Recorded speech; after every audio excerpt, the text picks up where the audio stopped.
had, oh no.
Calling the meeting to order of the Douglas County Vacation Home Rental Advisory Board.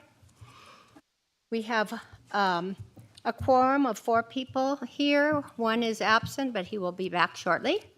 So we will start without our member, Keith Beyer. I'll start with the Pledge of Allegiance, led by Lauren Romaine. I pledge allegiance to the flag of the United States.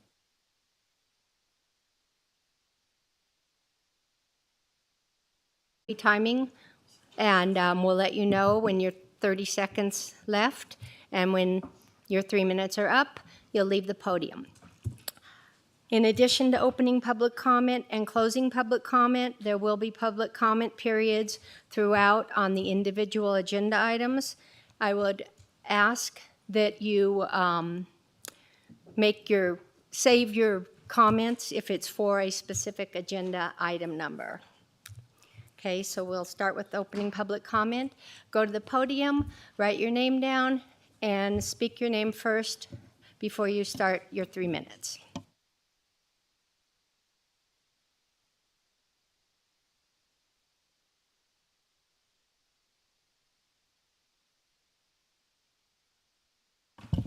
There we go. Thank you. Good afternoon, Ellie Waller. How often is the GIS map updated so we have correct data to make meaningful comments? I know that there's a disclosure statement on that site. My next point is this item does apply to number 1, but it's an overarching statement for all VHR owners. For sale properties that advertise currently as a vacation home rental in their real estate ads needs to be addressed. I sincerely hope that is understood and disclosed by the buyer that the sale does not include a VHR permit. Is it possible to provide some direction to the board of realtors just so this doesn't happen very often? In the description of each Tier 3 process for review, I like the addition of VHR special use permit development application, not to be confused with a planning SUP. Thank you for that clarity. And furthermore, statement number 8 needs to be taken into consideration for some of the unique properties and not overlooked as it is appropriate. That statement is, for other reasons not specified herein, which are unique to the location and circumstances related to that application. Some homes should not qualify for Tier 2 or maybe Tier 3 due to density, parking, etc. My opinion to keep the code clean and concise from your last meeting that I was unable to attend is that an owner can either stay or rent, but not do both for Tier 3, and maybe we need to look at that for Tier 2. Thank you.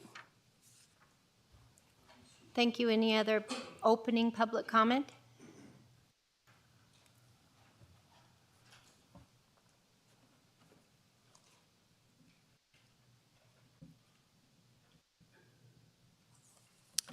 Kathy Oyster. Tier 3 properties are inconsistent with Chapter 20.622, where the intent statement says transient occupancy of permitted properties is to resemble the existing residential use made by residents and owners and lessees. Section 20.622.030, Section F.2 in your agenda, located sufficiently away from other properties, is subjective. These rules must be consistent and applied fairly for the protection of the resident neighbor's right to peaceful and quiet enjoyment. Section F.3, again, deemed sufficient for parking more than 10. But what about this surge that is allowed under the tier designation? There should be objective standards that can be checked by code enforcement or law enforcement. These standards must always meet the criterion for the maximum occupancy being allowed, but simply more than not simply more than the previous tier. Section F4, there are adequate public facilities. Again, this should have the objective number of bear-proof containers, for instance, and refuse service. This is calculable. Identify it and require it for the maximum number of occupants being allowed under the. The county is imposing their will and the will of these investors upon the neighborhood in which these transient occupancy businesses are located. Thank you for your time. Thank you.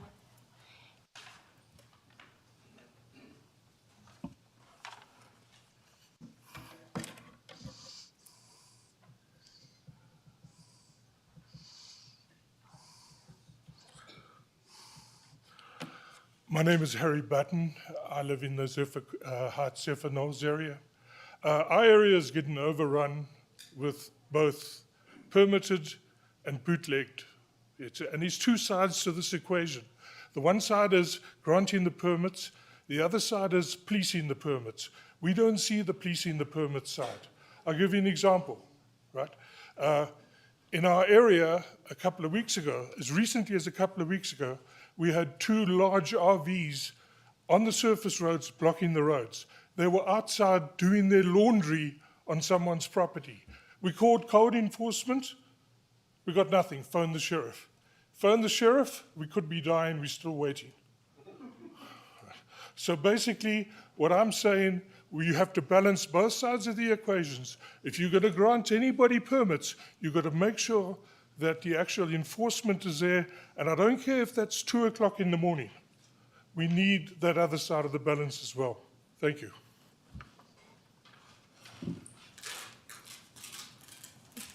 Anybody else for opening public comment? If there's others that want to speak, maybe if you could line up against the wall, it'll save a little bit of time.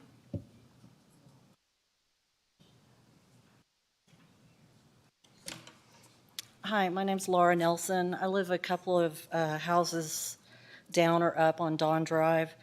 So I was kind of curious after the notification went up.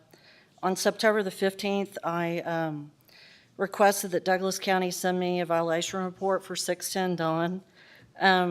Only 2 reports came up. Not surprised. The problem with that is we call and talk to the sheriff's department. We call and speak to the management company, but they don't get reported. So going by county records isn't a good reflection. Sorry, I'm not very good at speaking. I'm a little nervous. So for the most part, our neighborhood's very quiet, but and we do have a lot of vacation rentals around there. The only problem is that the noise level gets out of control, especially at nighttime when activities increase.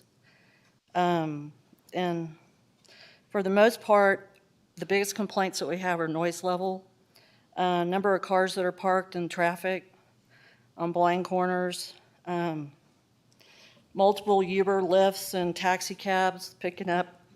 I'm so sorry, I'm not good at speaking. I'm That's okay, very I have a nervous. question for you. Is your comment specifically towards the Dawn Drive? Yes, ma'am. Because that is agenda item number 2. Okay, so is this not the time to speak on that? No, I or would wait until we get to number 2. Specific, okay, Yeah. all right. Yeah, unless this is time for generic. Okay. comments. Okay, all right, thank you. Thank you.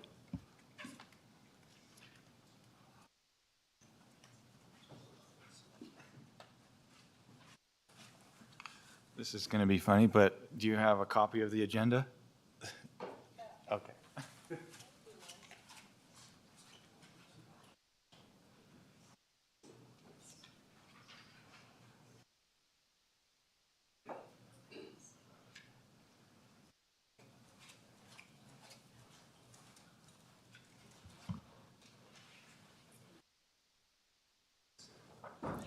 Okay, is there any other opening public comment?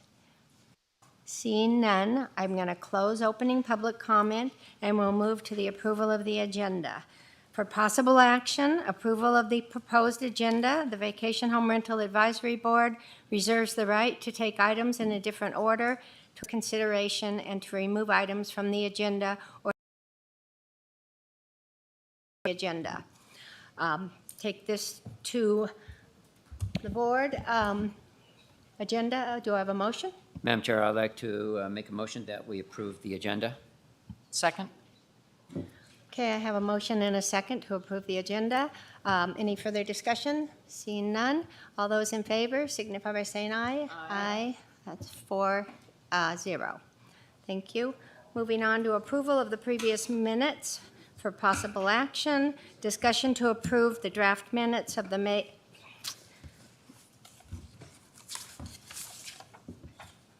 August 24th, 2022 meeting of the Vacation Home Rental Advisory Board as presented.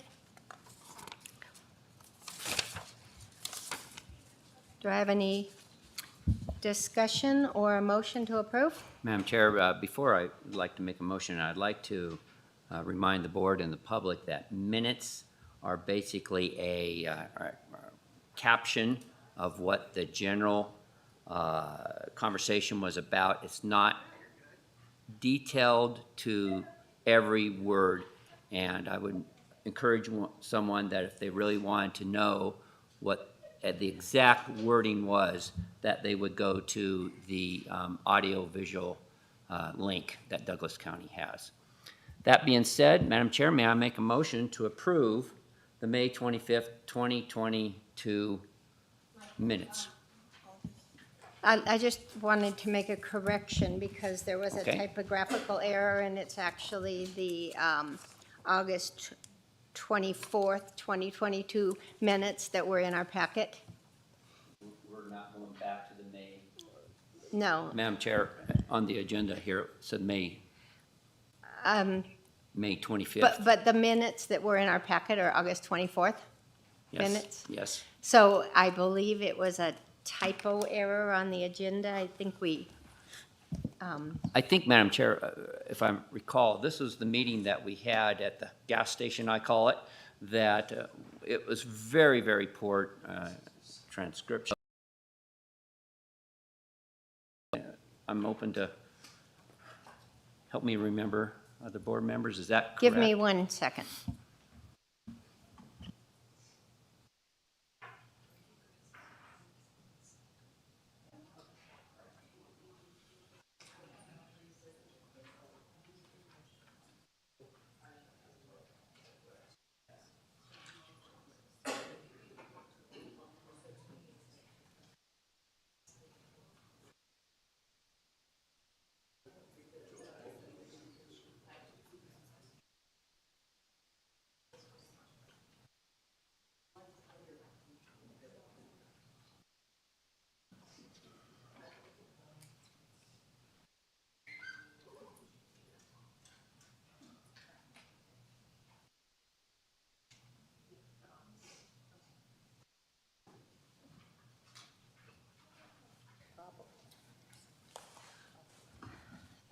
Okay, the minutes that were made public with this meeting were the August 24th minutes. So those are the minutes we need to approve today. We will go back and check to make sure that any minutes we haven't approved yet will be addressed at the next meeting. So if you could just change the date on your Madam motion. Chair, I'd like to revise my motion that we approve the minutes of the August 24th meeting. Second? Thank you. I have a motion and a second. Any further discussion? Okay, all those in favor of approving the minutes from the August 24th, 2022 meeting, signify by saying aye. Aye. Thank you, 4-0. Okay, we'll move on to agenda item number 1. For possible action, discussion on a special use permit application to obtain a Tier 3 vacation home rental permit. The subject application is for an 8-bedroom, 16-person occupancy located at 173 Juniper Drive. The owner is Process located at 173 Juniper. The previous permit was for 20, occupancy of 20 for 8 bedrooms. The new permit application is 8 bedrooms with an occupancy of 16, so 4 less than previous. Mr. Taylor received approval for the temporary operation of a Tier 3 on 7/9, pending the outcome of this board's decision within 180 days of the renewal date. They can operate as a Tier 2 with 10 occupants should you decline. If a Tier 3 is approved, the permit will continue with the operation of the home owned by Robert Taylor until the details of the permit are modified, suggesting parking or occupancy or anything else. So the VHR Advisory Board may, 1, approve the application to obtain a Tier 3 SUP with maximum occupancy of 16 people at this address, given that the required findings have been met and given the contents of the staff report and attached documents and public comment, and subject to the condition applicant works with staff to ensure that noise monitors are properly installed. Alternatively, in the event the VHR Advisory Board believes the Tier 3 permit requirements have not been met, the VHR Advisory Board may deny the application to obtain a Tier 3 with maximum occupancy of 16 for this address, based on the inability to meet the required findings. So I have, you have a packet in front of you that I sent with pictures and application from Mr. Taylor, and Mr. Taylor is in the audience. This is one of 2 addresses that he's petitioning for, so I'll hand it back to you, Madam. Thank you, Mr. Strelo. Just for the board's knowledge, in the future, I'm going to go to the permit holder first, because it appears in the past we've been asking questions of staff that really belong to the permit holder. So I'm going to ask Mr. Taylor to come to the podium, give your presentation, and then the board will ask you questions. This would be just on the Juniper. Approximately how many minutes? I haven't in the past had to give somebody a time frame. If it appears to be becoming lengthy, I will let you know, if that's all right with you. Sure. Thank you. Okay. Good. Okay. Good morning, everybody. By way of introduction, I'm Robert Taylor. I've owned the subject property for coming up on 18 years. When I bought the property, 173 Juniper, I've confirmed it had been a vacation rental for at least 15 years prior to that, which I think makes it one of the oldest vacation rentals that I'm aware of on the South Shore.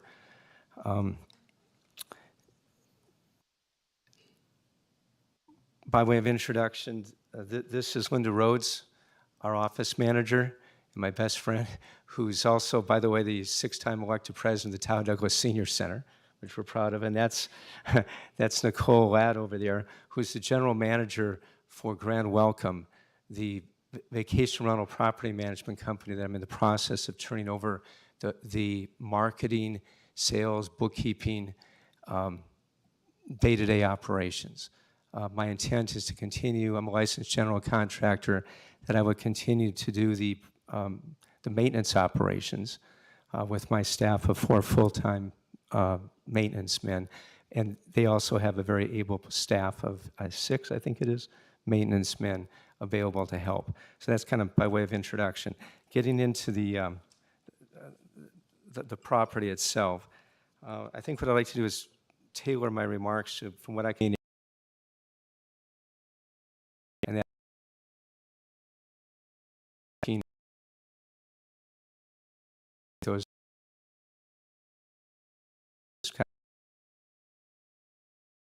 I have not had a chance to read. We were trying to get the packet for 2 days. Linda's been going online trying to get this thick packet to review it, so I haven't had a chance to look at that. I haven't seen any of the letters that may have been submitted by neighbors. I've only talked to 3 neighbors of 173 Juniper and 3 neighbors of 610 Don Drive, which we'll discuss in a minute. So directing your attention first to this one that I think was passed out of paper copy that I do not think was in the packet. That was sent by Mr. and Ms. Keshen, Margie and Lino. They live directly across the street from, we affectionately call the house Hodgepodge Lodge. Under the old code, it was, the old formula, of course, was 2 + 4, 2 heads per bed plus 4 additional people permitted. It's an 8-bedroom, that would be 20. It's, under the new code, it's Tier 3, it would be 16, 2 heads per bed per each of the 8 bedrooms. So we're talking 16. Madam Chair, if I may. A.J. Haynes from the Douglas County DA's office. I think Mr. Taylor's referencing documents that he is providing to the board, and we're currently making copies of those documents for the public. And so I would just suggest that we pause so that those documents can be provided to the public at the same time that this board is receiving them. You're talking about this letter of endorsement from the neighbor? Is that what you're referring to? I don't know what documents you have, but I know that you were intending to present documents to the board, and those are being made copies of right now. Okay. And so I would just suggest, Madam Chair, that you just pause for a moment while those copies are completed so that they can be passed out. Well, in the interest of time, I used to serve on boards like this. In the interest of time, because I know there's a lot of ground to cover, the board has the copy of this letter. Did you get a copy? This is just a letter from the neighbor right across the street. Mr. Taylor, I believe it has to do with open meeting laws. It has to do with open meeting laws, why everybody has to have access to everything that we're looking at. Okay. How many more copies do you have of this letter? If you would, we could maybe begin by having some questions. If the board has some questions for Mr. Taylor while we're waiting for those pictures. Okay. Well, Or if you have some more presentation I that's do. just verbal without I do. Yeah, supplements. we'll put off consideration of the neighbor who's been there for over 20 years, who strongly endorses it. Okay, so in the interest of transparency, I think you all should be aware, as Mr. Strelo is, that the house is on the market for sale. It's been a key part of my finances for the 15-plus years that I've owned it. When faced with the new VHR law that came into effect roughly 2 years ago, that said no one under any circumstances could have more than one, and I realized this permit for this subject property, 173 Juniper, expired, I think it was July 4th, if memory serves, right around 4th of July. In coordination with the county staff, we submitted the application pending this hearing, and they said, go ahead and proceed. They gave us permission so long as we, continued to manage to pay our taxes, which we've done. So the house is on the market. Wave my magic wand, what I'd like to do at some point in the future, I can't afford to just have a house and not this home. It's, it's an 8-bedroom, 3,700 plus square foot house. I can't afford to just hold the house without renting it. The house has been, over 20 years, has been a rental. So I'm trying to sell it. Market conditions have changed. I spoke with Warren White with RE/MAX yesterday, our listing agent. I'm offering financing to sell the house. What I'd like to do, she feels pretty confident that she and her broker, that they can get the home sold by the end of next summer. Market really changed. Increased rates of over 3%, really pretty big body blow on the tail of the Caldor. All right, so there's that, just to be aware of it. And you all should, the committee members should have a copy of this listing agreement. We just lowered the price from about 1.9 to 1.6 And million. again, Madam Chair, is referencing, and we're going to go ahead and try to distribute those to the public. So if anyone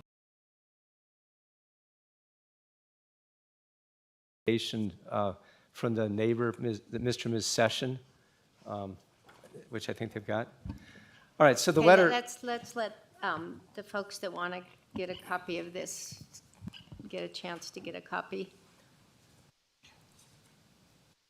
So the first document, Mr. Hames, can I go ahead and start talking about this letter? Okay, all right. So, you all can read, I won't read it to you, but just a couple of quick highlights. So this is a couple that's been there for 20 years, directly across the street. In their letter, they say they're located 50 feet west, directly across the street, which, by the way, they look out on not only the front elevation on Juniper, but the front parking area. And they say that they support the immediate approval. They say, for the most part, our guests have been courteous, respectful, well-behaved, primarily family groups. That's kind of our wheelhouse. If we get wind of a bachelor party or bachelorette, we have strong language in our marketing and our rental agreements. We don't rent to them. Now, we'll occasionally get some slickies that try to sneak in there. And we've kicked them out. We've had occasions where, I get wind of it, I go over there, and, they're gone.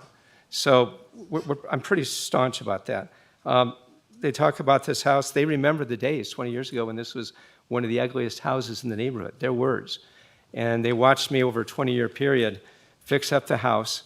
And they do reference, we have in terms of, okay, how do we control the noise and security?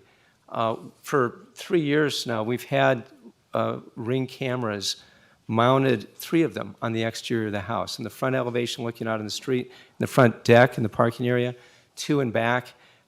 We go through the full federal law of requirements for informed consent. We consult with an attorney, figured out how to do that. We have signage posted. So we have video footage of that. Separate from that, in accordance with Ernie, help me out here. Not Kelly Nevels, who used to do this. Chris Rowlett, I think Chris told us, the wildfire inspector. He gave me the heads up about the new requirement, which Linda and I, when we took our test, learned about these noise monitors. So these are new to me. Nicole here and her company, which she'll talk briefly about it, they're very adept at I think it's Minute, it's a French name. Yeah, it's pronounced minute, but they're these little, they're like big hockey pucks size. Work on Wi-Fi. We have 2 or 3. Yeah, we've got 2 subject property currently. We're planning on adding a 3rd one. We have one on the front deck and one in what we call the great room. We're planning on adding one on the outside. And there's a monitor, there's a service. In fact, I just spoke this morning with their general manager. He's given me a proposal. I have no problems whatsoever. I think the code just requires 1. I want to know. So we're going to do overkill, just like we've got overkill on the Ring cameras. I like the Rings. I think they're excellent. But we won't go there with any more detail. All right, so though Margie and Lino didn't think it was necessary, they appreciated the effort. In terms of responsiveness of property management, I'm located, I hang my hat nightly, 90+% of the time at Pinecone Resort, which is 3.5-mile drive north on Highway 50. We're right on Highway 50. Linda and I can be at that property in like 6 minutes. Nicole, our new property management company, how far are you? 5.9. How many minutes? You get through the casino corridor? Yeah, 15 minutes. That's through the casino corridor. So, and they've got a whole, we both of us have complete protocols where we have on-call people every night, our guests, and all of our neighbors. We've given, to my knowledge, every neighbor knows how to get a hold of me, and they do occasionally. All right, so enough talking about this letter. Next thing I'd like to talk with you about, and this is purely, I don't know what the neighbors are going to say. When I talked with Mr. Strelo 3 days ago, it was 2 days ago, Ernie, you said there were no letters filed, but in talking with 2 of my neighbors, there's been a district attorney, I just want to make you aware.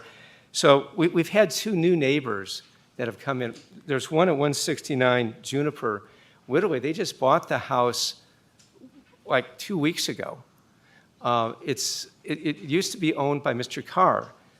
KJER is the public street. If you looked at your packets enough, you'll see There's a public street that skirts along the west side, mountainside, off Juniper. Mr. Carr lived in that house. This was his home. Madam Chair, if I may. AJ Hames again from the Douglas County DA's office. We're going to go ahead and make copies of the documents that Mr. Taylor is referencing. And so again, before the board considers those, I would just ask that we pause a moment so that we have time to get those copies made so that the public can receive them at the same time as the board. Okay. Yeah, I should. All right. All right, so, what, maybe 3 more minutes? Well, we can't discuss this right now. Right, I'm not going to discuss So that. if you have some other Right, comments so, to make that Sure, aren't so to my referencing- knowledge, and if somebody knows, give me the answer. I don't know of any formal complaint to the county on 173 Juniper Drive. I did get a call from one of your... Pardon me 1 minute. Let the records show that Keith Byer is in attendance, so we have all 5 of us. Apologize, Mr. Taylor. No problem. And what I'd like to do at this time is have the board ask any questions they might have of you on this property. Mr. Byer, we're on 173 Juniper. Madam Chair, I do think I will abstain from this particular vote because I was not here for all the discussion, but I'll kick into the next agenda item. I just don't think it's fair to come halfway through an agenda item and have a vote. If that's, Mr. Hamm, does that sound reasonable?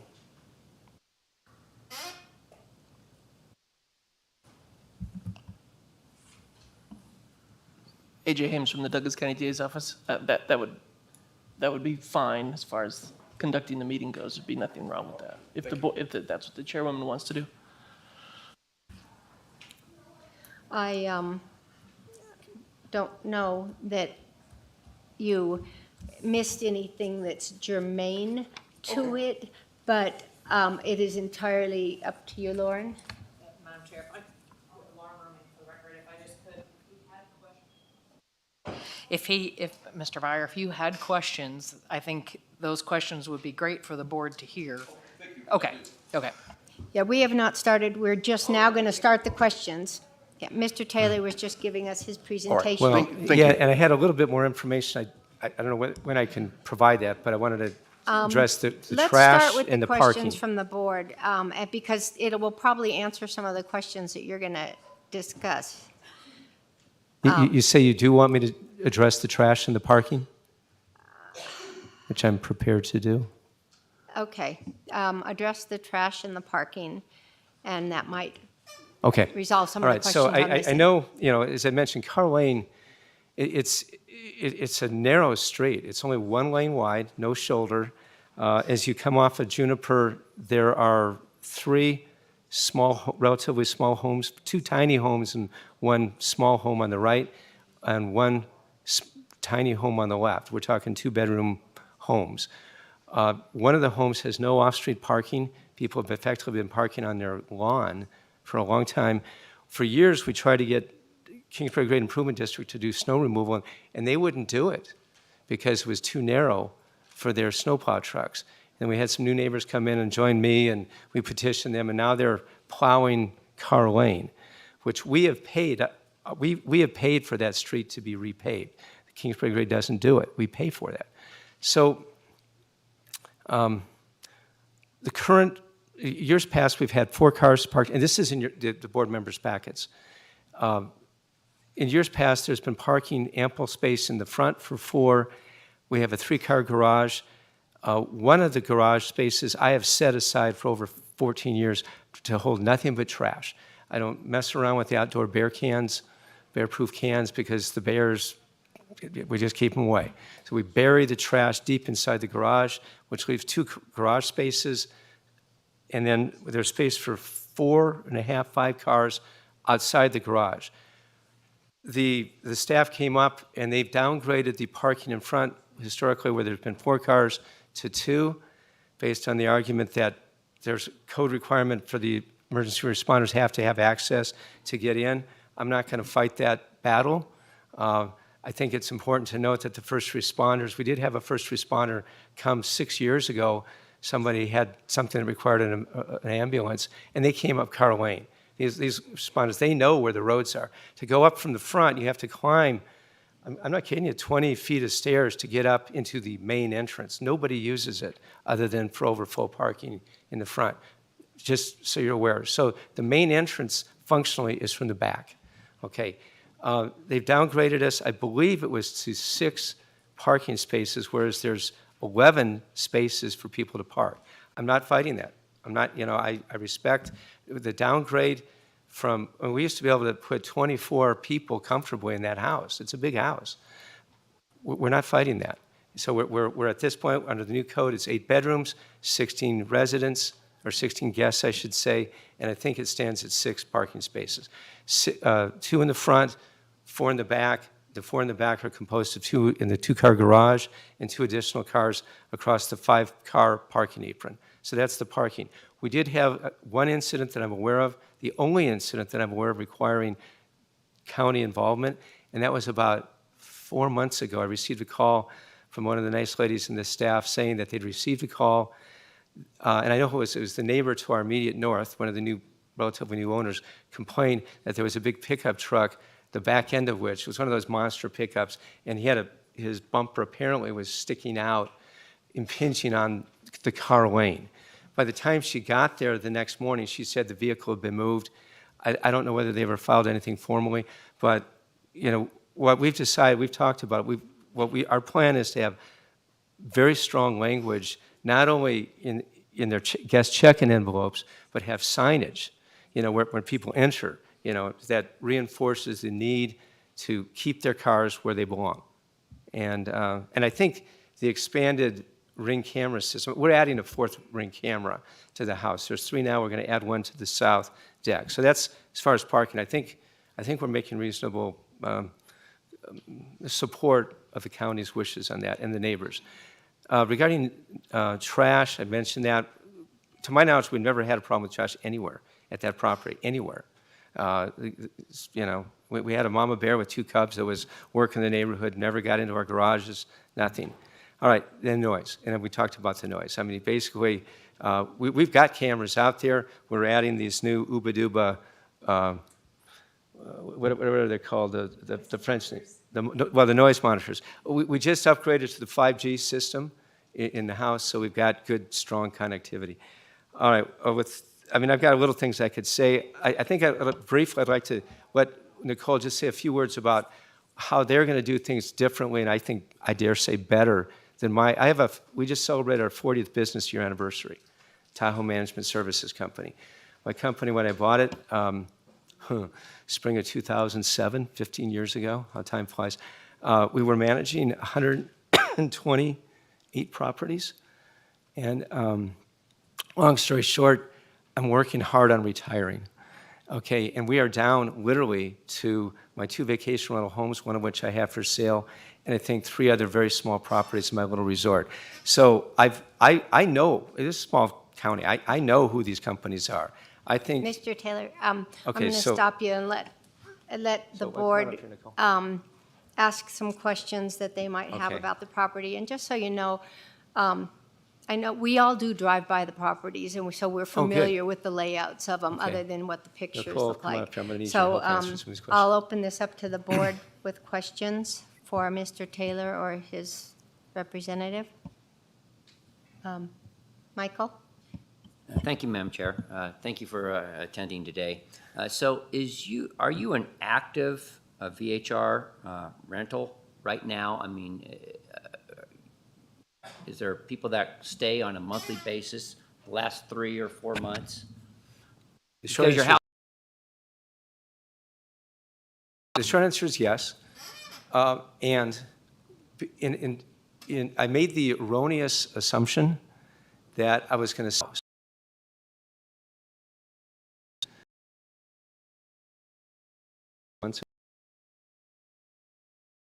book out. At one point, it was 6 months in advance.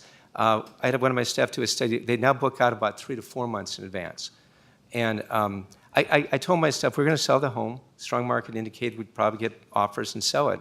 So it didn't sell. And I can give you the explanation why. But in short answer, So of necessity, we've had to start taking bookings. And we will continue to do that under the new code. And we've changed all of our marketing. We've been on Airbnb, VRBO, and Lodgify. Lodgify, for those of you who don't know, is to Europe what Airbnb is to the United States. The market in Europe is much more mature than the United States. So, and we get a lot of repeat business. We've got families that have been staying with us for years.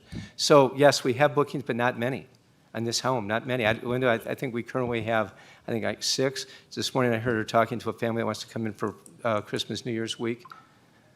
So the house has been on the market about 6 months, am I correct? No, it's been on longer than that. Let's see, Mike Wonka, most many of you know Mike, top producing agent with up at the lake. He got the listing last June of last year. Caldor fire hit in August. That was a mess. This whole neighborhood was mandatorily evacuated. We had something like 18 bookings that got canceled. And then Mike got COVID, and he was in ICU for 7 weeks, fighting for his life. His listing expired. I made the decision not to rehire Mike when his listing expired, and I hired Remax, a hungry young agent, Lauren White, that I think's doing a good job. But, the market's changed. And I'm even offering financing on the house. I've owned the house a long time. So, one last question. Yes, sir. So, say somebody came up and made a full cash offer and wanted to close in 10 days. How do you handle the people that have booked Christmas and New Year's? Great question. Right now, we have language in our agreement that discloses to them the homes for sale, combined with the fact that I have another comparably sized home that we're going to discuss in a minute that's smaller, but it's still big. It's 6 bedrooms, 3,600 square foot, what we call Lakeview Chalet at 610 Don Drive. And that one, just for a combination of reasons, is not heavily booked, because I've been kind of easing into this. I want to retire. I'm a retired Army officer. I'm ready to, do some bucket list things and go climb some mountains in other countries and so forth. So we would handle that. I've got a little resort that we can do some overflow in, but right now our schedule for 610 Don Drive is unusually open. And Linda and I have talked about that, and our plan is to use that house as an overflow. But right now, I'm sorry, sure, go ahead. Okay, I think we got your answer. Okay. What I want to direct the board is when you ask a question and you get your answer, move to your next question, politely, of course, because otherwise this can get too lengthy. I'll try to be briefer. Next, Lauren?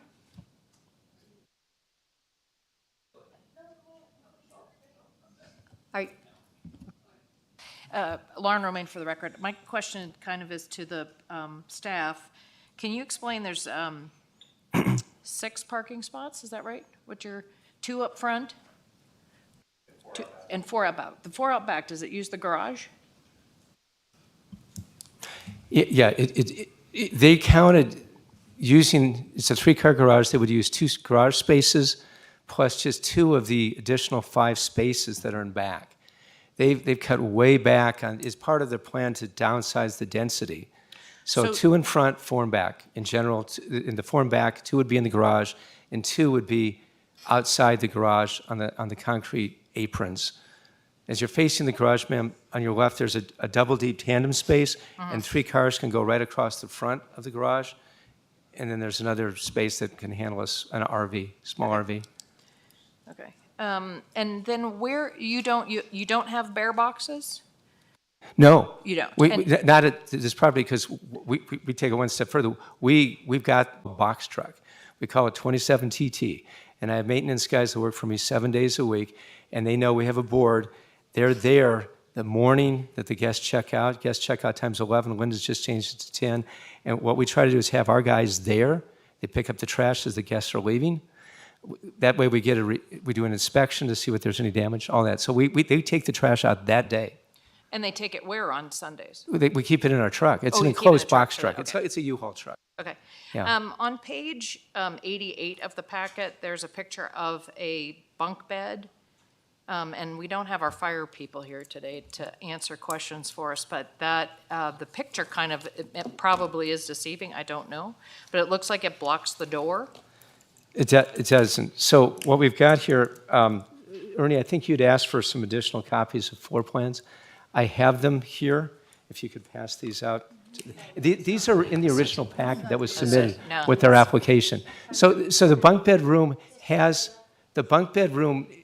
a second means of egress. There's a second door from the bunk bedroom that leads out onto a balcony. And the property's been inspected by Chris Strelo, the the fire inspector, and has passed all of that. Here, I want you to pass those out. Do we have copies of everything you're passing out? Yeah, For the yeah, public? those were all the floor plan drawings were in our, when did No, we I do mean this? the things you're passing out right now. Is there, Yeah, so have stuff those for are in, everybody? Linda, would you take this, please? So these were all submitted in the rental application form. If you could pass these out. The top floor plan, that's the one that kind of looks like this. Would you go ahead and distribute those? Those are in your packets, but I saw the packet. It's like this thick. So 8-bedroom house, there's only 2 bedrooms on the ground floor, so there's 6 bedrooms upstairs. It's just my question on just that one bedroom with the bunk beds, because it just looks like the egress. So you're saying there's a door behind those? There is. Yeah, there's a second door out of that bedroom that leads out onto the balcony. That's the second means of egress out of Okay. we call it the bunk bedroom. It's Okay, let me just ask this then, too. Where do you advertise? We currently, I'll answer where we're currently advertising, where we have in the past, if you're interested. Currently, we're on Lodgify under besttahoevacationrentals.com. We get a very high percentage of our business from repeat families, like the Ramirez family. They've stayed with us literally. Okay, so you're advertising on Best Tahoe Vacation Rentals, and that's your current listing? Yes. Okay. That's one of them. And then Yeah. we also have a Google My Business listing. Okay, it's okay. I'm sorry, I've just got a list of questions. I'm Sure. just going to run through them. I just need to ask the staff, if you're on hold for a Tier 3, you have to advertise for the exact numbers that Tier 3 permit is permitting, correct? So on the Best of Tahoe Vacation Rentals, right, it says it sleeps 20, and there's parking for 8 cars. Linda, do you know? She's saying on Lodgify. I just had a meeting with Ed Grafe, one of my 2 webmasters. Ed told me he'd fixed that. So I'm not sure how old. Okay. This was one of the things that the original application was submitted, I think it was May. Yeah. Ernie, I think it was May. And then, what was her name, the blonde? Okay. Kelly, I just want to bring that to your attention. It also says sit-down dining for 31. So I just want to make sure that, Yeah, we had two. We that had two we- 8-tops. That's 16 plus a 4-top. That's 20. And then there's a little dining bar. You said 31? 31. That's Sit-down not. dining for 31. 20 in the think about dining that. room, That's- 2 we do 10-person not have sit- tables, when are we 4 making that? at the adjacent don't high have- table, 7 at the kitchen food service bar. I think, to my It's okay. knowledge, we've never had 31? No. there It's was- the only advertisement online I could find, and okay, so, Well, Linda's just making a note asking. of that. She'll probably have that taken down by today.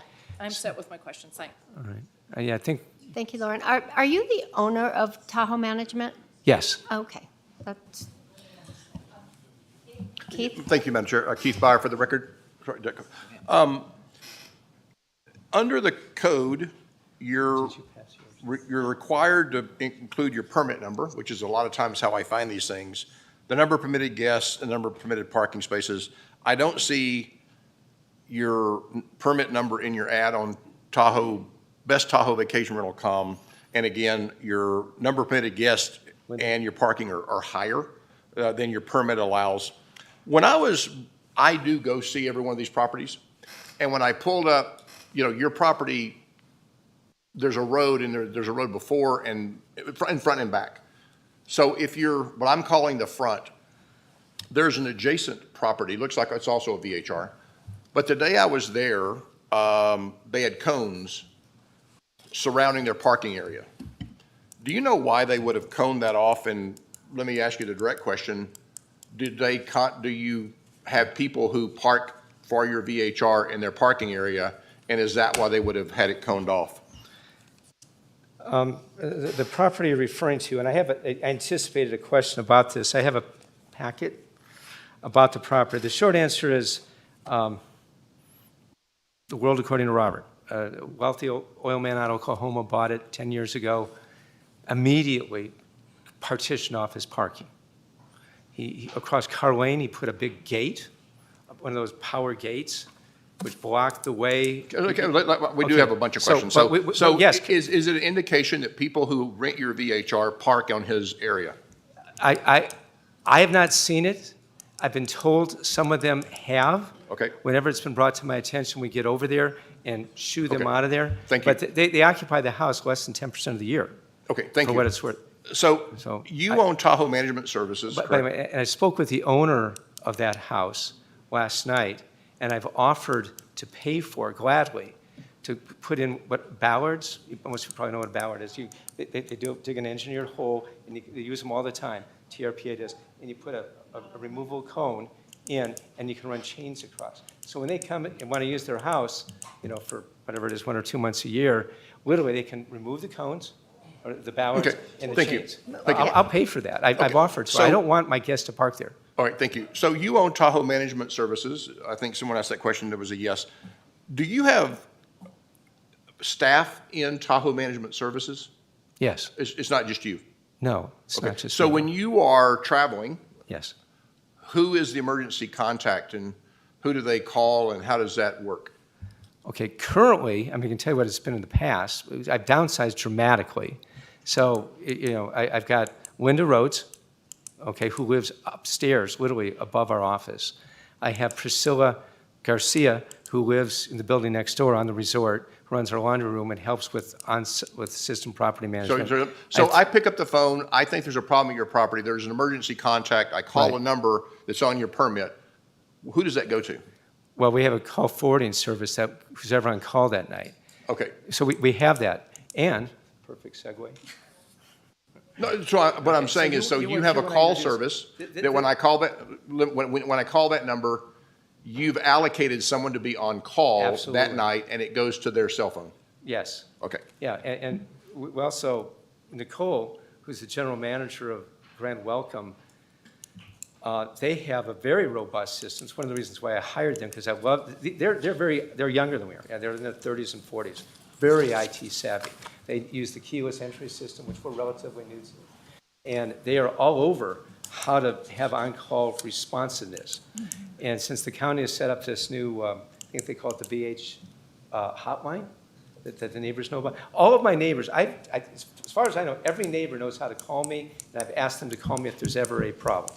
They have my business card, now maybe there's some new neighbors that have moved in. The Michelson family, which have a pretty high concentration of homes. Okay, that's all my questions, thank you. Yep. Thank you, Keith. The Michelsons still own the Pinecone Resort? No, that was sold many years ago. Do you own the I think Pinecone Resort? I do. Luke, Okay. did I see you here? Yeah, Luke is going to come up and talk about that.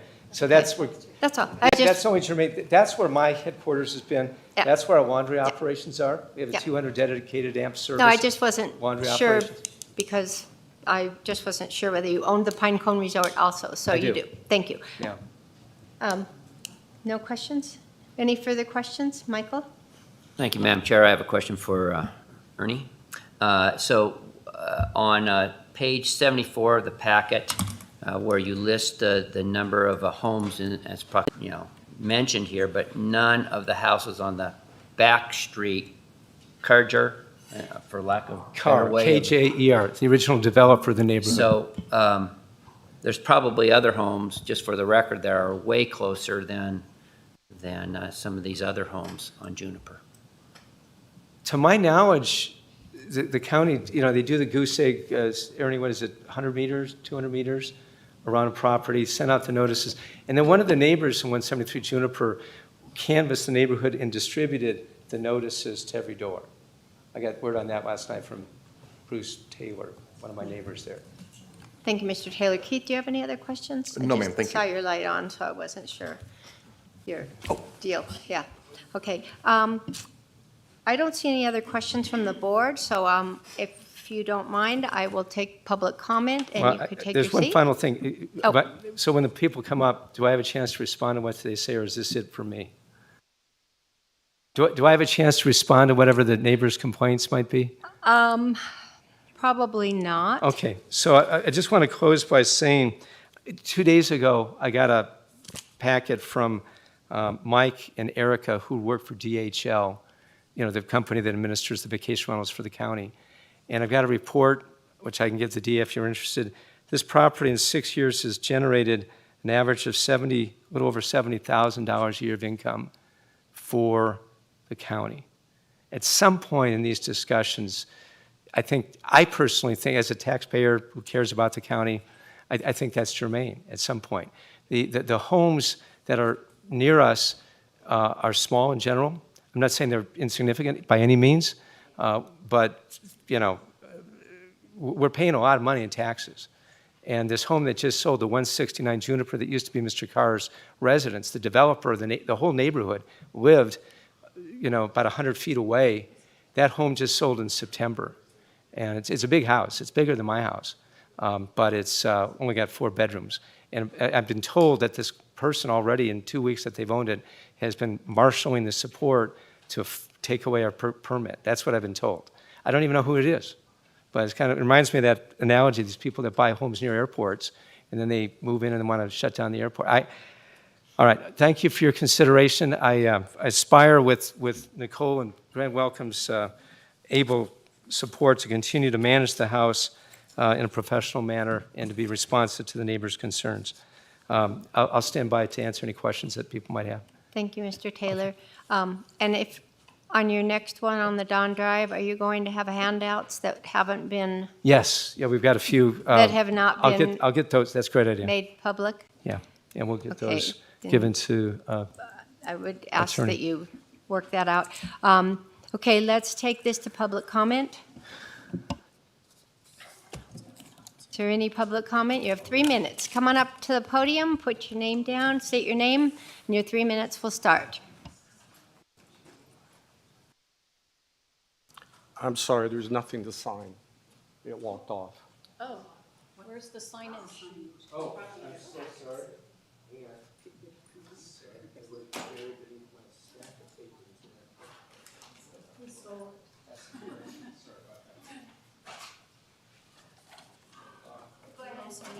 Go ahead and state your name All and right. start, and then you can sign at the end. I'm Charles Hancock. I live at 178 Pine Drive, which is just above that property. I was in the circle. There's a lot of things I'd like to address that were not true, but I'd like to read you first a statement from the Braddocks that live in 175, which he has referred to. Unfortunately, because of health reasons, they're not up here. But they do spend more than 2 or 3 months a year up here. They spend about 6 or 7 months a year here. Okay, so let me read this to you. Renters park on our parking pad in front of our house.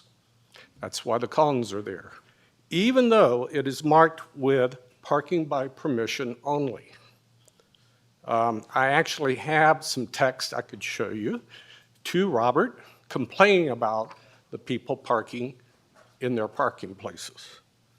Robert has made parking pad off the pavement next to our property line, which has already caused erosion to our garage. I have pictures if you'd like to see those later.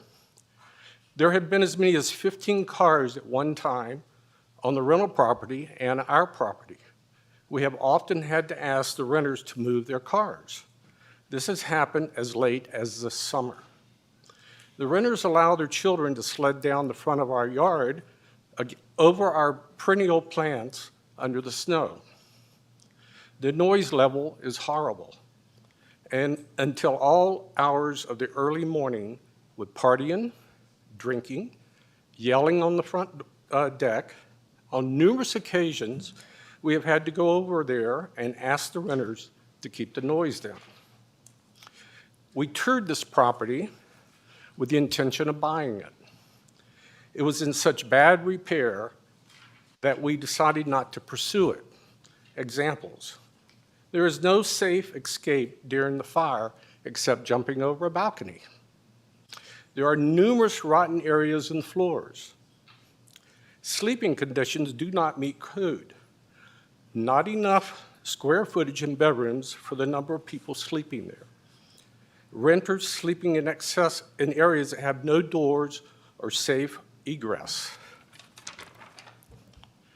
Renters sleeping in the attic spaces with no safe egress. The front deck has a hole in it that's covered with a barbecue mat. The front deck walkway to the gate is rotten. The property does not have a bear can or bear barrel. Bears continually break into the garage. I personally witnessed his garage being repaired because of bears, which he told you they had never broken in. Also, there was a bear inside his house. Renters have told us that what they see on the website is not what they get when they show up.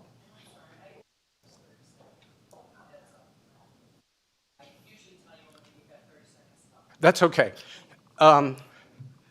With your permission, may I take my wife's time also and tell you about our concerns? She would speak to you, but she doesn't like to stand up and speak in That's public. okay, just show me where she is. There you are, thank you. Go ahead. So my wife's Sarah Hancock, for the record. But our concern is the renters come on our property and sled down in the wintertime. I have continually asked them not to because I'm liable for that.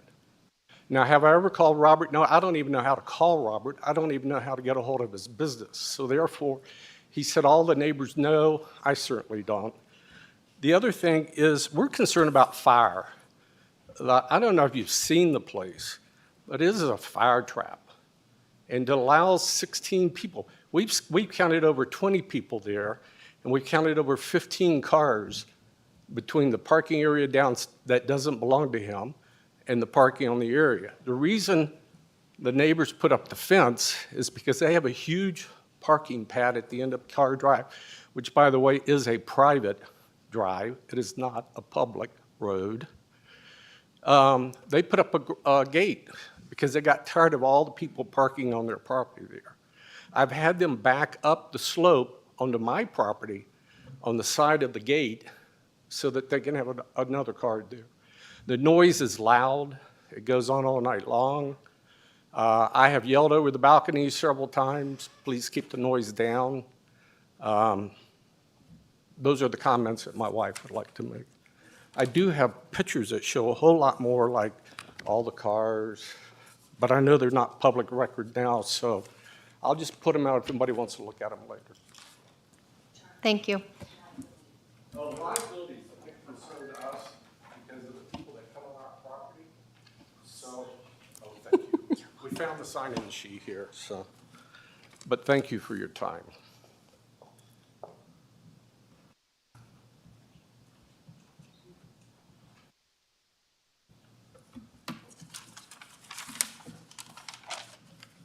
Thank you.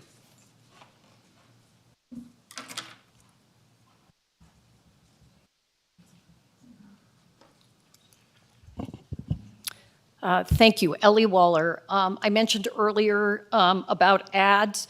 I know that we're not policing realty ads, but I think because we know and it's been posted, I found it on Zillow, on Redfin, on Realtor. I mean, they all take off of MLS that it says 20 people. We have enough trouble with people understanding that the permits do not transfer. So at least if you're going to have an ad, make your occupancy and parking statements correct. I would like to thank Mr. Taylor for the information for 15 years. And as understandable, the new code applies. So again, that's another thing realtors should or try to disclose about these properties. There are new rules, there's websites. What does entire house hosted by Robert mean? Is this an Airbnb thing? Again, we have enough confusion in general also with this, so I don't know if that's a box you check. You're not, Mr. Taylor, you're not there hosting. What else did I have here? Lots of notes. I wasn't really going to comment too much on this one, but you brought up 3 items. Noise, parking, and trash. occupancy drives all of these.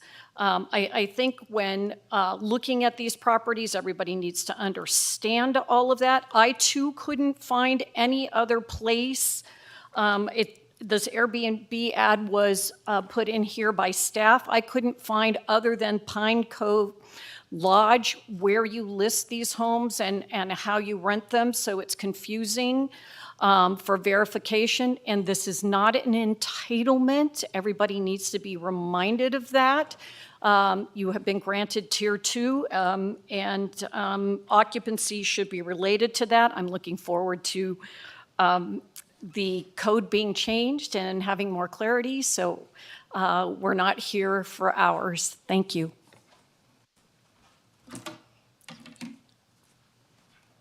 Do we sign a second time? Do we sign a second time? Yes. My name is Kathy Oyster. I just wanted to bring to your attention that the letter of endorsement is actually the Keskin family, but they are Cheskin Properties LLC, so I would question that they are real estate investors as well. I'm hoping that you'll provide consistency with the no more than one rental. They currently have two, if he's got both of them currently as Tier 2s.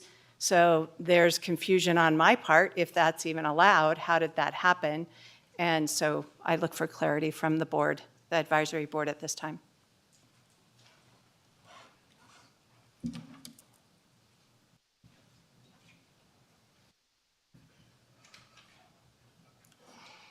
Hi, my name's Stephanie Lehman. I'm one of the owners of 169 Juniper, the one that he mentioned multiple times. My husband and I just recently bought this property, and there's been a couple of false accusations, so I'm glad that we're here today to clear that up. We have not been petitioning at all. We just bought it a few weeks ago, so we've just been trying to get moved in. That being said, we did see the huge poster that was put up in regards to this meeting, so my husband and I are both here. We did just buy the property in hopes of hopefully having a family, raising our family and children here one day. That being said, we definitely don't want to have a large vacation home rental that's got possibly 16 or more people when we know that we're gonna have small children on this property. That sounds like a hotel, and there's plenty of those in town for people to stay at. Secondly, in regards to car lane, that is not a public road. That's a private road that we pay for separately. And what I have heard is the day after we closed, one of the 7 of us houses that are all basically in charge of car lane, we just recently had that sealed the week after we moved in. And so they approached us for a check for our portion of that. And during that time, I did hear from one of the neighbors that it was impossible to reach Robert Taylor in regards to his payment for that road. So that's somewhat misleading to what he said earlier, as well as sorry, lost my train of thought. So there's that. We've also heard, and again, he's saying that I'm going out petitioning. I haven't done any of that, so that's all rumors, I guess. I've never even met him before.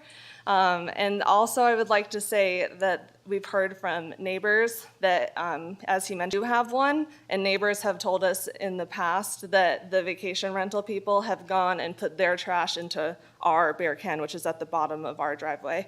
In regards, 3 of our 4 bedrooms face would be the north side, which he's to our north. So obviously the standard noise, like we're worried about that, especially late at night.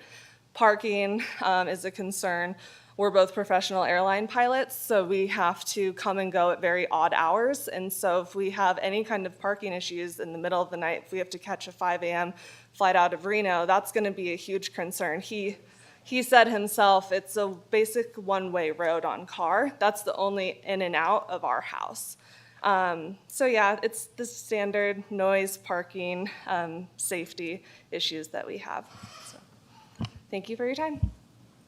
Madam Chair, if I may. AJ Haynes from the Douglas County DA's office. I just wanted to make a point. There was a question during a prior public comment that regarding the dual permits that Robert Taylor owns. Just want to remind the board that the code allows for the grandfathering in of multiple permit holders, anyone holding a permit prior to June 4th, 2021. And these permits were issued prior to that time, and so they're grandfathered in through October 1st of 2024.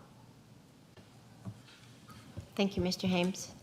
Hi, Go ahead. I'm Patricia Page, and I live at 167 Juniper Drive, but I am actually one of the tiny houses on Carr Lane. It is a private road. All 7 of us pay for that road, the paving, putting the new asphalt 5 years ago. Mr. Taylor's people have tenfold the amount of cars on that street, but he pays the same as the rest of us. There have been multiple triple stacked vehicles back there. The noise level is ridiculous, so if he's got sound things, he's not listening to them. I woke him up on his cell phone, I believe it's his cell phone.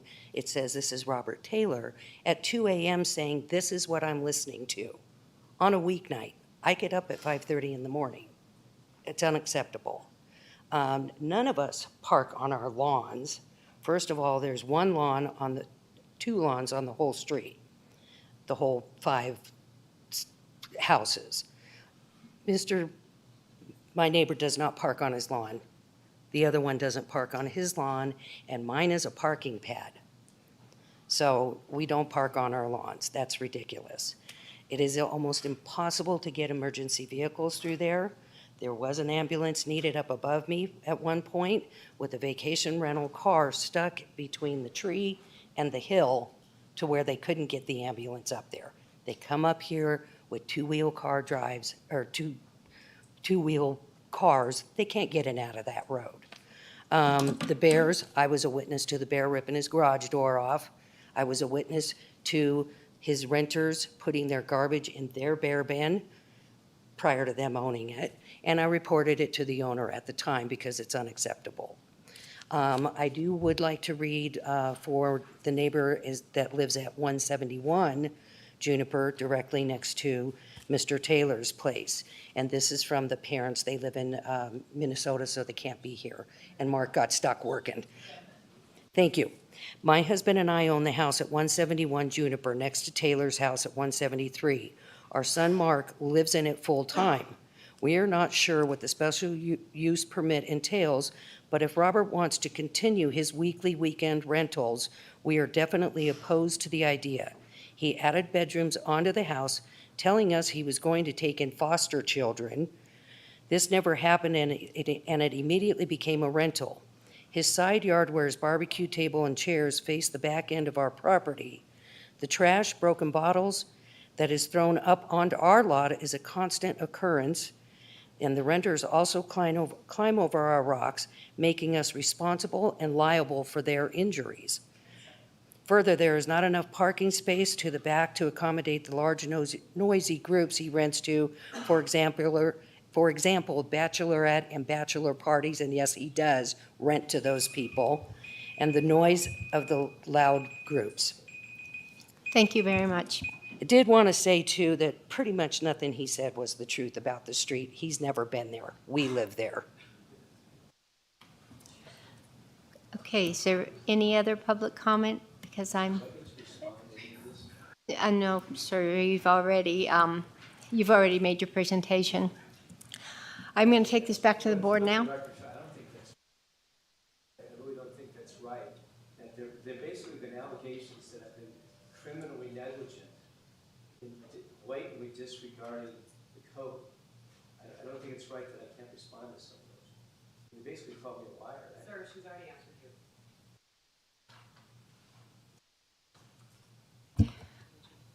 Okay, AJ, his statement's been made, right? So I'm good with going to the board to make a decision now? Correct. Thank you, I didn't want to cause a legal problem. Okay, I'm taking this back to the board. Any discussion or comments before we make a decision? Madam Chair, I'll let other people's comments before I make a motion, but you're well aware of my 100-foot rule.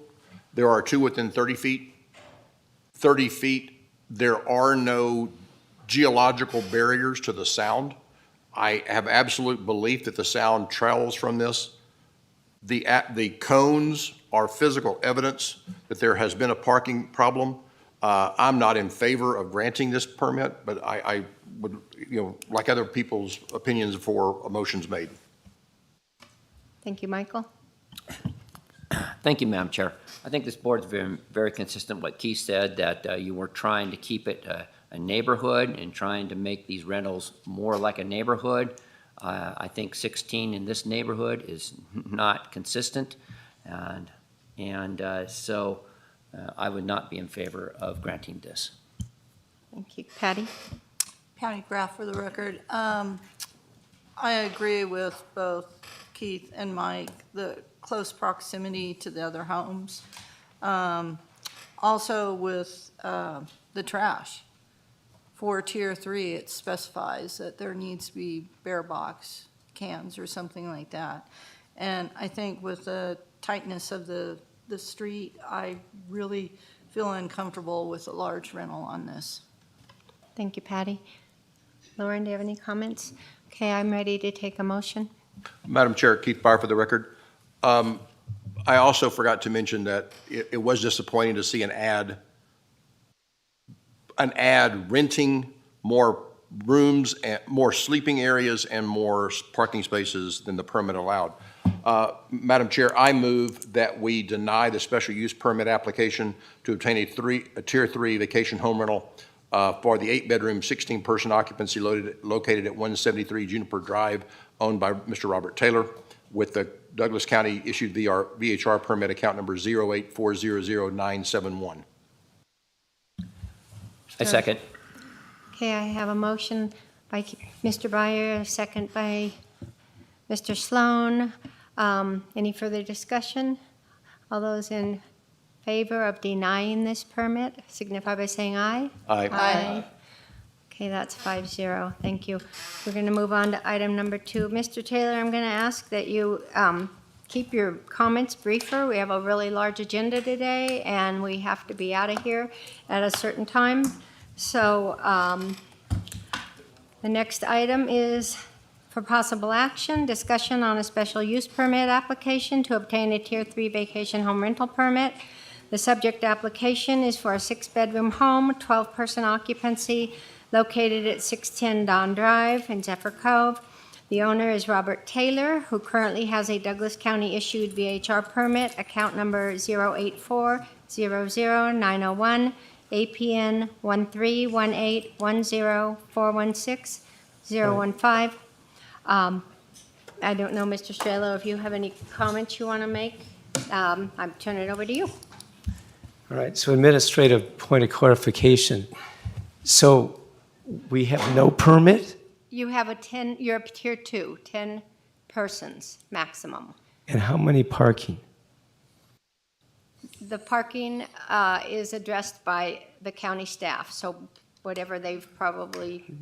We'll send you a letter. This is Ernie Strelo for the record. We'll send you a letter with what you're approved for. Okay. So, for the record, you understand Hang on, before we get on to Don Drive, Mr. Strela will give his presentation on Don Drive, then we'll go to you. Ernie Strelo for the record. So, item number 2, Robert Taylor began the process of commencing a VHR permit renewal process located at 610 Don Drive in Zephyr Cove. The previous permit was for 16 people, 6 bedrooms. The new permit is 6-bedroom with a maximum occupancy of 12. He has had previous approval to temporarily run a Tier 3 permit on 5/16/22, and he's good for 180 days upon this board's further approval. The VHR Advisory Board may, 1, approve the application to obtain a Tier 3 permit with maximum occupancy of 12 people at 610 Don Drive, given that the required findings have been met, and given the contents of the staff report and attached documents and public comment, and subject to the condition of applicant works with the staff to ensure that the noise monitors are properly installed. Alternatively, in the event the VHR Advisory Board believes the Tier 3 permit requirements have not been met, the VHR Advisory Board may, 2, deny the application to obtain a Tier 3 special use permit with maximum occupancy of 12 people at this address, based on the inability to meet the required findings. In your packets, there's pictures, there's the information in the application that Mr. Taylor has provided the staff, as well as some handouts I think we have made copies of, right? And so they're on the table over here for the public, and hopefully there's no more copies because we're not FedEx. We can't keep making copies. So hopefully this is it on the copies for your presentation. Okay, from there, I'll hand it off to you, Madam President. Okay, Mr. Taylor, if you have a statement you would like to make, and then the board will ask you some Well, questions. I have a request to make. The way this last section went, I'd rather let, following the protocol where there's public comments, I'm here because I'm an applicant. You let people start off with their public comments. Would it be possible to let the people that are here make their comments? And that puts me in a position where I can respond to what they say, and they can stay or go. But, I know there's some neighbors here. I have not received notice about some of these matters, and, I'm pretty, my heart is still pounding. I'm upset about what just happened here, Yeah, Mr. Taylor, before this meeting, I went through our bylaws so that I was making sure I was following the protocol of our bylaws. And it does say that permit holders' comments come before public comment. So I Okay. am following the protocol of our bylaws. All right, so directing the board's, or the Special Advisory Committee members' attention to the first handout. Mr. Hand, I gave you my copy. Those distributed. Madam Chair, if I may. AJ Hames for the record. Mr. Taylor had given me some documents that he wanted to be handed out. I took a copy of each, and then I returned the rest to Mr. Taylor so that he could present those at the appropriate time during his presentation. And as already indicated, we have made copies of those items, and they are available to the public if the public wishes to review them. Okay, so you've got a letter in your packet. Subject line is VHR permit section. Basically, this is for 610 Don Drive from Mr. Gooding and his wife Margie, who've lived in the neighborhood over 40 years, their letter says. He's very familiar with the property. They live, you can throw a baseball from their house and hit my house in the air if you've got a good arm. And, if you read the letter, I think it's important that the board read these letters. There's a tendency I've sat in your position before, and there's a tendency for people to give disproportionate credence to whoever stands up here versus what's in the contents of these letters. These are longtime neighbors, and if you read what they say, they're very familiar with the property. They go by, and in his words, they've never had, seen, or even heard of any problems with the property, with noise, parking, trash, snow removal. I just called Guy Moss. I called him yesterday. For those of you who know, Guy Moss is a senior leader of the Zephyr Heights Improvement District, to get feedback from him, because I'd heard a rumor that some neighbor had started that our property was considered a problem property in Zephyr Heights Improvement District. And, there's never been a complaint filed with the county to my knowledge. I think the backdrop for all this, I just had shot down in flames another property that's had thousands of guests, over 800 bookings in 15 years, and to my knowledge, not one complaint with the county. Yet we got downgraded because of some neighbors stood up here, and a new one, less than 2 weeks old. So, okay, so read the letter, please. I try, we try to screen out. I'm the last person who wants a rowdy bachelor party or bachelorette party carousing in my house, believe me. So if you haven't read, do you have a copy? Does everybody have a copy of this letter? Mr. Taylor, we Okay. have received all the All right, good. all And the then letters. I Mr. just wanted to Strelo- let you know that we do read the But we weigh a lot of other items other Okay. than All letters right. and Well, public there's comment. that letter, and then there's another one from Ron Brandow, also 14-year owner. That's, his memo says, I think he said he's 40 yards from the house. He's right across the street from, right next door to the Michelson's homes. The Michelson family, long history in that whole area. They're total pioneers in the area. And, you know, he's lended his unqualified support for immediate renewal as a Tier 3. Ron, by way of history, we managed one of his vacation rental homes in Upper Kingsbury. They were thrilled with us, very disappointed when I made the decision to let them go, just because I'm trying to retire. All right, Mr. Strelo had requested some updated copies of the floor plans of the house. So those are in your packet if there's any questions. 6-bedroom, 4.5 bath, 3,600 square foot. Madam Chair, if I may. Mr. Hames? AJ Hames from the Douglas County DA's office. Mr. Taylor provided those. We made copies. Those haven't been handed out to the board yet. So if you have copies there, you can I hand do. them. Linda, would you and Nicole do me a favor and get these passed out? These are all collated ready to go. All right, so why is it that I bought these two houses?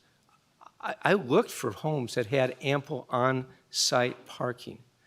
And this house, the subject house we're discussing, 610 Don Drive, that we affectionately called as Lakeview Chalet, has conservatively a 6-car lower driveway with space for an RV on the south side of the 4-car heated garage, and space for 3 cars in the upper driveway. So there's on-site parking for 9 cars.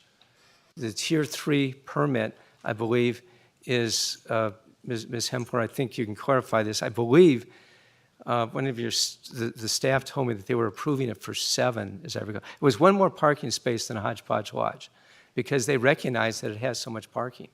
And the way the geography works, coming into the house, the lower driveway drops down. So it's kind of sheltered from view and noise. We've got a deck that looks out over the lake. We're right across the street from a major vacation rental home managed by Tahoe Accommodations. Jim and Melinda Morris is right across the street. You know, to my knowledge, we haven't had any complaints with the county, to my knowledge. I mean, they're pretty, you know, I know the inspectors. They know, everybody's got my cell phone number. I don't, you know, I think part of what happens here is, I do know that we've had 2 instances, Linda can speak to that, where we got a call from a neighbor, and it happened twice. They were complaining about noise from our home, and it wasn't our guests. It was a house that's down the hill about 25 feet elevation, set back 100 feet, and it was, I went up there immediately. You know, literally, as a crow flies, I'm a half a mile, you know, less than a half a mile by the street, quarter mile as the crow flies at the base of Zephyr Heights. And I went up there, and there was it's a group of guys out on the deck of this home at the big turn that Luke Michelson knows all about, probably that house. So, I don't know. I mean, similar, we've got a Ring camera. I spoke with, Ray, it's a French name, Goussin. He's the new neighbor 2 years ago. His aunt died. He inherited the house. The guy owns 10 properties. He's planning on knocking down the house and building a big house on the same footprint. He sent me a letter. I haven't been able to print it out, but he gave his unqualified support. He's got a deck that's in your packets that's literally, it's 6 feet off the property line. It's 20 feet from the northeast corner of my house. He supports it. And there's a letter. I can arrange for the board to see that. I think it's important that these letters get weighed in this. You know, where are the formal complaints? Where are they? You know, I know the old 3 strikes and you're out. We haven't even had one that I'm aware of on this property. You know, same thing on, you know, I won't bring that up again. We're talking hundreds of bookings through the years, you know, 2,000 people, you know, tens of thousands of dollars of rental income for the county. Now, if they want, I'm willing to take, I put it's either 2 or 3 person hot tub on the deck. It's 4? Packed with 4. I think it's only 2 or 3 on the deck. And I'm willing to take that off. We haven't operated in, what, 1.5 years, 2 years? Yeah, at least a year, due to COVID. I'll take it off. That acts as kind of an attractor to people being out on the deck. We have language in their contracts that say people can't make noise. But first of all, they can't disturb their neighbors, period. And I will reinvigorate people calling me. We're close, we can be there, we'll shut them down.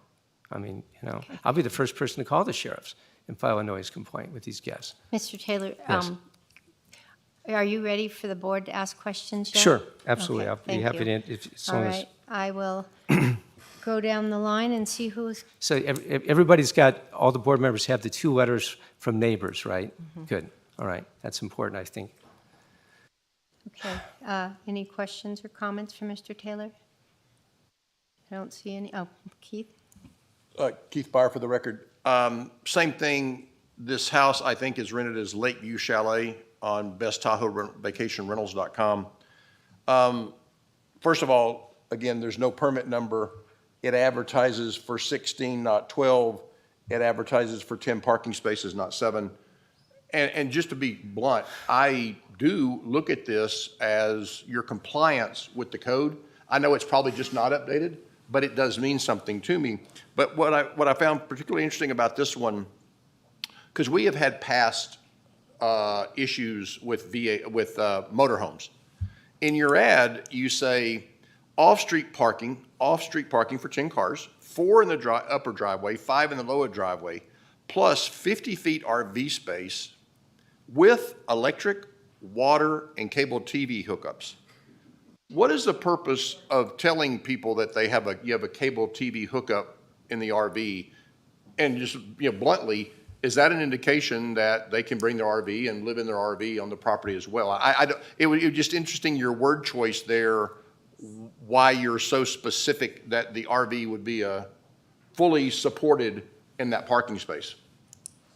All right, buried in that are, think about 5 questions. I'll try to take Sorry, your prioritized I could break order. them down if you'd like me. No, Okay. I think I got thought it was one, it's about the RV, the rest were notifications that Okay. you're advertising for more Right. occupancy than you're So permitted. I think the packet that got distributed to you was an application that was submitted back when we were permitted those numbers. Now, I will admit, I've had problems getting my websites updated. I'm not blaming it, I'm responsible for it. I've got 2 guys, and so Linda's taking notes. You have my word that if I close the business tomorrow, we will get these occupancy numbers fixed on Best Tahoe Vacation Rentals. It's Logify. They're headquartered out of Spain. And, we will get that edited and downgraded to reflect hopefully it'll be the 12. To take the 6-bedroom, 3,600 square foot home and downgrade it to less than that is pretty onerous, in my opinion. Again, the history, this county is not shy about enforcing code, to say the least. And, I just got hammered on one property with no violations. Who can tell me? Can anybody tell me, what does the county record say is the history of code violations and reports on my property? Mr. Taylor, any decisions we make are not always, sometimes don't have to do with code violations. The code has just been recently updated many times, and it is much stricter than it was in the past, which is why I think you're struggling a little bit with why all of a sudden there's a board that's reducing your occupancy. And it's because the code has been updated at the request of the county commissioners, and so we strictly follow the code.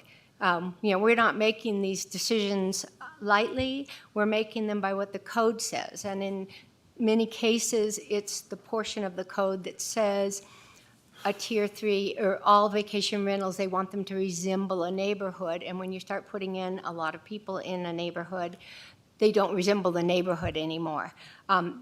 Those are just some of the things we weigh. The parking, the trash, all that is fairly new in the last several years. And so it's just sort of coming to fruition now. Okay. So, I know there's frustration for you. I get that. There's frustration for residents also. And we're trying to find kind of a middle lane for that so that we make everybody happy. Is there any other questions from the board here? Patty? Patty Graff for the record. Mr. Taylor, I noticed on page 3 of the floor plan here, you have the basement level, and you have on there, as far as the address, lower level, Lakeview Chalet, number 106A. Your question is, what does the number 106 stand for? Yes. Okay, 106, within my company, all properties, each property is given a 3-letter or a 3-digit number and a letter. And that property in our system is 106. If it's the first time that that property's been under that owner, it gets an A. We've had properties that have come to us under different owners, and that the second owner gets a B with the same number. It's an in-house system. I'm sorry that it said 106. That's more for an in-house administrative thing. Didn't mean, that's right from our website. 610 Don Drive, but in parentheses, it says 106A. Okay. Second question for you. On the master bedroom suite, it shows that there's a twin bed off the vanity and closet. Is that considered another bedroom? No, that's not a separate bedroom. That's part of the master bedroom suite. Previous owner, if I say, had an enormous wardrobe, huge walk-in closet. And it's like a room. I mean, literally, it's like a bedroom. And that, we've had, that master suite serves as a suite that a young couple with 2 or 3 children, they can take the king bed and put their children, sharing that bathroom and have privacy and be in that little suite.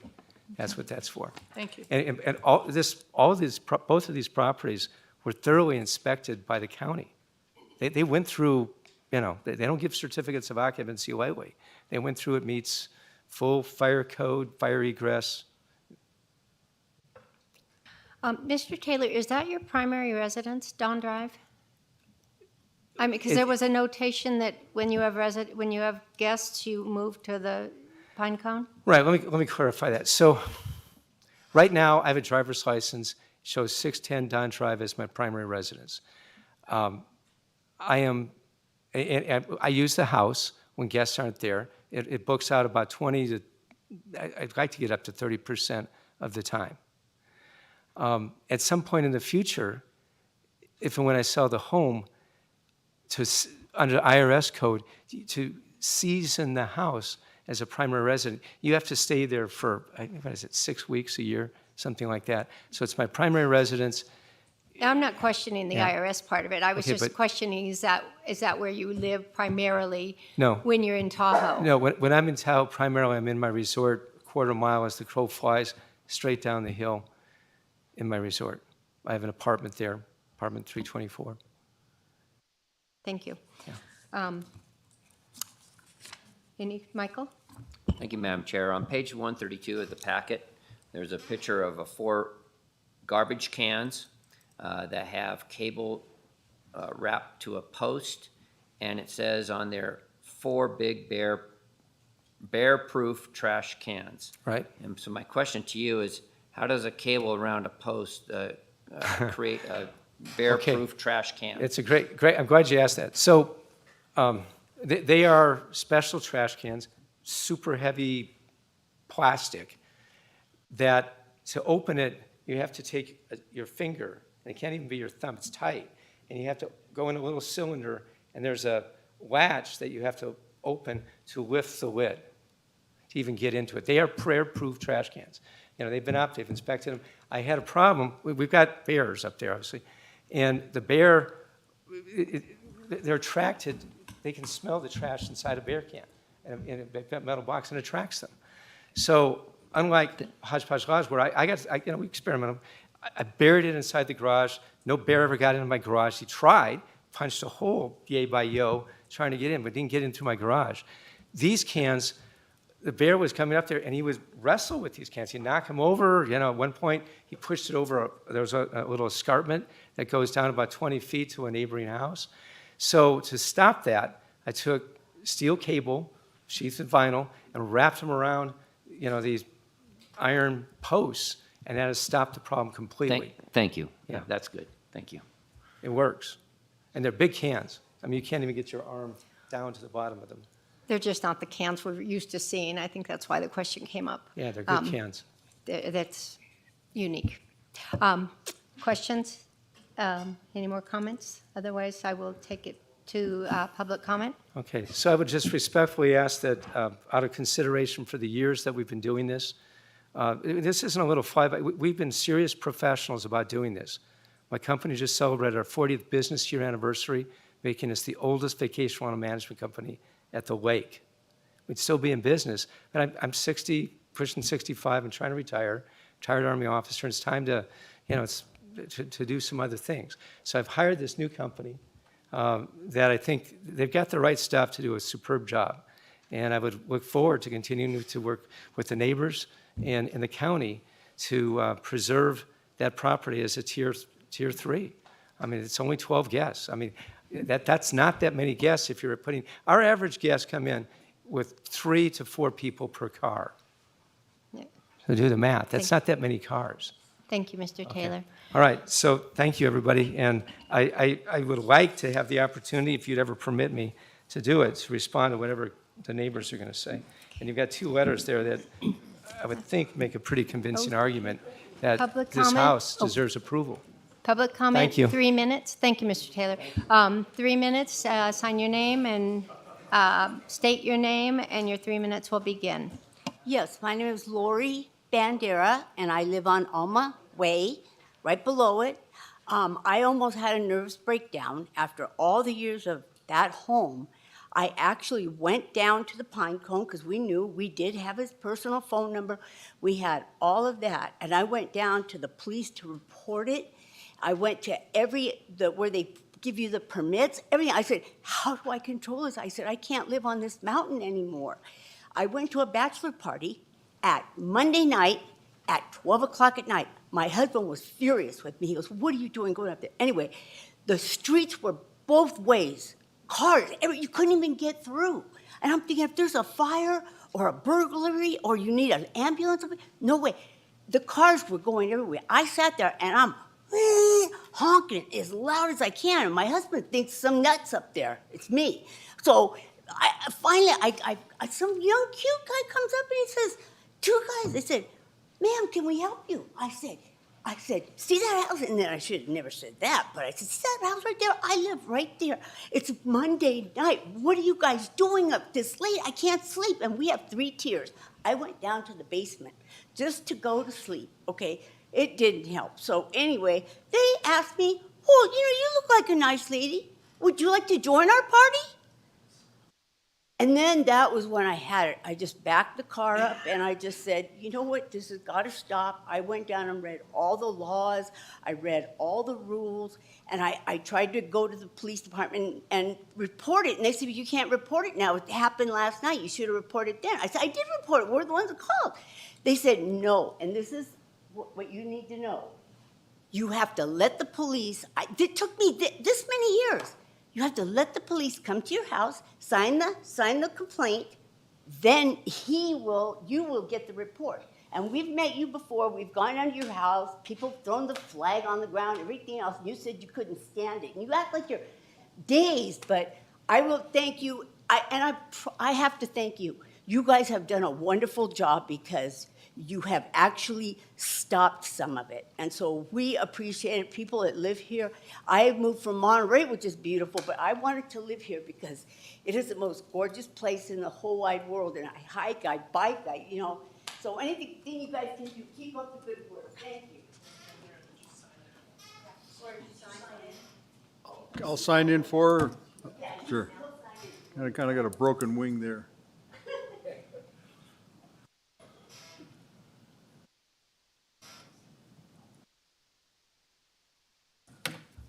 My name is John Bandera. I live at 624 Alma. Madam Chairman, members of the board, thank you for all the notices as well as the opportunity to attend this meeting and weigh in on this application. I'm speaking in behalf or in support of not granting this application for the level 3 tier designation. First of all, a little bit about our neighborhood. Unlike some neighborhoods in South Lake Tahoe or in Upper Kingsbury or some of the other condo areas, we have very few mainly unoccupied second homes. This is a real community with full-time neighbors, many mostly with small households. We have narrow streets, very limited on-site parking for most houses, and very few on-street parking opportunities beyond that. If you want to go visit somebody there, you might be able to sneak in a couple times. During the winter, we have poor road conditions at times. And so, having this many additional people in the neighborhood is just, it creates another level of problems. For our house, we currently have 3 large vacation rentals within our 300-foot circle that you guys have. 610 Dawn, 611 Dawn, and one on South Martin. Each are large, and while I don't know their allowed capacity, it's a lot. We've seen large groups, sometimes far exceeding what seems reasonable for the neighborhood. Kids, cars, bachelor parties, block streets, and then people have invited guests on top of that.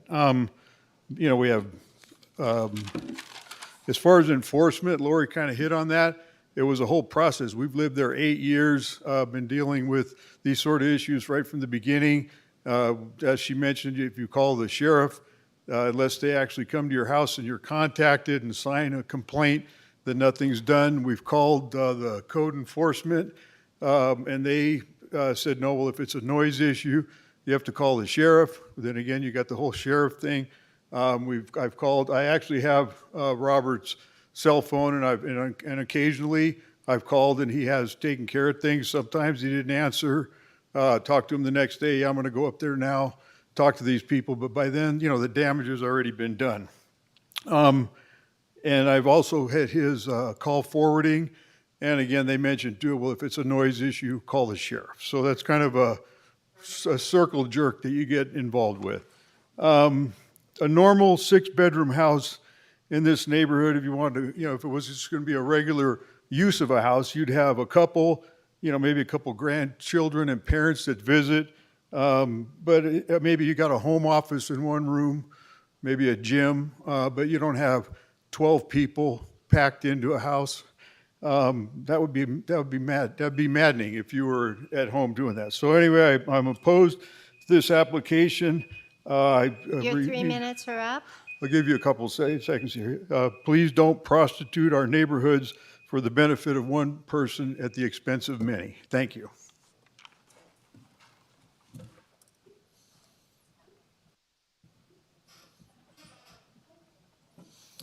Yes, hello. My name's Eric Nelson. I live two houses up from there. I've been there for 6 years, my wife and I, and we've seen a lot of stuff go on. It will be packed. They will have the 6-9 cars there, and then we have forest land next to our house, and they come and ask if we're allowed to park there. Is that your land?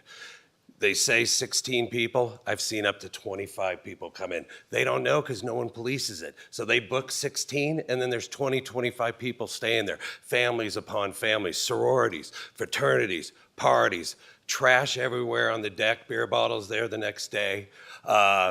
Sometimes it happened this past year twice that I saw. It doesn't get snow blown. People are checking in, so they're parking on the road trying to shovel it themselves, and then they call, and then the snow blowers come and clean it up, and then the cars get off the road and park there. We've had people come to our house saying, hey, offering us beer to say, hey, we're going to be loud tonight. This is kind of a peace offering. We've seen a lot of stuff go on there. We bought the house 6 years ago, quiet neighborhood, and it's not. It's loud, it's a party.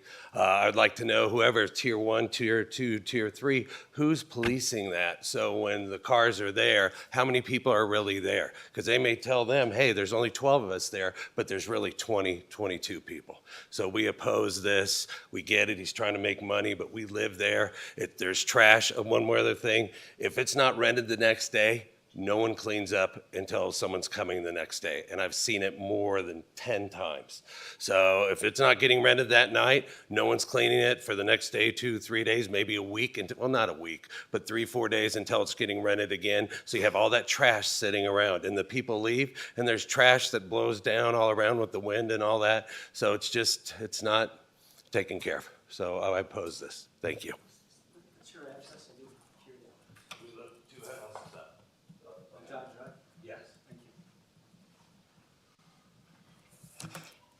My name is Ruth Kaywood. I live at 639 Lookout Road, which is at the top of Zephyr Heights.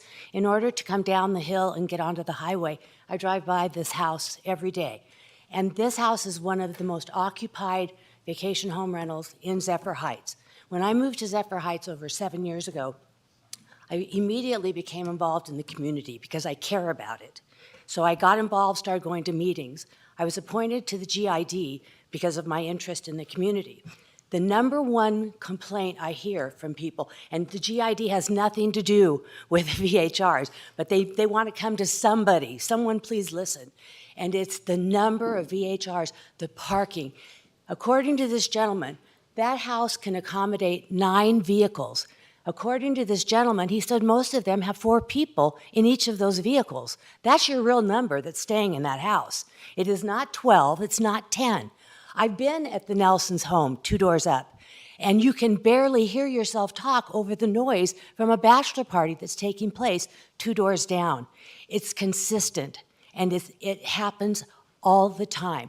So I beg of you, I mean, this is our homes. I mean, we spend a lot of money and we put a lot of effort into our homes. We want our community to stay a residential community. And those that do have vacation home rentals, keep them small, keep it within reason, and please respect the homeowners as well. Thank you for your time.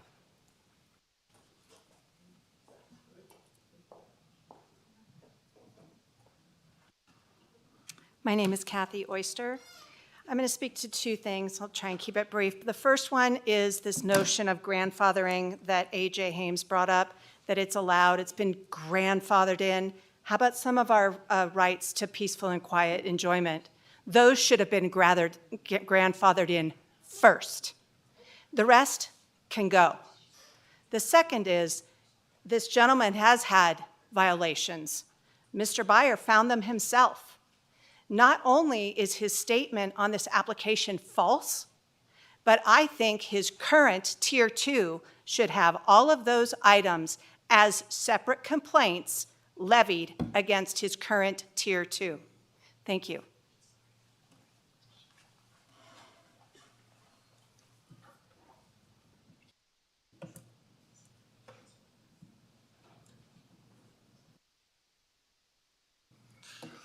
Hi, my name is Luke Michelson, and I live at 613 Marge, which is down the hill from 610. My parents own 612 Dawn, and they reside at 614 Dawn. We live in Zephyr Heights full-time. I'm concerned about issuing a Tier 3 permit for 610 Dawn for several reasons, but for the sake of time, I will narrow it down to 2 issues, parking and noise. Parking. Many times through the years, we have experienced a problem with 610 guests parking on 612 and 614 private property. Noise. All I can say is that when we lived at 612 Dawn, the noise from 610 was so much sometimes that it made it impossible to sleep. We were constantly exposed to loud music and vulgarity. For these reasons, I can't go along with issuing specifically a Tier 3 permit where there will potentially be more people. I appreciate Mr. Taylor's efforts and his right to make a business, but for the sake of our densely populated neighborhood, my parents' health, and the quality of life for the whole of Zephyr Heights, I have to say no. Thanks.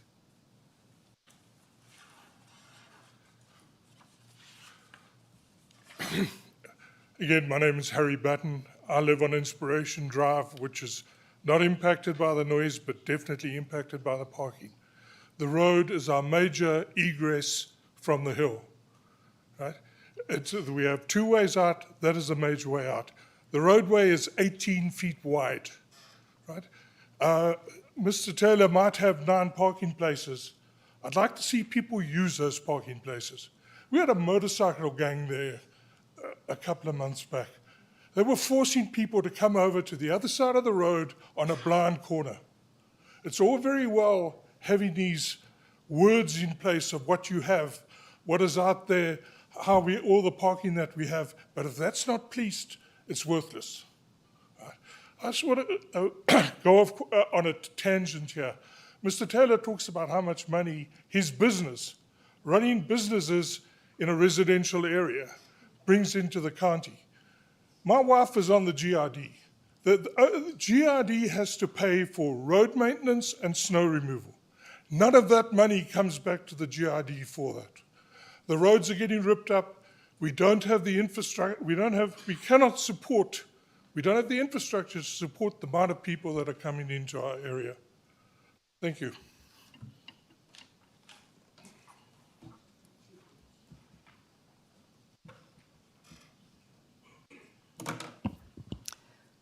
Ellie Waller, number one, are all the personnel that these phone calls get forwarded to certified property managers in Nevada? Number two, letters of complaints, there were 3 in the supplemental, plus all the people that have filed today need to be taken into consideration. And the crux of my comments is number 3. The staff report states somewhat high density. This home makes the perfect case for future density and associated impacts. There are 4 homes on Don Drive, plus Mr. Taylor's request of 10. The other ones are allowed up to 56 people. You see where I'm going with this. Add the existing other Tier 2s in the general vicinity. 3 homes on South Martin allowed up to 30 max. North Mountain up to 60 max number of people. Lakeview Drive up to 18 max. Zephyr Heights Drive up to 20 max. This is 94 people plus 56 people max for a whopping 150 people, plus cars, pets, trash, etc. Some areas are just overcrowded. I'll finish by saying maybe with everything presented today, I'm not sure how legal looks at this, the complaints that are on file, the things that some staff and members have found, maybe the Tier 2 needs to go away. Thank you.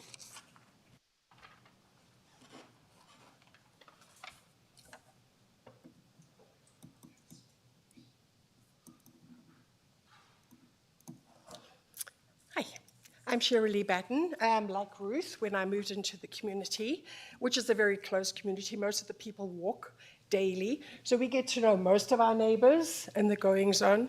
610 has never met its code. There are always way more people there than Mr. Taylor's presented here today. That's my first thing. And Mr. Taylor, I pose a question to you. Would you like this home next to your residence, with your family, that on weekends we cannot enjoy our own homes, we have to go away to enjoy our weekend, or we have to put up with noise, disrespect, loud, obnoxious behavior?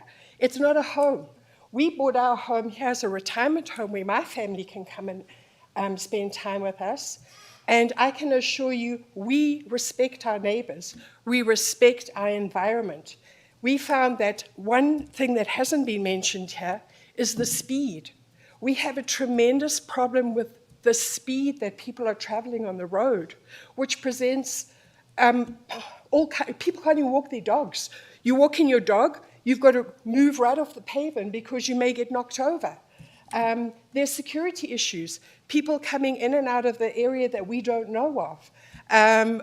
There's numerous things. This is a home.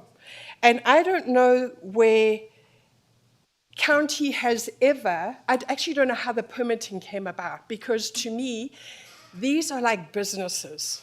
I understand people who've bought a home and live in it, and on occasion, rent it out. But when you are buying a home purely for the sake of it becoming a business, it's no longer a residential area. And I think that that needs to be addressed. My opinion is Tier 3 should not be allowed in any residential area. And that's all I'm going to say. Thank you very much. Thank you. Okay, seeing no more public comment, I will close public comment, bring this back to the board. Comments, motions, thoughts? Madam Chair, I guess it's my duty here to make it. I want to go back to the county commissioners discussing tier threes, because I think it's very important, because I keep using this 100-foot rule, but that's actually not what it says. The commissioners were against all VHRs over 10 people. However, there were a select group of people who presented very unique circumstances that they sat on acres of land, that they were so far away from people that they couldn't create a nuisance. And that is how the Tier 3 permit came into being. You can go back to the county, the BOCC minutes, the BOCC recordings, and that was the genesis of it. This house is not that. There is one very close neighbor, but again, the 100-foot rule is just a kind of a benchmark. There is one within 100 feet, but there are many around it. I don't like the fact that there is an ad that does not comply with the existing permit. That bothers me. That is a violation. And also, there's significant complaints that we heard today. So I'd be in favor of denying this, and I'm ready to make a motion, or someone else can make a motion if they'd like. Michael? Thank you, Madam Chair. So I took another drive up to 610 Don this morning, just wanted to get a feel for it. I go to every single one, many times, multiple, and the ones coming up I've been to 5 times. But this is like a ride up the Matterhorn in the summertime, and I just can't imagine what it is in the wintertime, especially with people that may not be used to snow. But that being said, this is a tight, single-family community, in my opinion, and it's not in an area that I would deem to be a tourist zone, so that I just don't have a good feel for a Tier 3 in this situation. Patty? Patty Graff for the record. Going up there and just, Mr. Taylor, yes, I do also physically go up there and drive it. And I am concerned with the roads and also hearing all the public comment today. And agree with what Keith said about the Tier 3s, and I just don't think this is a Tier 3. Thank you. Keith, Lauren, do you have any comments? No? Okay. It is on a difficult corner. I had a hard time even being able to slow down enough to look at the unit because of the corner it's on. And I agree with my colleagues that it is a very tight neighborhood. I know the area well. With that, I'll turn it over to whoever would like to make a motion. Madam Chair, I'd like to make a motion that we deny the application for 610 Dawn Drive for Tier 3. Do I have a second? I'll second. Okay, I have a motion by Michael Sloan, a second by Patty Graff to deny the Tier 3 permit. All those in favor? Oh, discussion, sorry, discussion. Yeah, Lauren Romaine for the record. Just a question for staff. These bear boxes, I thought we were, I mean, it seems like we're expanding what is considered a bear box, and if it's a Tier 2, is that something that bear boxes are required also, correct? They're not required if it's a Tier 2? The code doesn't, this is Ernie Strelo for the record, the code doesn't specify that they're required, they're suggested. Just Tier 3s? Yep. Okay, thanks. Okay, back to the vote. All those in favor of denial of this Tier 3 permit signify by saying aye. Aye. Aye. That's a 5-0 vote. Thank you.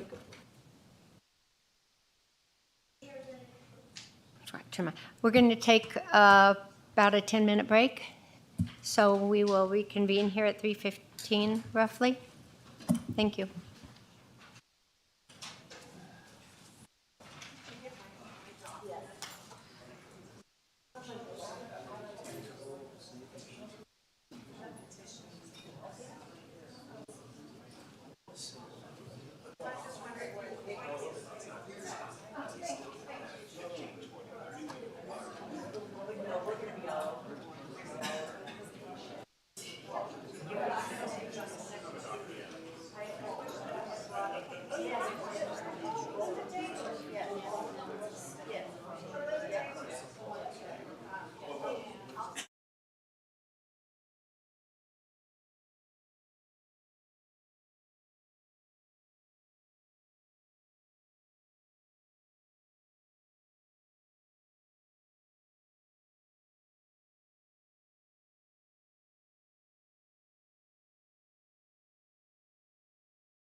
bringing the meeting back to order. We have all of our members, so we will continue on with agenda item number 3. For possible action, discussion on a special use permit application to obtain a Tier 3 vacation home rental permit. The subject application is for an 11-bedroom home, 22-person occupancy, located at 343 Tramway Drive. The owner is James Tulin, who currently has a Douglas County-issued VHR permit, account number 084-00984. APN 131930627027. Turn it over to Mr. Strelo. What's the number again? No, this Ernie Strelo for the record. This is a continuance from last month, correct? So on May 25th, James Sullivan began the process of commencing the VHR permit renewal process for 343 Tramway up in the state line. Original, it was 26 occupancy, 11 bedrooms. Now this application is maximum of 22 in 11 bedrooms. So Mr. Tholen received approval for his Tier 3 permit on June 29th, pending the outcome of the VHR advisory decision within 180 days. This was his first appearance before the VHR Advisory Board was on August 24th, 2022. It was continued at that time. There was additional questions from the management of the VHR on the relationship between it and the attached property at 345 Tramway Drive, which I believe is above it. As Mr. Tholen was not present to answer questions due to a medical emergency, the hearing was continued. If the Tier 3 special use permit is denied, you can operate 343 Tramway as a Tier 2 with 10 occupants. If a Tier 3 is approved, the permit would continue with operation of the home owned by Mr. Tholen with an occupancy of 22. Unless the details of the permit are modified, occupancy, number, parking, et cetera, or the property is sold. So you have the packet in front of you, and I'll pass it back over to you. Thank you. Thank you, Mr. Strelo. You're representing Mr., is it Tulin? Is that how you say his name? Tulin? Okay. So please state your name and your relationship, and you can begin your presentation. Okay. I have a packet for you guys. Do you guys have a copy of it already? I don't believe we're doing this again. That's fine. This is Ernie Strelo for the record. We have a packet in front of us with the application information. Okay. And all the stuff from the August 24th meeting, as well as distributed last 2 weeks ago in the packet to the public. You know, I'm hoping that that's it, but Yeah. is there more? No, that's it. Okay, thank you. So my name's Amber McDade. I'm the broker and property manager of Realty Boulevard. So I am representing Mr. Tulin. He's not able to be here for health reasons. So I've never done this before, so do you have questions for me? Okay. What do I do? And you said Amber, right? Correct. Okay. Well, then, I know we all had a list of questions last time, so I'll bring it over this way. Michael, did you, or? I have a bunch, so let the people. Oh, you have a go first. book, great, great. Okay, well, maybe I can knock off one or two for you. Thank you for coming, Amber. So are you the property manager, or your company the property manager for this application, 343 Tramway? Yes, to both of those. Okay, and do you have a Nevada license? Yes. Okay, and the property right above it, I believe, was 345 Tramway. It did have a VHR permit, no longer does not, but what is the status of 345 right above it? It's in the same building, basically. Is it rented? Is it rented to how many people, or is it? So so they're separate units. So 345 has the 4 bedrooms, and 343 is the 11 bedrooms. Yes, and is it currently rented, or is the intention to rent it for a long term, short term, keep it vacant? It's intended to be a vacation rental. So it's, doesn't have a vacation rental now. Correct. But in the future, Maybe. may apply for a vacation rental. Correct. Okay, but right now it's just vacant. And I'm looking at my records. I thought we had a tier 2 on that one already. But I could be wrong. Mr. Trello, could you help me out with that? Ernie Strelo, for the record, there is no permit for that location. So that one's not being rented currently. It's the 11-bedroom portion. Yeah, Ernie Strelo for the record again. This particular property would not be grandfathered in, and so you would not be able to obtain a VHR permit because you already have one for the one downstairs. Okay. Okay. Michael, did you have other questions? I would like to pass for right now, but have the ability to come back. Thank you. Patty? I have a question on 345. Do they have a complete separate entry and Correct. exit? It's completely separate. Okay, all right. Thank you. Lauren? Lauren? Yeah. Those 8 parking spots that are up front, because of the proximity, it looks to me like they have to share it between 345 and 343. Is that correct? Correct, except the other unit's not being rented currently. Right. Okay. And so there was a question about, you say you're with Realty Boulevard. Is that a real estate? Yes, we do real estate sales and management. Okay. And then you also work for Lux Vacay? I do not work for Lux Vacay. I contract them for my marketing and guest services. Okay. I was thinking so you're on Lux Vacay's website, you're at the bottom. Because with That's okay. marketing and regulations for real estate, I have to, my broker's license and permit number and everything has to be, and my logo, all my information has to be on that. Okay. So yes, I'm on all of the Nevada side of the properties. So you contract with Lux Vacay for marketing? For all of their Nevada properties. Okay. So they have other properties that I'm not a part of. Okay. Then on the advertisements, there is, it was hosted by Sean. Okay. Sean is? Part of Lux Vacay. Okay. And is he still the host for that 11 bedrooms? Yes. Okay. And Sean, though, is not. So Yep. I guess with host, he helps with all the marketing and all that stuff. So we have people, Jim has people that are in Tahoe. So if there's any repairs, anything needed, they're close by. I live in Reno, so. Okay. I'm trying, I don't know if she explained to you, but the last time when this came up, there was just a lot of confusion over all the multiple names. So Sean is still listed as the host, but the property manager, I guess I'm turning this to staff for a minute. The property manager has to be, or the emergency contact needs to be located within 30 minutes.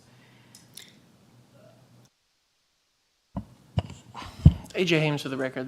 The emergency or the local contact Yep. is the person that should be within 30 minutes. And the emergency contact is Julio. Correct, and he's within 15. Yes, he is. I know. Okay, so the property manager can be farther away, it's the local person. So then what about the marketing part when the host is a different person who we don't have a certification for? Because it seems like when you list yourself as the host, you're the one who's going to be in contact with the people, and that's basically the property manager. Should be, because we require it to be a Nevada person. It seems like when that person is the host, that should be the property manager, because we want them to understand the rules and the regulations and what happens here. Am I misreading that?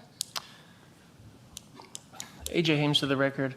The the code isn't specific as to duties. And so it's up to this board to sort of investigate. If this board feels that there's an issue or discrepancy with regard to property management, this board can ask questions to investigate that point. Okay. That property manager is sort of the common sense understanding, which would control, absent some kind of legal definition, is the person who might, book the property, handle bookings, handle marketing, hire out individuals who would either clean the property or conduct maintenance, things like that. Those are sort of the common Okay. descriptors. Well, that- let me ask the questions then. Thank you. Lauren Romaine for the record. Amber, is there a reason then that you're not the host on these on the ads? Just because they're more close to the property, they're local. So, I mean, I can easily be switched to the host because of, me being the property manager. That's not an issue. It just seems, and it sounds like it's kind of a gray area in a way, because we require a Nevada property manager so that you understand the rules and regulations and what's happening here in Douglas County and the issues that we're trying to deal with. And yet we have this host who's the person who's going to be in contact a lot and give information to the renters, which is really the important part. Like, it's really serious that you are, only this many occupants, only this many vehicles, and if we don't have that person, if we've got these different people, then, who's the one and it's a big place. So the management of it really has to be run like a tight ship because, it's just, the potential there is bad, is big. I think that's it for right now. Okay, thank you, Lauren. Keith? Madam Chair, and I don't know if I'm asking the same question. So I got a P brain, so I'm going to ask P questions, right? Okay, so you're the manager. Lux Vacay does marketing, and I don't know what that means. And then Sean is the host. So let me put it in my vernacular. Who's responsible for the advertisements on the internet for this property? Responsible as in what? As in, I put them on, I know what they say. Correct. You personally do it? A mixture of both. I do have a full staff. Yeah, okay, okay, and then you do review them. Now, when there are screening of guests, many of our owners don't like bachelor parties. They make sure people are over 25. They ask what they're going to do. They ask who's coming. Is it family members? Who screens guests when they say, I want to rent your property? Me and my staff. Okay, okay. Now, do you have a separate rental contract, or is it just, I'm sorry, do you have an Airbnb, how do you advertise? Is it Airbnb, VRBO, or your own personal? On hundreds of sites. All of them? Yeah. Right. So when someone says, book me for,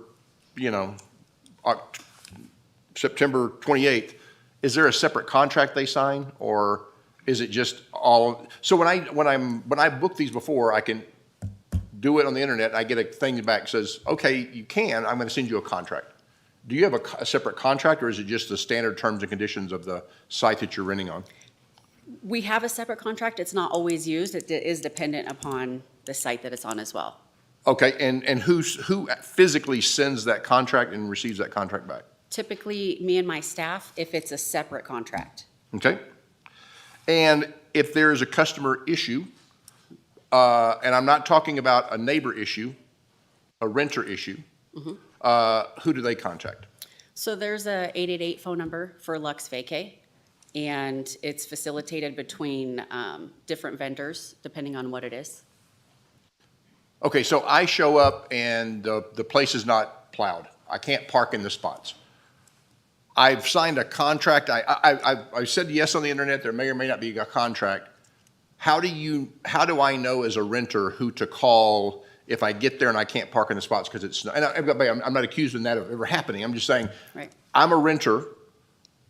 How do I know who to call? Is there a welcome pack? Is there an internet? Who's contacted specifically? Is there a phone number? Is it you? I mean, you said Yeah, there's a phone number. So everybody, they have a digital contract regardless of how it's sent, and they're provided all information on everything about each specific property. Great. On, specific contacts for specific things. Okay, and who would be that contact person? So there's the customer service line pretty much, and then there's also. Sorry, the customer service line of Amber McDade or of Lux Vacay? Both. And so I got to decide who to call? No, I mean typically Lux Vacay first. Okay. But we do provide, our information is a backup, and we also provide Julio's information and anybody else that's needed. Okay. So you get reviewed after a stay. Who reviews those reviews and comments back and forth if they so need to? Typically me and Lux Vacay. Okay. And who arranges for housekeeping services, snow removal, those kind of things? We do. You do, okay.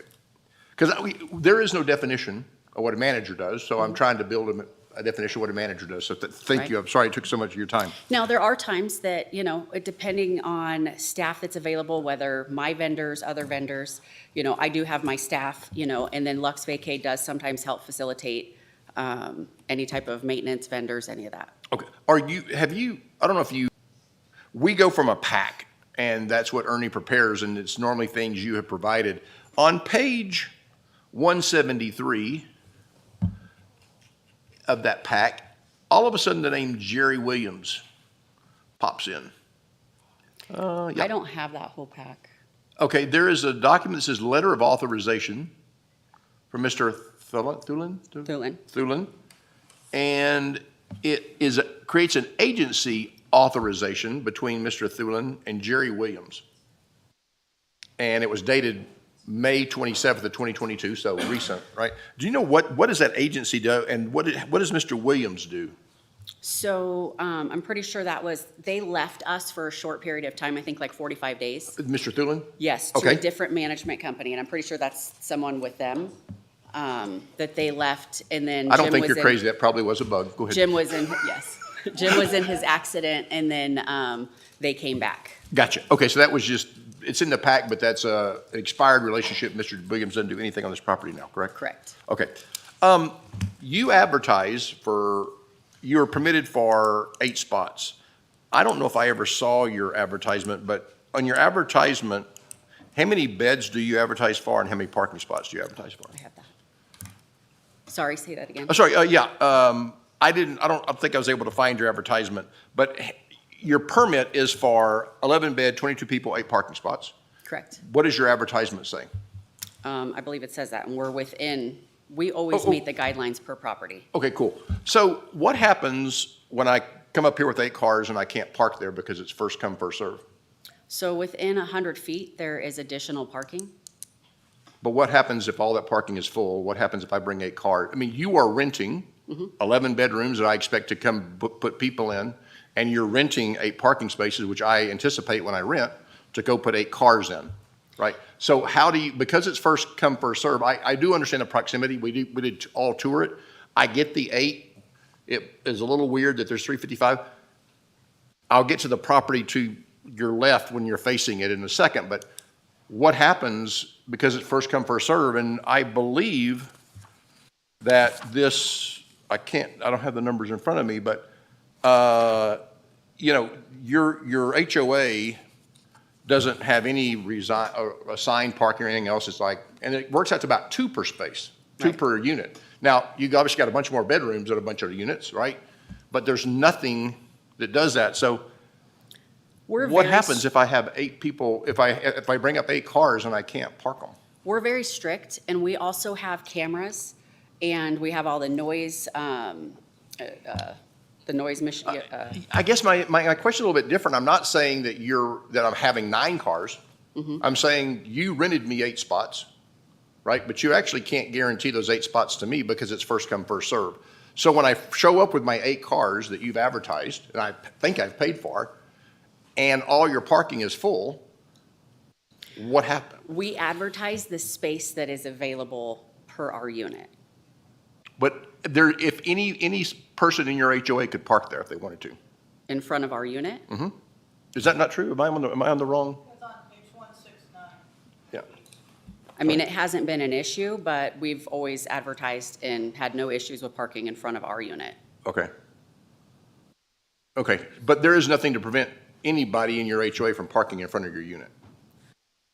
To be Except honest, I wasn't proximity. aware of that because Except I'd it's have in to front walk. of our actual property, Yeah. so No, but it hasn't been an issue. Okay, thank you. 343, I'm assuming you would not have complained again. Mr. Thulin still owns 343. If we were to grant this permit and you were to sell 343, you now have a neighbor 0 feet. Keith, I think we're on 340, we're Sorry, 343. 340, yeah, sorry. 345. If you were to sell the unit above, I can be more general, the unit above, you now have a neighbor 0 feet. Would you be willing to condition your permit that if you sell that unit, when you sell that unit, you come back before this committee? Absolutely. Okay, thank you. Page 168. I learned a lot about bear boxes, the last person, and maybe it's the same. Because let me tell you, I'm glad I heard about it, because I would have bet dollars to donuts that I could have torn open some We're things. in the HOA, and then within 200 feet, there's 2 large dumpsters that we have access to, so we don't actually have to have the bear boxes. Oh, agreed, but the picture on 168, so there's a bear box, there's a dumpster. 2 dumpsters. 2 dumpsters, yep. And then there's these 2 boxes which say bear boxes, which have this cable. And they look like regular trash cans to me. What are you so when I rent your VHR and you send me this welcome pack and I got trash and I don't want to have it anywhere else, it stinks, right? Am I going to put it in these containers or am I going to walk it down to the dumpster? What are these containers on your property for if you have a dumpster? You see, my question is, how does this thing work? Can you explain trash to me from the perspective of a renter? I see these containers. I don't know if these are bear proof, if you could expand on that.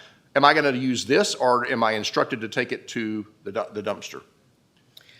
To my knowledge, they're instructed to take them to the dumpster. But if there's overflow of trash, we do have trash receptacles, and then we have our people that will empty the trash. Daily, how does that work? As needed. Again, we have Julio right by, so as needed. Oh, so he just checks. When there's 22 people producing 22 people garbage, he'll check every day? Pretty much, yes. Cool. He's very accessible. Okay. Page 171 are your noise monitors. Yes. And realize we're just going from a pack, right?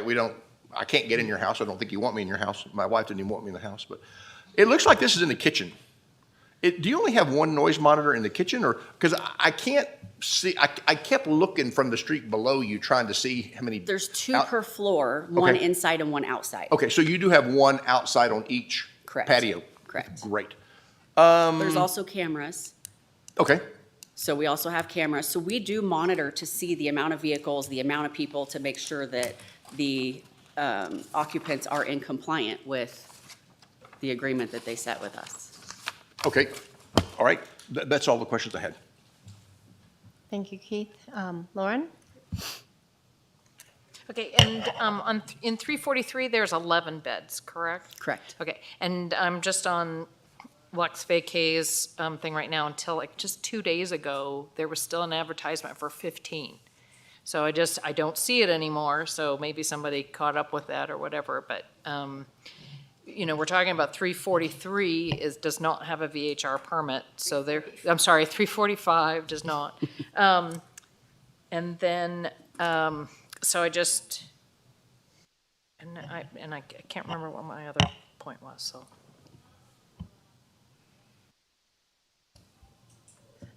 Okay, any other questions? I think one of the biggest concerns, I think for all of us is the parking, the 8 out front. And we only allow 6. You allow 6 Correct. only, which makes sense. Correct. With the split, okay. And we've had, to my knowledge, we've had no complaints. And obviously, this location is not by other houses and by other stuff. It's Right. pretty much smack in the middle of a bunch of other large vacation rental communities. Honestly, the parking doesn't worry me. Okay. Because the HOA is very lax up there, so I'm not too worried about it. I guess it would be a concern if the upstairs unit was sold, and then that would be something that the new owner would have to work out, I suppose. Lauren? And this really isn't for you, it's kind of more for us. These hard plastic supposed bear boxes are kind of this is the first time we've seen these things. And I went past your place and I could see where a bear just sits on that thing and it's gonna pop it right open. I'm curious, I don't know how, so here we are kind of approving these things. It is a bear box, but it's not, to me, it wasn't the intent. No, of- and it is of- picked up daily. No, I understand, but bears are, Right. yeah, bears are. Bears are not on time restrictions. So, and I'm kind of curious from an HOA standpoint as to how they allow these extra garbage cans to be sitting around when there are dumpster areas. So, you know, that, it just kind of, it does concern me. As us, I mean, you have garbage removal. It's right across the street or up, you know, and so to me, I just don't want us looking at these and saying that this is an approved type of thing that I would approve later. The only reason to me that I'm okay with it is because I know the Tahoe Village dumpsters, and they do have appropriate garbage. Well, I would like to add too, that if you, like, listening to the other complaints of people, how, you know, people leave cans and bottles and stuff everywhere. Ultimately, our goal is to have our properties as nice and clean as possible. So if we have something close by that we pick up daily, that also helps facilitate a lack of junk. Yeah, and and I would trash. say the nice brown bear boxes look much better than We can these, look but at- that's and just a we can personal. look at switching. Yeah. I would also suggest too that we should have an updated letter of authorization, not with Jerry's name on it, have a letter with your name on it. Yes. So that would be the correct paperwork that we've got to have. And yeah, And whatever then you my need other- from that. I'm sorry? Whatever you need for that. Yeah. And I'm sorry, your question was, would you mind it being conditional on, and if it sells? Okay, the other concern, and we go back to Tahoe Village. To me, this is not, we just had 2 other tier 3 requests in vacation, or I'm sorry, in residential areas. And, you know, we do have a standard, we've been pretty good about that standard. Here we go with Tahoe Village again, which is another thing, and I don't want to put the cart before the horse. In assuming that Tahoe Village will be designated as a tourist area. And so I need an out in trying to figure this out. I don't have a problem with allowing this for a year until we can get this other stuff straightened out with the density that we talked about. But I have a real hard time because it is so different than any other place that we would approve those. So I'm adding that to whomever makes a motion. I need to take some public comment first. Oh, no, So- I'm not, whenever they make a motion. So, Michael? May I just ask one more question or so? And this is on page 175 of the packet. I know you're not looking at it. You were the managing agency back then for the 2020-2021 permit, and then you only have 4 assigned parking spots. And then we go up to this year, and then you have 8. Why was the difference? We have 6. Well, that's, Sorry, what was the answer? well, she said she had 6. We have 6 that we use for that space. Okay, I'm just saying what the permit says, though. Correct. The permit said 4 in 2021, and now it says 8 in 21, 22. And I am concerned with parking because I do think that if someone gets 10 and someone gets 8 and someone gets, and pretty soon we're out of parking spots, right? And so I think we just have to be aware of that. And on tier 3s, as I know I believe what is legal for us, we can consider parking for tier 3s. So, and I would like to see a 1-year conditional on any tier 3 that we approve. Thank you, Michael. I stopped a little bit early just to give other people. Sorry. Keith Bauer for the record. I don't want to talk about, say, would you condition your permit, because I need your advice first, but these trash cans bother me, and I guess maybe the fact that they're there, they're likely to be used. And people who are not bear aware may put it out at night, and I don't know what time Julio comes by to pick it up. But would it be, if you just removed them, because you've got a dumpster and told people to use the dumpster, would that be a preferable? Because my concern is that you're going to see a non-bear-proof container and you're going to put it out anytime, day or night, and you're going to have a bear come there during the night before Julio comes. I mean, if you removed them and only had them put to the dumpster, would that? We could either remove them or add more bear-proof ones that you guys. Okay. And I wanted to, and by the way, I am concerned about parking. I do sense that this is a tourist zone, right? Right. And I'll tell you, I am concerned about parking, and a couple of facts. None of your reviews have ever mentioned you had a parking problem, right? Yeah. You, unfortunately, because of the way these sites work, they're not designed for me to go look at an area. But when I start clicking, some do have parking problems, right? And maybe you're somewhat unique because you're kind of geographically different than some others. But I will tell you, other people's in your HOA are talking about parking problems. Two ways: there was no place to park, and some, it was 300 feet away, which doesn't sound like a long walk to me, but I guess if if you're not used to doing that, maybe it is a problem. Or maybe if you think you had 6, not your property, but maybe you were told you had 4 and somebody's parked there and you all of a sudden had to walk, maybe you're more irritated. So I am concerned about it, but I'm mainly concerned about it from a renter's perspective. Because, we generally think of permit holders and residents as our stakeholders, but we also have a stakeholder as a renter. And I do think we got to do that. I can probably get there on parking down to 6 if I understand the building to the left. There was a domestic dispute going on when I looked at your property in one of them.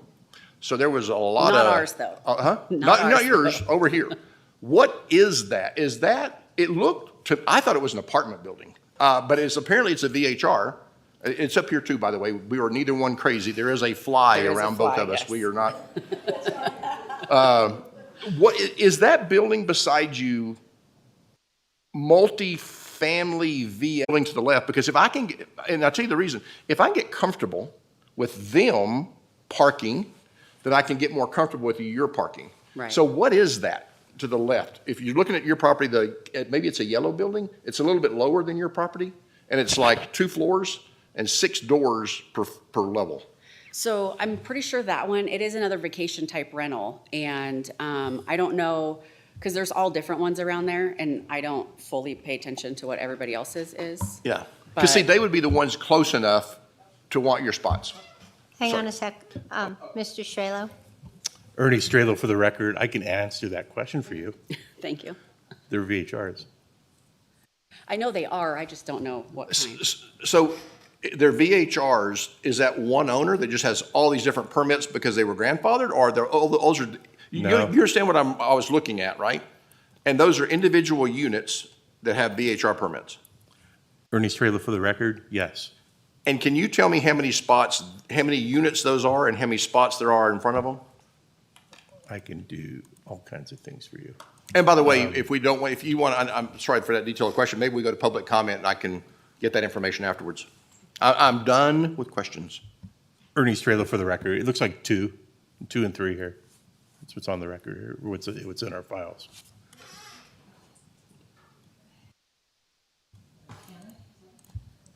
Oh, go ahead. Lauren Romaine, for the record. I believe that unit, you're looking at, you've got this house here, that there is common area parking before that, and that they have whatever that weird number is, like all the other people that have common area. Yeah, and so again, it goes back to the proximity. You're not. I'm sorry, Keith Byer for the record. So my question, I don't like the parking. I can get comfortable with the parking for one reason. If there was a tourist zone, this would be the tourist zone.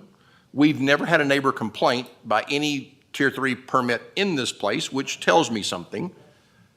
But what I'm finding is, again, putting my stakeholder of being a renter, if you rent me 8 spots, I want to be able to bring 8 cars, and I want to be able to park them, or 6 spots, because that's what you sold me. That's what you rented me on the website. And if I can get comfortable with that parking, then I'm more comfortable with the 6 for this. But if there are 3 or 4 VHRs with, let's say there's 4 VHRs, and so they would have 8 parking spaces, but there's only 6, those 2 people are more likely to park over here. So, go ahead. I would say if I could add, I mean, obviously, if the parking became an issue, we would then just say there's less spots available, and then make sure people understand that. Yes, it's interesting when you can't sleep at night and you start, and this is the stuff you have to think about. People don't gather and come to Tahoe. People come to Tahoe to gather, right? So if you have 22 people in a place, more likely than, I don't know, I shouldn't say more likely than not, it would be strange to me for 22 people to show up in 4 groups, in 4 cars. 6, you think grandparents, you think individual families, and I'm trying to, and again, I'm not trying to limit your number of occupancy based on how many spots you got. I mean, I just don't want to make that thing. I'm just trying to look at parking in a narrow view of adequacy of parking. And I just don't know if you're going to have 22 people show up in fewer than 6 cars. 6 times 4 is 24. I can kind of get there. 4, I don't know if I'm going to average, again, because I believe people gather in Tahoe. They don't gather and come to Tahoe. If you only had 4, I would have a problem. Can we shrink the parking discussion down a little bit here? Because ultimately, she says they have 6 spots. I would say, and we track it, and we have cameras, we have everything. So if So- it becomes so an issue, we address it, and if it becomes a further issue, Ultimately, we'll we further should address be, it. We should move on and get some public comment and find out if, in fact, there are people from Tahoe Village that would like to comment, because we're making a lot of assumptions. Lauren, if you've got something to say, I go do. right ahead. Nicely, on your Lux Vacay ad, it says 6 vehicles, which is really, it says do not bring more than 6 vehicles, which is a great thing. And then just another quick question on that place to your left. Is can you get to that building from the ground, not the road? I know you can walk down the road. From that, or the only access to that building is. Yeah. So it is quite a distance for that, because it's in and around the common area. But, okay. Thank you, Amber. Mr. Shalo. So just for clarification, the application says permit parking spots 8. So whatever we're advertising, It says is 8, but we mark it for 6. Thank you. Okay, I really want to take public comment right now, so public comment will be where you are. So Okay. Unless you have something else you want to add, I know you've answered a lot of questions. We really appreciate your time. Then I mean, ultimately, I just want to kind of reiterate that we've had no issues. We are extremely compliant. We, have all the sound stuff, all the video stuff. Like, we go out of our way to try and keep our properties nice. We do that all over, any property that I am involved with, just because that's how we do business. So I would like to obviously get this approved. Thank you, Amber. Okay, public. And do I need to sign this? What happened? Yes, please. Public comment on agenda item 3.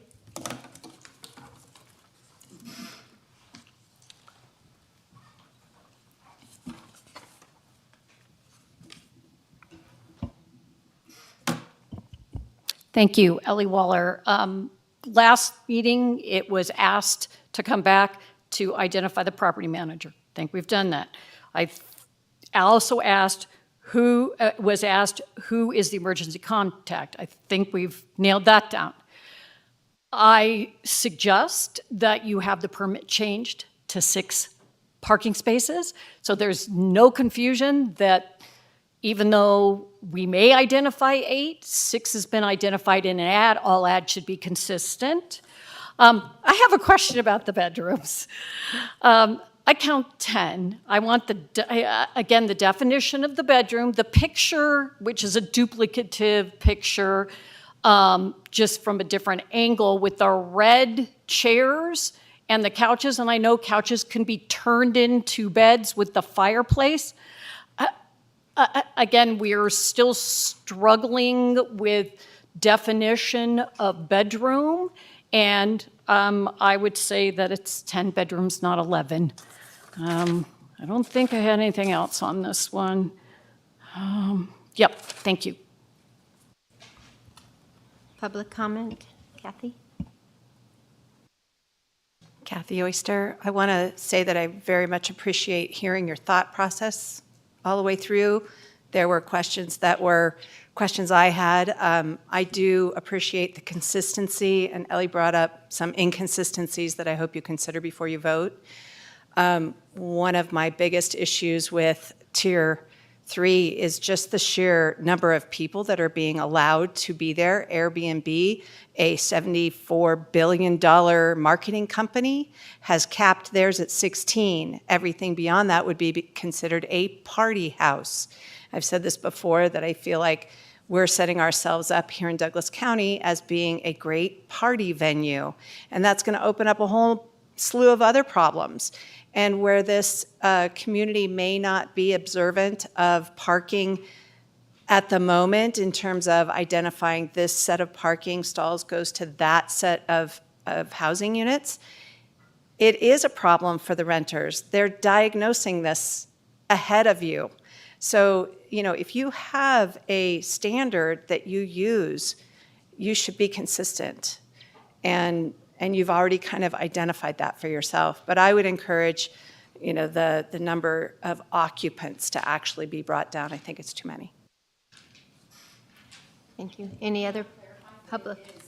You know, I'm kind of curious about that myself, because I did have a note to myself, but Because there's 6 queens, 4 kings in a bedroom that has 2 single. okay. We might just not have a picture of it. Okay, no more public comment? Okay, we'll close public comment. Bring it back over here. I'm going to suggest that if we do have more parking questions and that kind of thing, that maybe we do reduce it to the 6 that they're advertising if you want to approve this. I know it's been suggested that we do a conditional 1-year permit. I think that's a really good idea, because we really need to see what's going on up there in Tahoe Village. We don't have a real good pulse on that area yet. But with that, you know, I'll take a motion or more discussion. Michael? I'd like to discuss a little further. I do agree with the last public comment. She beat me to the point. I do think 22, we're not talking about a house on 10 acres somewhere. We're talking about, it's a pretty dense area for 22 people. That's like a mini city. And I think 16 might be a good number for this particular one. I think we don't have to go to the max number all the time on things. And so that's my thought. That's my thoughts on it. Anybody else? Okay. I would entertain a motion of some sort. Madam Chair, I'd like to entertain a motion that we grant a Tier 3 application for 343 Tramway with 16 max, 6 parking spots, and a 1-year conditional.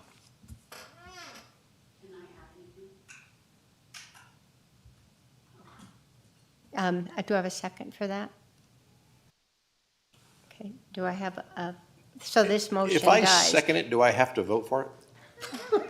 Well, I would like to second it to discuss it. And we can't have a discussion until it's seconded, correct? okay, but if you don't second it, then the motion dies. That's what I was trying to avoid, if someone can convince me. I'll let someone else second it or let it die. Okay, the motion dies. Do I have more discussion or a motion? Please. Patty Graff for the record. Discussion. What about possibly leaving it with the 22? Come back with parking spots and review Tier 3 next year and see how the history is. Because it seems like they're doing everything that they can. They have a good reputation. It is in a tourist area, and it would not being, derogatory to the property manager and everything that they're doing, it would give us information for density and for, as we go further, just to have the history.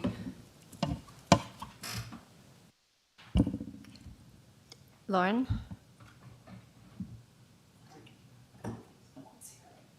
I just want to be really clear. There is nothing in the ordinance that says anything about tourist areas. And that's what I'm talking about when I talk about putting the cart before the horse. And that's to me why I would have to do it for 1 year. I think what this board has talked about is that we would like to, when we get finished with this and look into density, that Tahoe Village, but it's going to take a lot of time and talking with people who live there to designate it as a tourist area. But there is nothing right now that's considered a tourist area. Everything's the same, and they have, each place has its percentages.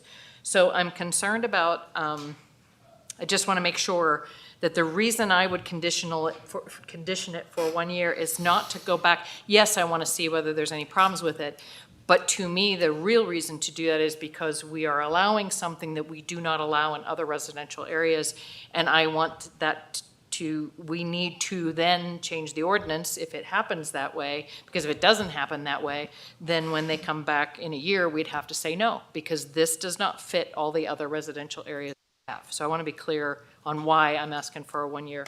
And then my other quick thing is, I do have a lot of heartburn over Sean being the host, and I just don't feel that matches with the intent of the ordinance, where the licensed Nevada property manager should be the one who is talking with the people. So I don't know how the one that's conversing with the people that are renting. So I don't know how we can fix that, because it just is a big disconnect. If Sean is the one who's talking to the people that are renting, and I don't even know who he is, I don't know if he's got a property manager's license. And to me, you've got to have a property manager's license. You've got to have skin in the game so that you manage these places correctly. And Sean is just this weird, I have no idea who he is, person that's out there. So if you manage it, I don't know if that can be fixed. And I'm not sure if the rest of this board would feel the same way, but sorry. Keith? Michael, you always throw these kinks and to me, it's proof that the open meeting law works, right? Because all of a sudden you throw these things and they're just hard for me to fathom and capture and think through all the nuance of it. If we didn't have the option to review this in a year, I would vote no for this. I believe we've got to understand parking. And as a renter of a VHR, if someone offers 6 spots, to me, you need to nearly guarantee them 6 spots. It needs to be highly probable. And maybe driving through there in the next year, I could see if it's highly probable, because I don't see a problem where I've parked before of parking here and going into a VHR there and walking along the road. If it wasn't for 1 year, I would vote no. I do agree we are starting to figure out what a property manager is, and I think the property manager needs to have their employees do those critical things. And one of them is answering complaints, because that is one of the core things that this is hedging on. So, to me, the conditions are reducing the permit to 6, which already matches the ad, 1 year renewal, and the property manager or a direct employee has to be the point of contact. And Michael, you threw me for a loop with this 16. I don't know how to handle it, and I was more anti to it until Lauren said, this isn't a tourist zone. We haven't decided this is a tourist zone. If this was not a tourist zone, this does not look like a Tier 3. Its next door neighbor is its next door neighbor is 0. right? It just happens to have the same owner, but the next door neighbor is 0. So I feel strongly both ways. I look for a motion that's seconded, and you'll have my support. Okay. Local contact doesn't have to be the property manager. It just has to be someone within 30 minutes away. And I don't know Sean either, and I don't know the relationship, but I think this has met the parameters required by a Tier 3 with having a licensed Nevada property manager and a local contact that's within 30 minutes. I'm fine with a one-year conditional permit because, as Lauren said, we aren't convinced that there are tourist areas in Tahoe. The fact that there was no one from Tahoe Village here today was kind of telling to me. I was hoping that we could hear from somebody, but we didn't. So, I'm prepared to vote. Lauren? I just have, so Sean should have his certificate of training in here, because if he's going to be correct, and it's not in this packet. He's the contact on the website. Madam Chair, I think there's a problem here that, the Board of County Commissioners probably are not permit holders, and they don't understand how to run a VHR. And what you've got, as far as I'm concerned, is if I'm a neighbor, I'm going to call Julio because I see Julio on the permit and I have that information. The problem Lauren, I think, has picked, I guess I shouldn't put words in her mouth. The problem I have with Sean is that if I'm the renter, I call Sean. And it's never been fully vetted whether a local contact is only for neighbors or a local contact is for renters and neighbors. And if it's renters and neighbors, Sean should have a certificate, and he ought to be listed somewhere, and we ought to be clear on where he is. If it is only for neighbors, then Julio has a certificate and has a contact. So I think what we've kind of discovered here is, what is the purpose of a local contact? Is it only for neighbors, or is it neighbors and renters? And then we got a problem, because Julio's name is not who you're going to call if you need a snowplow. You're going to call Sean, and we don't know who Sean is. Perhaps we condition the permit on Sean taking the test and getting his certificate. But I really don't want to take any more time on this. I want to call for a vote, or a motion. Go ahead. I will make a motion that we approve the Tier 3 on the following conditions: that the letter of authorization is updated to the property manager, correct property manager, that there are advertised 6 parking spots, that either Sean takes his test and we get that form back, or Ms. McDade is added as the host on all advertisements. I think I said a year, didn't I? Okay. Madam Chair, if I could I offer a friendly amendment before the second? I would like it to be the permit reduced to 6. And I think you mentioned that, but I don't think you actually said the permit reduced to 6. I think it was the 6 being advertised. Yes, the permit reduced to 6. Okay, thank you. Yeah. Then, based on that, I second the motion. Okay, I have a motion, and I have a second. Is there any further discussion? Say no. Mr. Hames? AJ Hames for the record. I just wanted to clarify the motion just for my own notes. The occupancy is 22. There's no change to the occupancy. Correct. Right? 6 was just a reference to the parking. Correct. Okay, thank you. Okay, all those, Madam is Chair. there a discussion, Michael? Yeah, I'm sorry to go against you, Madam Chair, but I feel kind of strongly about this one. I just want to make a point. Even though we haven't designated any tourist zone, the max we have ever allowed in this area is 16. So by saying 22 is fine, then if somebody comes up with 20 bedrooms, are we going to allow 40? I really think we should be careful with this, maybe start off slowly and work our way up if we need to, instead of starting off large. And that's all I have to say. Thank you, Michael. So we have a motion We have a second for 22 people, 6 parking places. Mr. Sean, his name's Ward, I believe, Sean Ward, will take the test and get certified.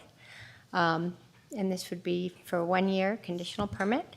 And update the letter of authorization to Ms. McDade.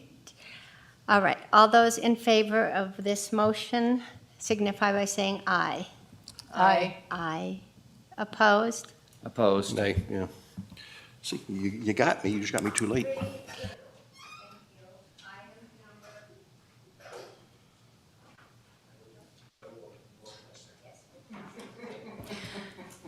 Okay, we're on item number 4. For possible action, discussion on a special use permit application to obtain a Tier 3 vacation home rental permit. The subject application is for a 7-bedroom home, 14-person occupancy, located at 626 Jeff Lane, it's State Line, actually. The owner is SSL Properties, LLC, Han Dao and Luan Lee, who currently has a Douglas County issued VHR permit number 084000422, APN 1319193100012. Mr. Strelo, I know this is a repeat also. Ernie Strelo for the record. Let me make sure I got the right one. Oop, that's not the right one.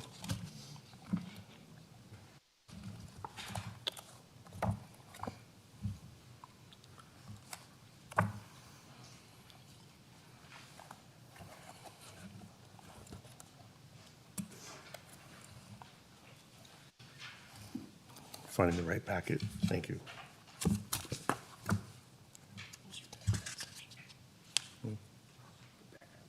Yeah.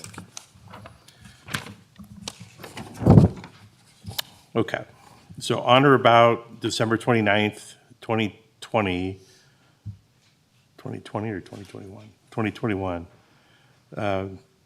Permit number 084000422 was renewed and reissued to James Richter, and then owner 626 Jeff Lane in State Line, Nevada. In May 2021, Mr. Richter conveyed the property to SSL Properties LLC, which he owned and managed as sole member. Mr. Richter then obtained a modification to the permit such that it listed SSL Properties LLC as the permittee. Within the permit now is the name of SSL Properties LLC. He transferred ownership of SSL Property LLC to Han Dao and Luan Lee, effectively making Han Dao and Luan Lee the holders of the permit. While the current VHR ordinance expressly 2021, pending the review of the VHR Advisory Board. On or about June 13th, 2022, the county revoked the VHR permit on the basis that the transfer of the property from James Richter to SSL Properties was invalidated. The SSL Properties LLC appealed the revocation on or about August 24th, 2022. Upon reviewing new documentation provided by SSL Properties and in consideration of the VHR ordinance in effect at the time of the transfer, the county agreed to settle the appeal and reinstate the VHR permit. SSL Properties LLC agreed to operate as a Tier 2 with 10 occupants pending the VHR Advisory Board's review of the Tier 3 VHR permit application. So, if the Tier 3 special use permit is approved, SSL Properties can operate as a Tier 3 with a maximum occupancy of 14 unless the details of the permit are modified or the property or LLC is sold. If the Tier 3 SUP is denied, SSL Properties can operate as a Tier 2 with 10 occupants.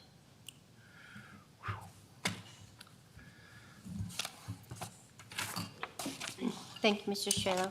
Is the permit holder here today or a representative? Okay.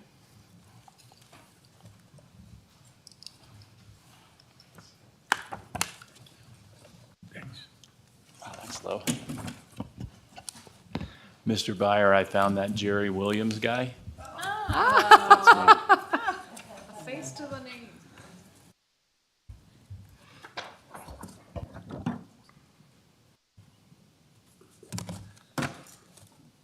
Hi. Long day, huh? Staff, you have the staff report. This house has met all the criteria for the Tier 3 status. The owners have cameras all over the place. They've got noise monitors in the property. There's a metal bear box. They have a professional cleaning crew, Nevada House Cleaning Company. They come in after every guest. They also take trash with them. If it's on a Sunday, I don't know what they do with it, but they take the trash away from the house. There's ample parking, 5 legit parking places. The house is situated on Jeff Lane. I know that you folks, it's clear that you drive around to the properties. Proximity-wise, there's really not a whole lot going on Jeff Lane. This house sits below the level of Jeff Lane, basically right on top of Kingsbury Grade. There's a lot of road noise there. And the house is situated, the living space and the decks are situated towards Kingsbury Grade, so any noise issues are probably gobbled up, but the noise monitors, they're triggered, I don't know what the decibel total is on this, but it would be the equivalent of a vacuum cleaner running for more than 10 minutes straight. The owners are notified on phones, pads, emails, text. It blows them up if the noise monitors go off. And they do have the cameras all over the place that monitor any kind of activity that might be unacceptable. The owners have posted in the property all the rules and regulations, quiet hours, hot tub use, parking, the whole deal for guests to see. And by the way, so I'm a broker, Nevada, licensed property manager. I have done the VHR test. I forgot what that was called, but anyway, I have that. There's a local point of contact. My company runs VHR company as well. It's called Lake Tahoe Getaways, and then we also manage all kinds of tenant-occupied properties as well. So we're in the property management game, so to speak. So anyway, we're hopeful that you're going to grant this the Tier 3 status. It is 14, so it's not a party house. It's not really oriented that way. So if you have any questions for me, fire away. Thank you, Mr. Williams. I'll bring this to the staff, or to the board here. Questions, Keith? It's nice to meet you. Time to put a night. You as well. Now, all of a sudden, I don't want to know you. So Mark Solomon is who I'm concerned. So on page 206, and maybe it's a question for Mr. Strelo, the emergency contact is Mark Solomon. Is that an employee of yours? No, he's not. He is the real estate agent for the LLC. Okay, so he's a real estate agent of the LLC. And he lives in South Lake Tahoe. Where? Do you know? I do. He lives in the Tahoe Keys. Okay. He's definitely within a half hour. And we do have a little bit of a phone tree set up. So it's him and then me and then, anyway. Okay, but yeah, so, because Myers, I think, would be outside. I'm going to benefit of the doubt. I think Tahoe Keys is there. Mr. Strelo, because of the LLC, we are, just for the public record, we are considering this LLC ownership grandfathered in under the old. Okay, great. So, Mr. Williams, you do advertisement for the property? I do not. Okay. The owners run their own platform, and they are exclusively on Airbnb and VRBO.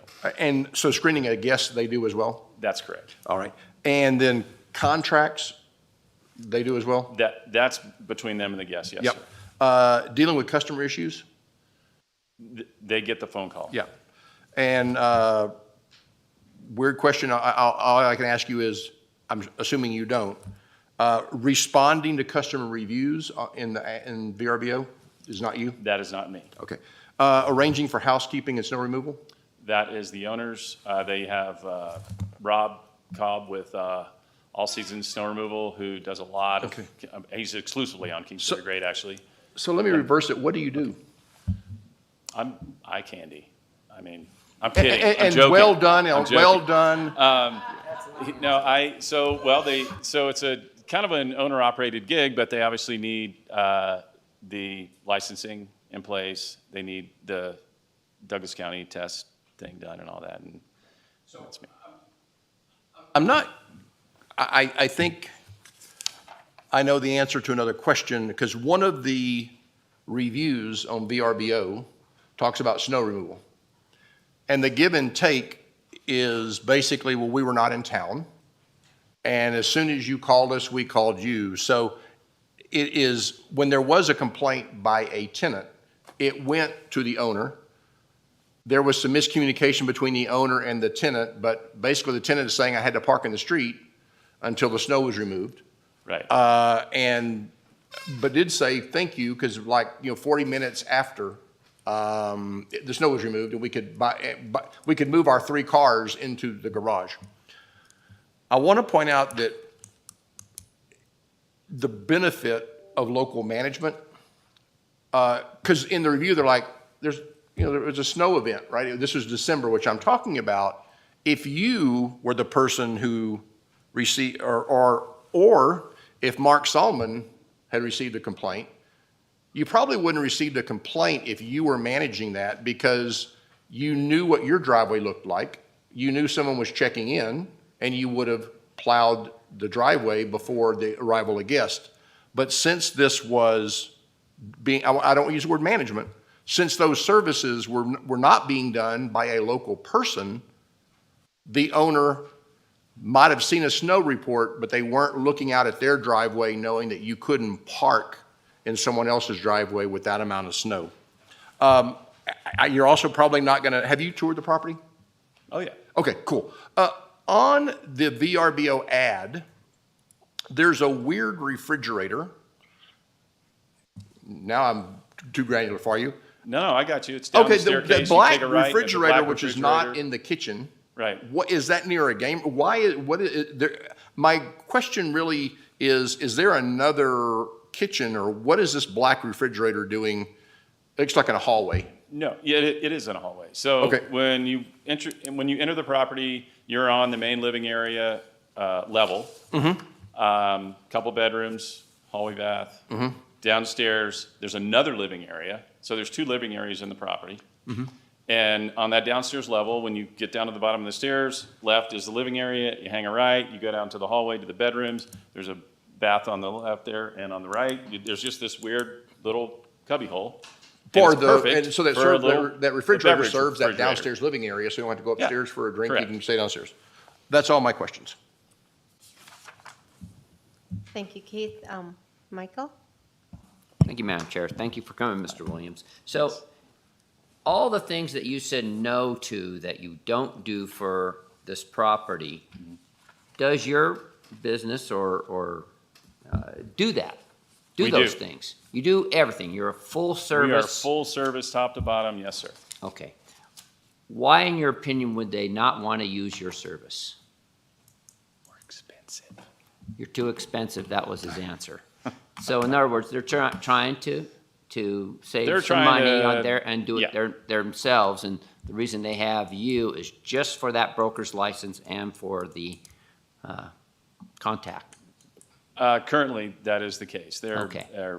Do you know what kind of experience the owners have in property management?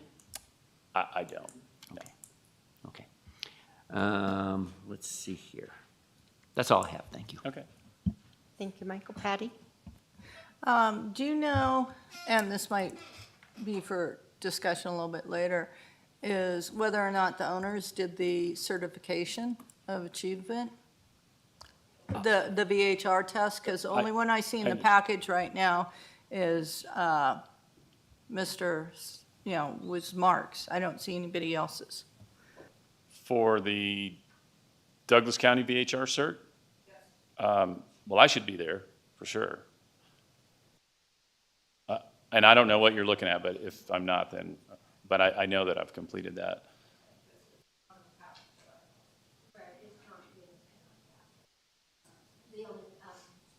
The only certificate is for Mark Solomon. So that's a good point. Lauren? Lauren Romaine for the record. Who is Troy? So, well, Troy, it's Luan, goes by Okay. Troy. Okay. And we don't have their, I mean, all owners have to take that certification. It's for staff, so it should be included, but, and I see an address for, Mr. Salman, as Minden, but you're saying he lives in the Keys? That is correct. And the address, is it the 1620? P.O. box. The, I thought it was a P.O. box. I could be wrong. if it's 1620 US Highway 50. This is Ernie Strelo for the record. That's the county post office. That's Douglas County. Douglas County. I'm getting there. Hang on, I'll get you, no, that's, All it says in here, in the packet, as far as Mark, who's the emergency contact, is that what we're talking about? Yes. Is that he lives in South Lake Tahoe. hang on. So I suppose that's something we'd need some Give me- clarity on. Let me just, I'm just looking at this. thank you. I got him. Okay. Trash. So you talk about that they take the trash. Do you know where they take the trash to? Well, ultimately, it ends up at South Tahoe Refuse. Okay. Where it is on Sunday afternoon is if it's in their vehicle. And I don't know where they park, and Yeah. I don't know that. I know this Okay. much. It's not at the property. I'm sorry? It's not at the property. Okay. Yeah, it's just, well, it's my hot button issue, and it needs to be legally disposed of, not in local HOA dumpsters. I'll put that out there as far as it goes. So I'm can't speak very yet. concerned that the owners, I'm not seeing the certificate there, and that's, And I agree. Mr. Williams, unless there's something else, I'm going to take public comment now. Excellent. Thank you. Thank you.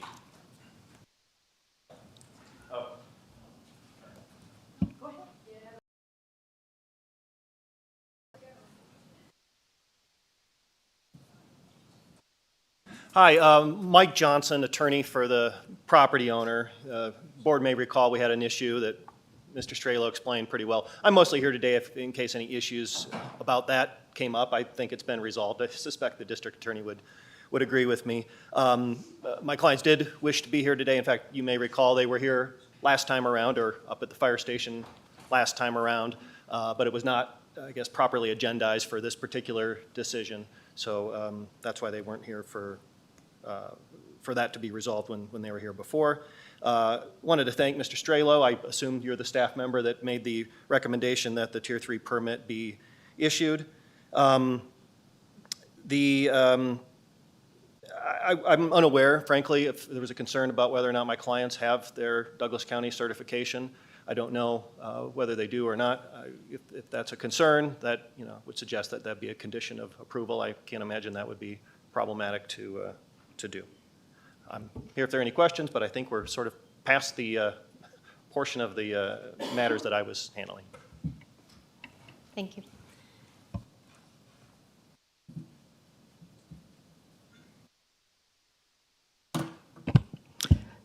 Ellie Waller. Maybe it's just me, but what's the elephant in the room here? Is this bait and switch? Is this smoke and mirrors? Thank you, Mr. Williams, for being here, but what is he doing? I mean, it doesn't make him the qualified person. If they're handling all the calls, you won't know if there's complaints. I don't think I need to go any further than that. Again, if it's an expense thing, well, shame on them. Pay the man, let him do the job, let him get certified. Thank you. Any other public comment? Are you coming up for public comment? Okay. Okay. I know, we'll have you. Yeah. My name is John Bro. My wonderful bride and I of 44 years happen to live at 625 Jeff Lane.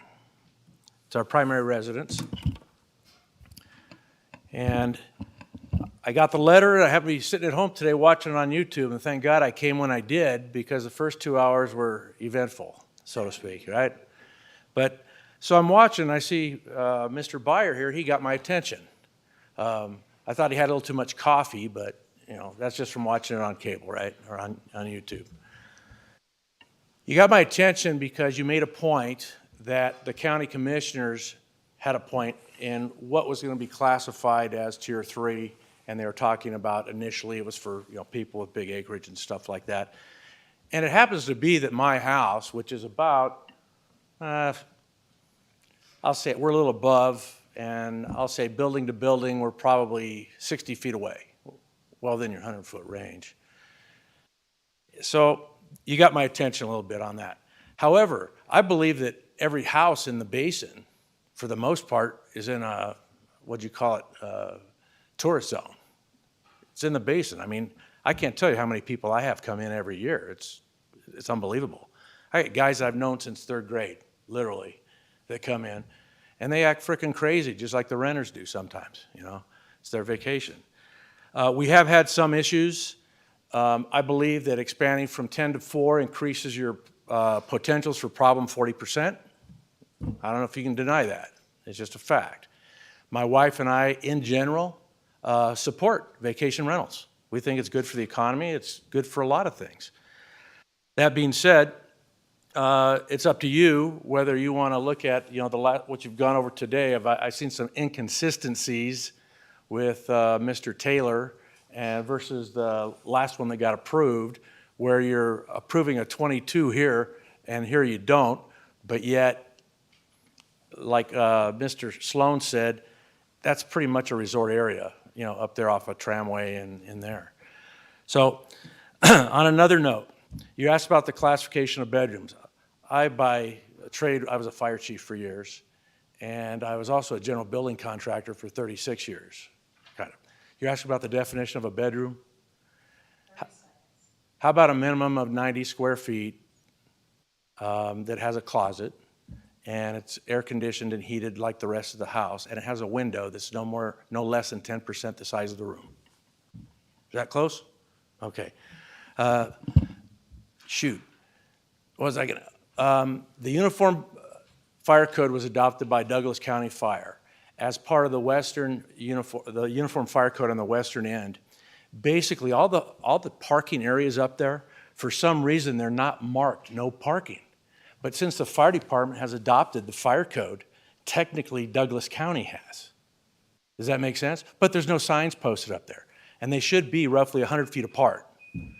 So that being said, hopefully that helps a little bit, and good luck with your decision. You got my opinion. Hi, my name is Kathy Oyster.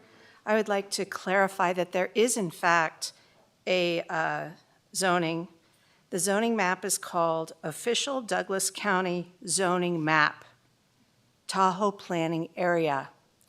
There is a designation called Tahoe Mixed Use, Tahoe Resort Recreation, Tahoe Tourist, Tahoe Town Center, which is an overlay, and then High Density Tourist, which is an overlay, striped. So there are designations called Tahoe Tourist, but you're right, not up by tramway. Just clarification. Thank you. Linda. Okay.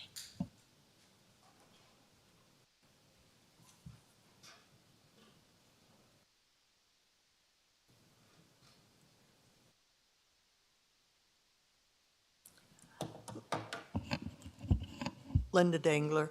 And I want to speak to something Mr. Bear said the other day at the meeting, is, you know, basically, most of our homes before this ever happened, and the intent of this code is to be what it was. And there was 2 people, 4 people, at the very most 6 people living in any home around me, ever. And many of them empty because they were people's homes that they came to. But this idea of having 10, 20, 26 people in a home, it's a hotel. And that shouldn't be, and it should be on 50 acres, every one of them. So they're not right in our neighborhoods. It's not okay, this Tier 3. If that's what the board meant for it to be, then you guys shouldn't even have to waste your time on any of this. It should stop at 8 or 10, because that's way above the amount of people we ever had.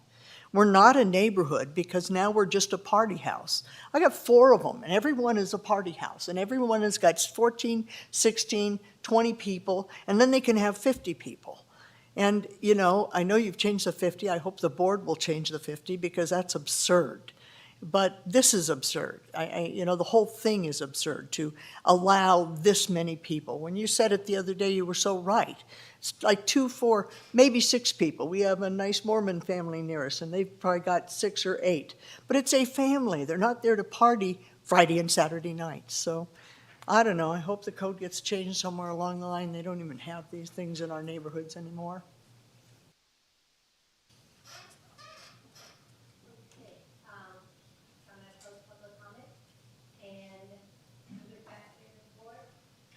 Madam Chair, I want to make sure that what I say is not considered a technical violation, but a substantive violation. I do not believe that this permit holder has engaged a property manager. The property manager doesn't do any of the functions of advertisement, screening of guests, sending and receiving contracts, dealing with customers, responding to reviews, and arranging for services. But I want to make sure people understand that this is not some technical violation. If you go on VRBO and you look at the reviews, on December 2021, there is a complaint. The only place we could park, this is during, you remember just what December 2021 looked like, right? It was not pleasant to drive or to park. The complaint says the only place we could park our vehicle, we arrived before the other family members who were flying or driving in, was in the middle of the road. Later on, we considered a miracle when the company contracted by the property came and used a Bobcat snowblower to clear off the other 2 parking areas for 3 more vehicles that had been arrived and were sitting in the road waiting for a place to park. If you go to the host response, it says, "We apologize profusely. We were out of town and honestly caught off guard." Again, not enough for the guest. We were immediately on the phone with an emergency plow request for the snowplow company. Had they engaged a local property manager who could look at their driveway and know that guests arriving could not park unless snow removal had happened, that guest would not have had his car in the road and then a Bobcat arriving to move 3 more cars out of the road. This is the essence, the substance of why we need local property manager. I do not believe they have engaged a property manager. With all due respect to Mr. Williams, I believe they have hired someone to meet the perfunctory section of a code, but they are not in compliance. I do not believe we should approve this permit because of the lack of a local property manager. Thank you, Keith. Any other, Michael? I agree with Keith.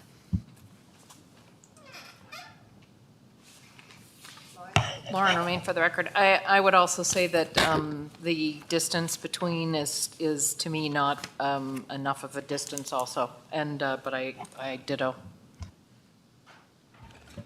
Okay, anything? Oh, I'll entertain a motion. Madam Chair, I make a motion that we deny this Tier 3 permit for, do you need the address? 626 Jeff. Do I have a second? Second. Okay, I have a motion by Lauren, a second by Michael to deny the permit at 626 Jeff Lane. Did I say that right? Yes. All those, any further discussion? All those in favor of denying this permit signify by saying aye. Aye. Nay, so that's 5-0.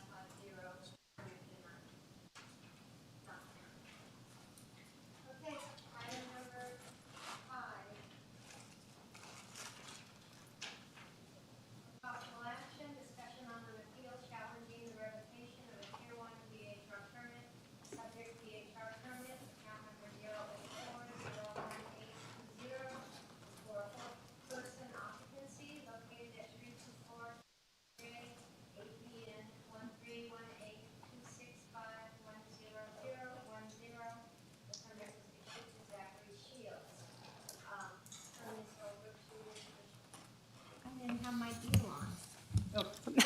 I'm going to turn this on over to Mr. Strelo.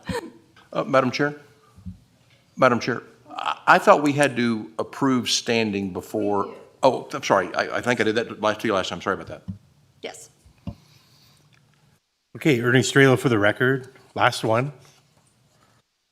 On or about December 29, 2021, a Tier 1 VHR permit was issued to Zachary Shields for his property at 324 Kingsbury Grade and State Line.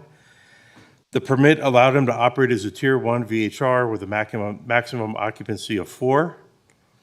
Per DCC 20.622.030, subsection E10, Tier 1 VHR units must be owner-occupied at all times. When the unit is rented, they must be advertised as being occupied by the owner during the rental period. On or about July 19, 2022, Douglas County determined that the advertisements for 324 Kingsbury Grade did not comply with the requirements of this code. Specifically, advertisements on Airbnb listed the entire quote-unquote unit as being available, and they expressly noted that the owner would not be in the area during stays. Douglas County issued a notice of violation revoking the permit, the VHR permit. Mr. Shields timely filed an appeal. Thank you, Mr. Strelo. Is Mr. Shields? Okay. We'll hear from you in just 1 second. We just need to make a vote on your standing as the legitimate owner and person that is allowed to speak for you as well as for us to make decisions regarding your property. So I'll entertain a motion on standing. Madam Chair, Keith Bauer, for the record, I move that we grant Mr. Zachary standing in this matter. Thank you. Do I have a second? Okay. I have a motion and a second. Any discussion? All those in favor? Aye. Aye. Okay, 5-0. Thank you. Mr. Shields? Thank you. My name is Zach Shields. I live at 324 Kingsbury Grade with my wife Callie and my daughter Lenny and our future child coming in April. This is probably the most boring case of the day. I don't know if I'm allowed to make a motion, but I'd make a motion in the future to have the most boring cases go first. It's been an enlightening afternoon, but I'm going to try to keep mine short. I think we'll be able to get this figured out in less than 10 minutes. So we've had a permit since November 2018. We moved here we purchased our house in November 2018. My wife grew up, I think I mentioned this in the last meeting, but my wife grew up here and she wanted to move back, and so we decided to try to find a house and settle down and raise our family here. And so for the sake of the, I don't want to tell too many stories for the sake of this. I pored over the code last night to try to find something that I could attach our, my appeal to that would be concrete, because I'm not arguing that we applied for a Tier 1 and then advertised it improperly. I'm basically trying to convince you that that was an honest mistake and that we want to correct it. And I have a specific reason why. So, and what I found in the code was on, it was Title 20, page 163. I'm sorry if there's a lot of numbers here, but it's Chapter 20, 622, item E, and then under 5 and Q. was the thing that I'm kind of attaching this to. So I just wanted to make sure I had a reason to come here and argue my case. But it says, if an applicant for a new VHR permit or renewal unintentionally provides information that is found to be inaccurate, the applicant will be provided a reasonable opportunity to correct any errors. However, if county staff believes that any application includes intentionally false information, staff may issue a notice of violation, which can be appealed pursuant to Chapter 20-622-060.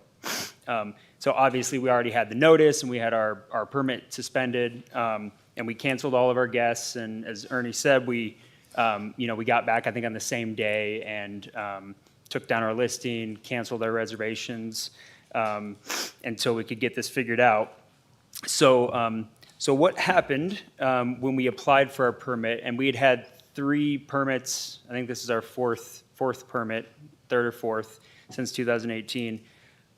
When the new rules came into effect and I was going over the code and trying to figure out all the new rules, I called into Douglas County.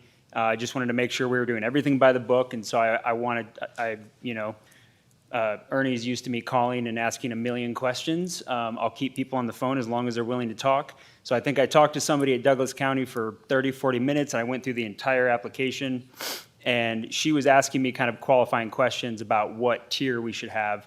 And because we have a unique situation, because this is our primary residence, we live here full-time, we only rent it about 45 to 60 days a year, at least most recently. The first year was an anomaly because we had to leave because of my dad's health issues, and we were lucky enough to be able to have the permit to, to kind of subsidize our move back to DC. But as she was asking me the qualifying questions, she said, "Is this your primary residence? You live here full time?" Yes, yes, yes. And she said, "Okay, well, tier 1 is what you need."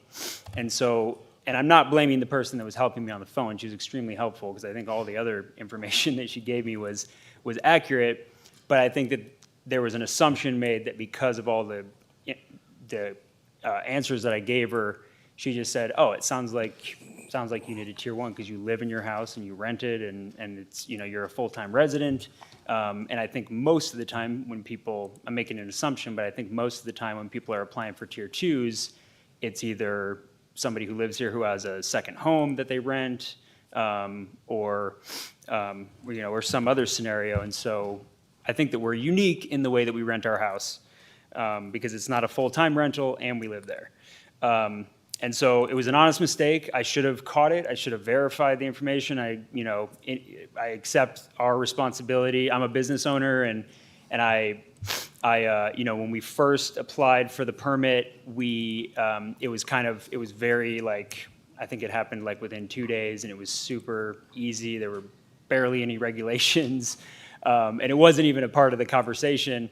And since then, and I came to the meeting last week, which is the first time I came to a VHR meeting, and I've learned a lot more about the process, and so now I know that we need to really treat it more as even though it's not our business, or our primary source of income, we need to treat it more as a business and make sure we're paying our taxes on time and doing things by the book. I did the certification for to be the local manager, I guess, I forget what the terminology is, but I did the test when we applied for this most recent permit. And so that's what happened. It was an honest mistake, and my goal is just to basically be able to correct that so we can continue to rent it as a tier 2. I know that our ultimate goal is to be able to have a tier 2 so we could rent it how we did from 2018 to this most recent one. But I know that that's separate from this process, and at least I assume. I might have some questions for you about that later, but our ultimate goal is I wanted to do this appeal just so we were in good standing. So if we did get the opportunity to apply for a tier 2, it wouldn't show that we had, already had a tier 1 revoked, because I figured that would kind of put us out of the running to have a tier 2. So that's kind of my end goal. So I wanted to try to keep it simple and stick to the facts. I know based on the last meeting, it seems like that's what you guys like, is to keep it simple. So I do have just, and I think I mentioned this, and I'll try to keep this story short, but it's more just for how we use the rental and some of the circumstances that I mentioned last time. I just wanted to give a fuller picture of kind of our whole experience from 2008 until now in renting it. When we moved here, and my wife reminded me of some of the timeline after the last meeting she watched, and she said, I think some of this was a little bit off. But so in November 2018, when we moved here, around that time, we got news that my dad had been diagnosed with pancreatic cancer. It didn't look good, so we wanted to have some flexibility. We were getting married right after that spring, right after we bought the house. And so right when we bought the house, we applied for a permit soon after, so we could just have flexibility just in case something were to happen. And so we got married in May, and then sure enough, right after we got married, we decided to move back to DC, and then we started renting the house. And then we ended up being gone for about 16 months because we also had a baby in that time. And then COVID happened, and so we came back. We thought we'd be there for a little while, and we ended up just kind of moving and then coming back. So that was kind of one specific scenario where having the permit was very helpful. And even as recently as last November and December, we had to leave for 2 months on like a 2-day notice to go back home and help my mom out who had an emergency surgery. And so these permits have been extremely helpful, and we really try to do things by the book. It's our house. We have to come back to it. So we're more motivated than anybody to make sure that our guests are vetted and that they're responsible, they're treating the house well. I don't think we've ever had, I know we've never had a single complaint in 4 years. All of our neighbors, I think in the appeal, I submitted 3 letters from our 3 immediate neighbors. It's also National Neighbor Day. I don't know if anybody knew that. We got a text from our neighbor this morning that said, Happy National Neighbor Day. Pretty sure it's not a federal holiday, but it's a thing apparently. And our neighbors, I think our neighbors like us enough. Chris and Ursula, who've lived in their house for 40 years, directly next to us, they're actually picking up my daughter from preschool right now because I'm here. So I just wanted to give a little bit of color to kind of our whole situation and story, and then a couple other things. I mean, we have 4 renters max. We have 2 parking spaces. We have a bear box with 3, the biggest bear box you can get. We vet, my wife and I manage the property, or, we manage our house when it's rented together. My wife does all the vetting of our guests. We never rent to anybody that's never rented before, that doesn't have rental history, that doesn't have 100% positive reviews. Mr. Shields, that information isn't really, again, we're looking more at the renting of it without the proper permit. Right. So, the reviews and all that are sort of irrelevant Okay. to the conversation. I'm not trying to rush you. Sure, I just, yeah. yeah. I understand. And I'm sure that everybody here has questions for you. So if you want to wrap up your comments, then we'll ask you some questions. No, yeah, I can take questions. Okay. Well, who wants to go? Who has questions? Nobody has questions. Keith has questions. Yes, Mr. Coffee for the record. I was told I had too much coffee. Keith Byer for the record. So you mentioned that you were gone a couple of months in November, right? You have a 2-bedroom house and you rent 2-bedroom house when you're not here, right? It's 3 bedrooms we have rented 2 of them in the past, yeah. And so you so when you do that, you move all your stuff in that 3rd bedroom. It's kind of a lock off. That's how you're doing it? Our daughter's room, yeah. Now, you mentioned the number of days of 45 to 60 a year. When we use the term full-time resident, there's not a great meaning to that, but there's a legal residence, which is, I think, 6 months, right? That's a legal residence, but most people wouldn't consider it full-time. When you're gone 60 days, 45 to 60 days in a year, where is that vacation time, or is that seeing family? What does that 40, 60 days look like? So we have the fortunate situation of my mother-in-law living in Hawaii and my mom and family living in DC and Portugal. And so so we try to split holidays. Luckily, we have a situation where we own our own businesses, and so we are the most mobile of anyone in my family. Mm-hmm.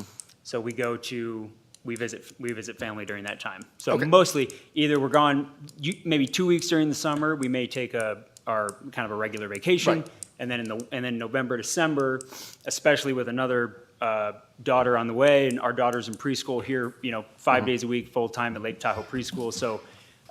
So in the future, we will be here a lot more than we have in the past. So thank you for that. And first of all, thanks for taking the ad down.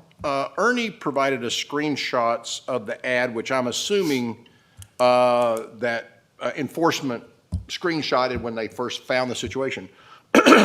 You had 3 rentals in July and 3 rentals in June.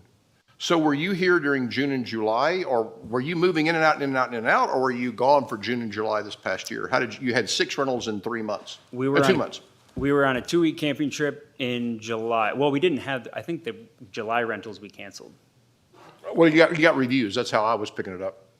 When was it? July 19th, we got the, I'm trying to figure out. Oh, no. Yes, we were on a vacation during that time. My mom treated us to a vacation in Norway, and so we were there with my whole family for that time. And then my wife's birthday is the beginning of July, July 8th, and so we were on a trip for her birthday as well. Okay, thank you. That's all the questions I have.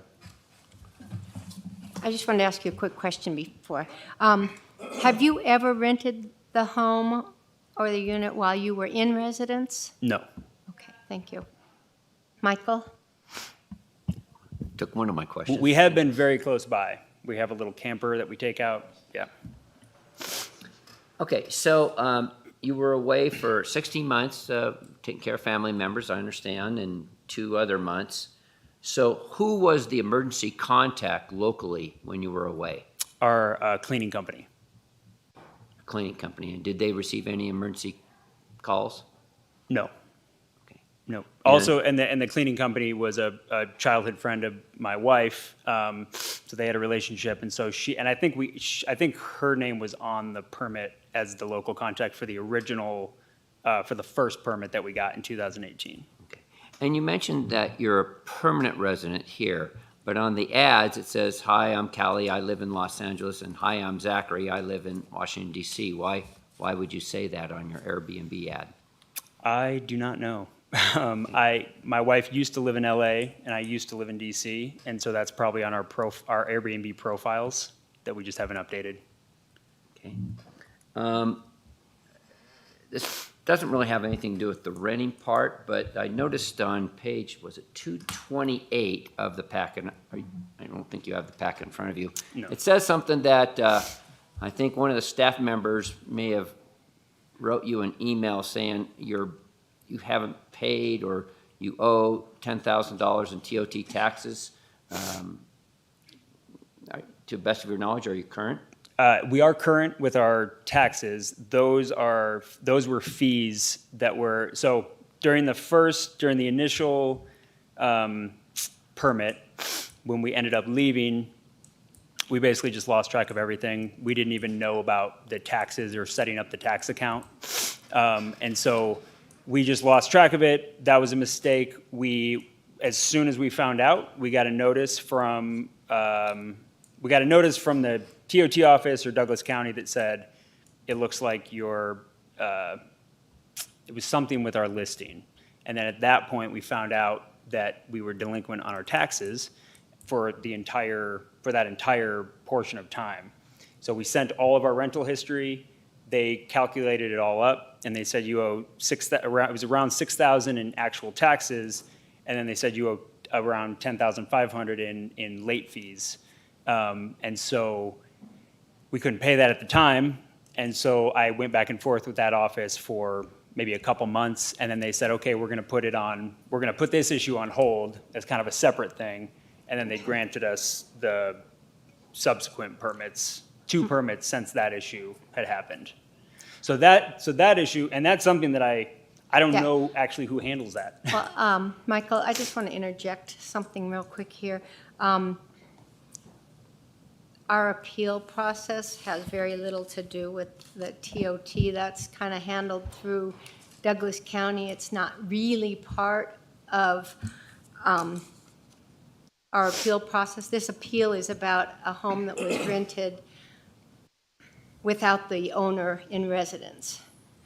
So I don't want to get into the weeds on TOT tax. Yeah, Madam Chair, thank you so much, and I agree with that. I didn't mention it was a little out of the bounds, but our obligation to see what kind of a person and how he treats the VHR permit, right? No, and I agree with you on that. I guess I was making a note to all of us that I don't want to spend a lot of time. He's told us what the situation is now, and we know that he still owes $10,000 some odd in taxes or penalties. Thank you. Well, I do want to be clear about that. That's not a settled issue, because I did explain to them what happened.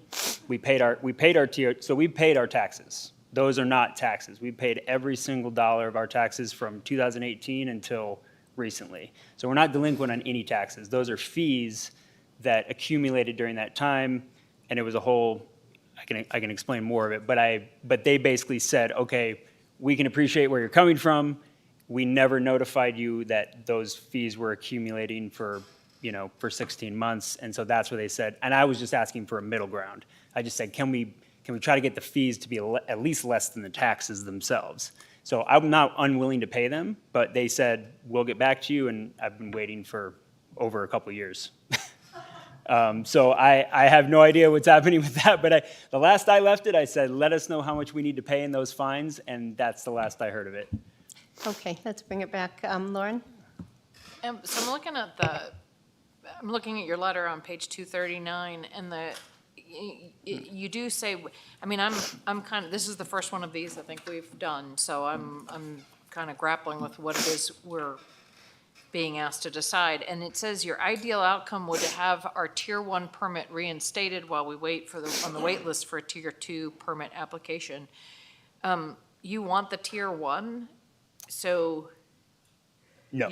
Well, we do, Yeah, but we're not planning on using the tier 1. I wanted to go through this process so that if we did get the opportunity, from the way I understand it, if we did get the opportunity to apply for a tier 2, because of the wait list, and I think I mostly understand how that works. So we did apply for the wait list to be selected to have the opportunity to apply for a tier 2. So before that happened, I wanted to get this sorted so it wasn't like a mark, so it wasn't an automatic no for the tier 2. But we don't plan on renting the house. We don't even have the space for it now. We have. Right, I mean, I guess that's what I was looking at, because I was like, are you really gonna have people in your No. other 2 rooms while you have a 2-year-old and No. another one on the way at night? No. I mean, I'm No. not an antisocial person, but I couldn't see myself doing No. it, so. We're definitely not going to do, the house is 1,200 square feet. We're not going to, and we Right. never, even from 2018, we never intended to rent it with people in it. Yeah. Or, with us there. No. Anybody else? I Patty? I don't have a question for the owner. I do have a question for Ernie. If the tier 1 is revoked, what are the chances of him, the owner, getting a tier 2? Ernie Strelo, for the record, 0.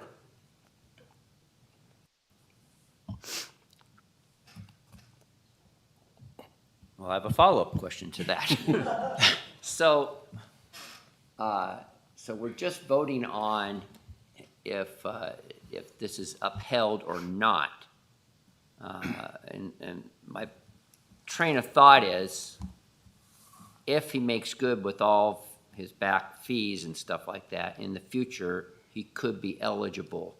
But if we uphold this, then he would not be eligible. Am I correct in that? AJ Hames from the Douglas County DA's office. This board is tasked with determining specifically who can receive a tier 3 and to hear appeals, right? And so this board doesn't have a hand in tier 2 decisions. That rests with the director and his designee, in this case, the VHR manager.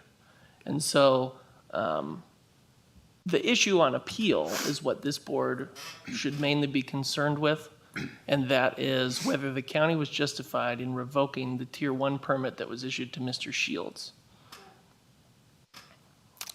And then just as a note of procedure, Mr. Shields is the appellant in this matter. He presents his case, which he's in the process of doing. At some point, the county, as the respondent in the matter, should also just be given a brief moment to present to the board its position. Thank you, Mr. Hames. Any other If I- questions for the appellant?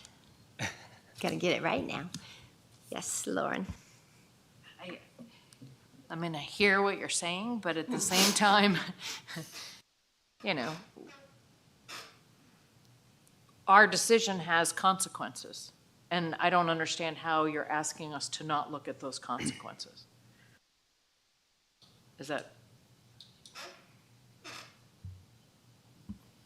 AJ Hames for the record.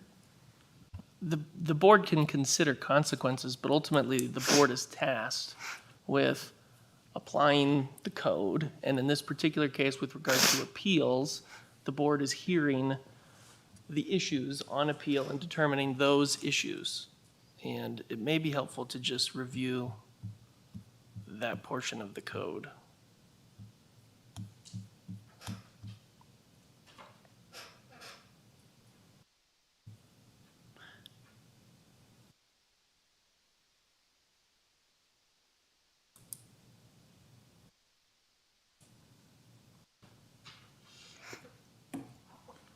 The code states that the VHR Advisory Board shall hold a public hearing on the appeal, and that that's to be held within the time period. The scope of such hearing shall be limited to any or all of the following as may be stated by the person requesting review in the notice of appeal. So the actual review of the board is limited by the code.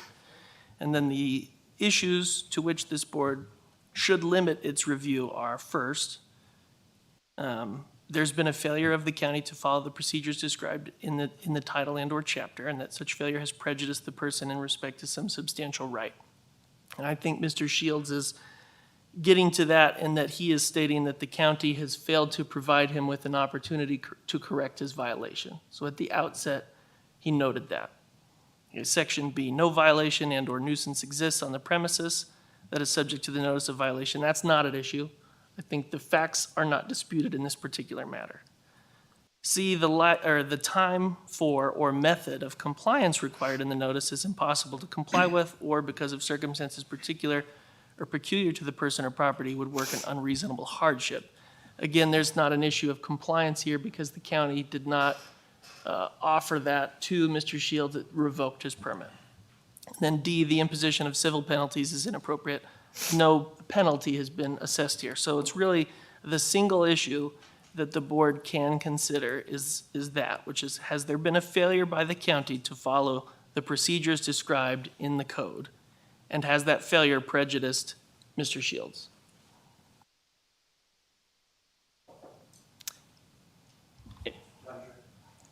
Mr. Byers? So I want to point out a nuance here, because, you know, the appellant referenced 2622030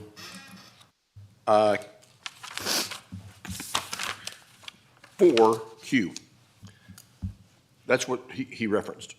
That is about the information in a permit renewal. It's the information provided.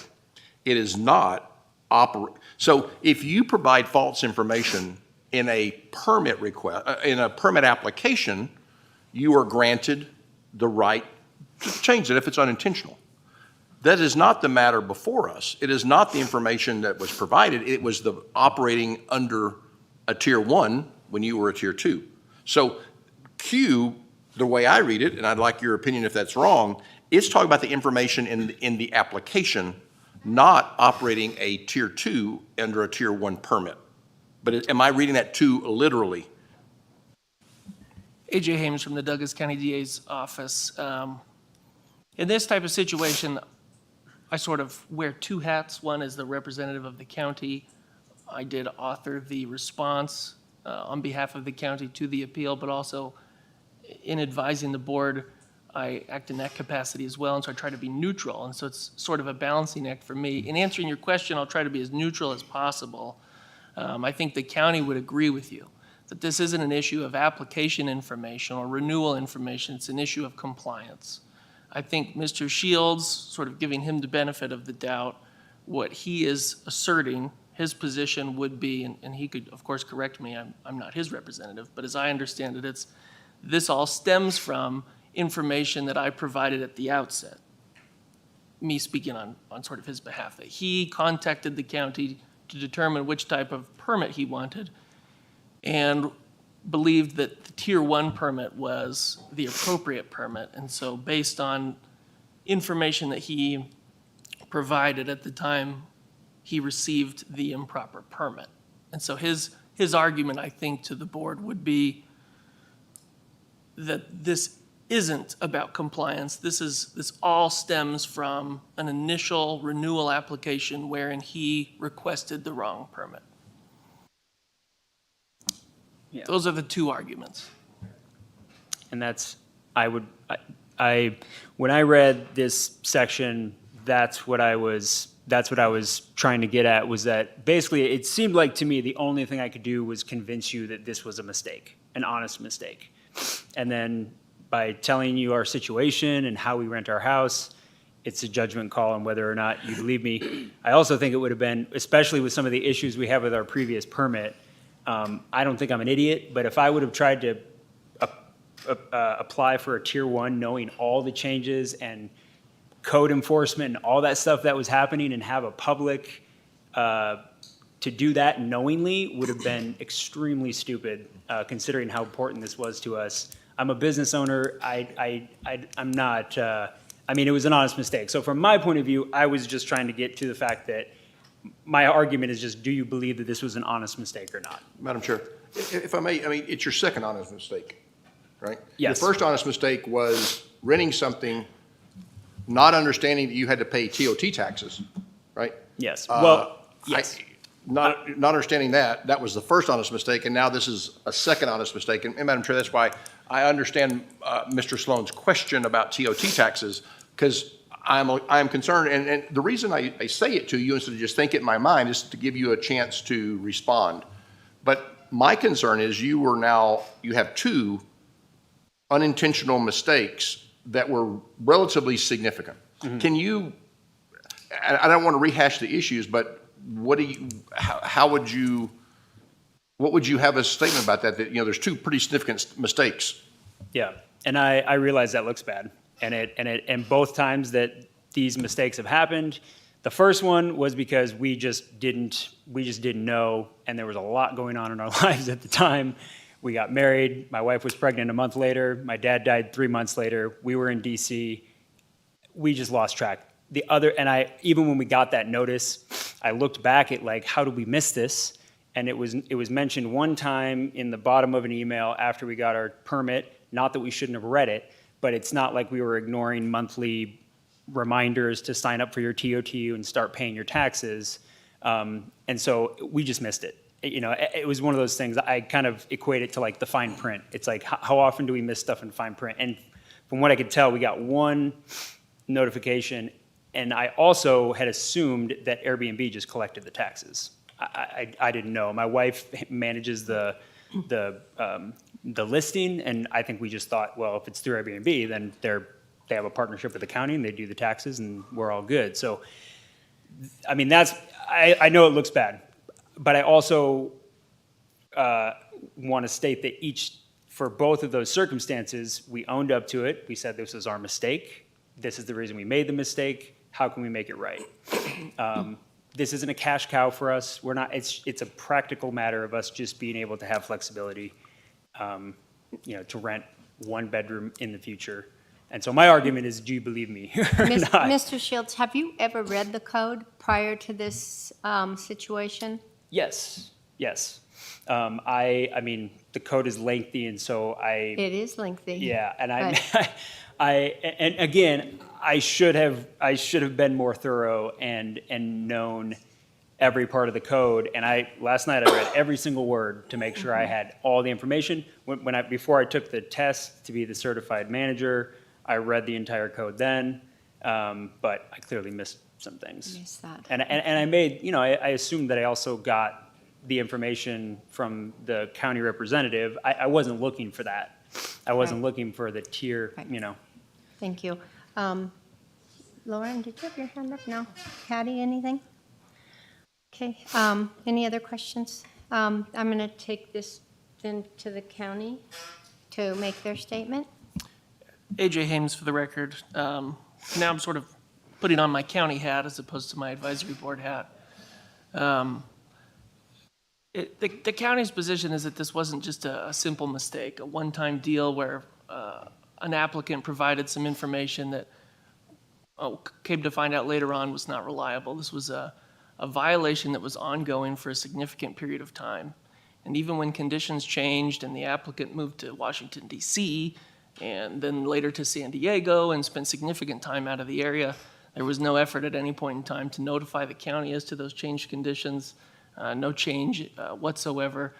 This was a continual violation of the code itself in the advertising, in the manner in which the unit was rented, and that was not something that the county needed to provide, in this case, the appellant, the opportunity to correct. This wasn't just information that needed correcting.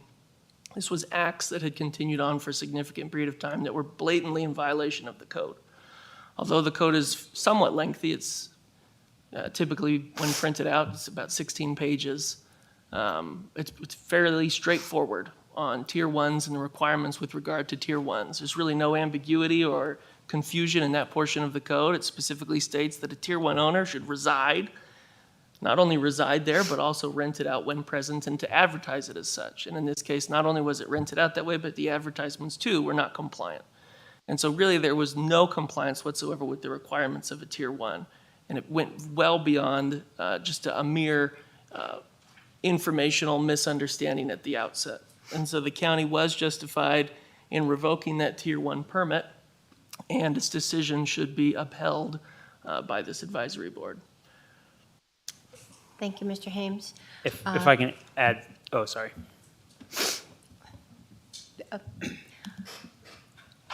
Does the board have any questions for Mr. Hames regarding the county's position? If I don't see any, I'm going to take this to public comment then. Would that be appropriate at this time? Yes, public comment, and then I just wanted to note, I guess since we're talking, ultimately when this board makes a decision, it has three options which are set forth in the agenda. It can affirm the notice of a violation, which in this case would be affirming the revocation of the Tier 1 permit. It can modify the notice, and so that could be any number of things, imposing a fine in lieu of a revocation or something to that nature. That would be up to the board to decide. And then ultimately it can rescind the notice. So it could essentially just reinstate the Tier 1 and act as if the revocation had never occurred. No matter what the board decides to do, the board must adopt some factual findings and conclusions to support that decision. So after hearing public comment and then discussing amongst yourselves, it's important that in coming to a decision, you make sure to state your findings and your conclusions, which I think typically this board does with regard to any findings, but just a reminder. Thank you. And those three items are on page 222 for this board. So I'm going to take public comment at this time. Thank you, Mr. Shields. Thank you.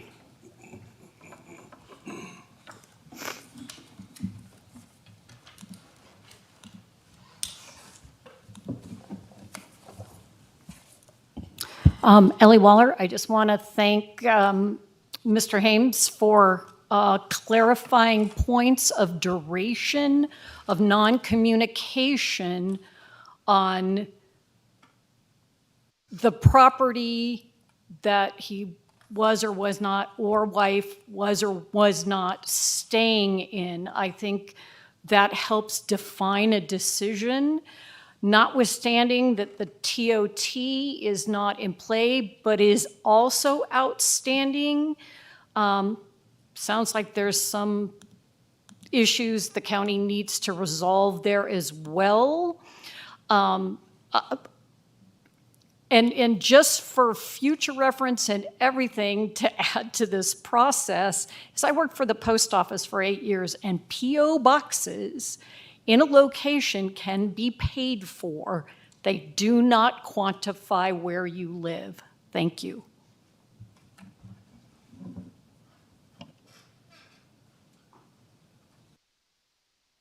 Linda Dangler. I'm obviously not a VHR owner and never shall be, but I know the codes and I've read the codes, and it's very clear that if you're a Tier 1, and I've listened to you guys, a Tier 1 is someone living in the house with people coming there.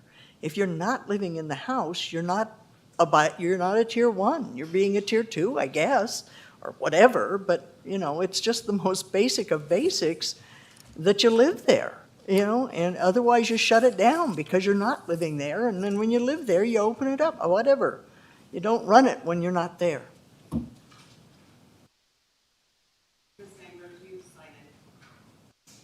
I'll put her name down.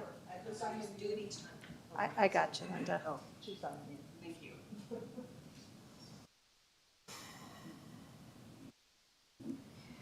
Kathy Oyster. I'd like to agree with what's been said, but even take it a point further. The gentleman said that he's been in business, he and his wife are in business, they've got a business, they run a business. They've gone through hoops before. They know how to pay their taxes, how to sign up for permits and your licensings and different things like that. Place your orders, pay your vendors, pay your IRS, they know the process of running a business. And I can't believe that he's this naive to think that you can take your most valuable asset, maybe not, but for most of us, our house is our most valuable asset. And to rent it willy-nilly and just kind of let your mind lose track of where you are in the permit process and, that there are 3 tiers and I've got this one and I'm gone, I'm good. I just don't, it's a shame if that is the case, but to Mickey Hempler's credit, she asked, have you ever rented it while you're there? And the answer was no. And yet there was some story about putting people in 2 bedrooms and they would have their own. I'm just not buying it. And we as the public are relying on you to have these 3 tiers be accountable and purposeful. And when I saw this on the agenda, I thought it was a slam dunk. Oh, he'll be fine. But when I hear both sides of the story, how it transacted, I'm thinking this was abuse of permit selection for purposes of getting it, or that there was some easiness. I really don't know the process of getting the Tier 1 permit, but I would assume it's much easier than the Tier 2, and certainly than the Tier 3 that we've witnessed you guys go through. But I'm sorry, you seem like the nicest person, but I think you have to uphold the rules just to give us people out in the community credit for what we have to put through. And by the way, when he was talking about the things that he did make sure he did, it was your taxes, your forms, et cetera. He made no effort to say, I checked with my neighbors and everything was fine. There was no noise. There was no consideration for the neighborhood. Thank you. Any additional public comment? Okay, take it back to the board. I'm going to close public comment, take it back to the board. Is there anything else that I said? Not in response to that, but just I wanted to clarify also something about the previous permit and the new one and the rules. Because it's something that Mr. Haynes said about us not being in town. I think we've heard enough testimony today. Thank you. Board, comments? A few questions. They were a permit holder, so they had the right to apply for any permit they chose, 1, 2, or 3. Be hard to get 3, but 3 bedroom, but okay. But they had a choice on Tier 1 or Tier 2.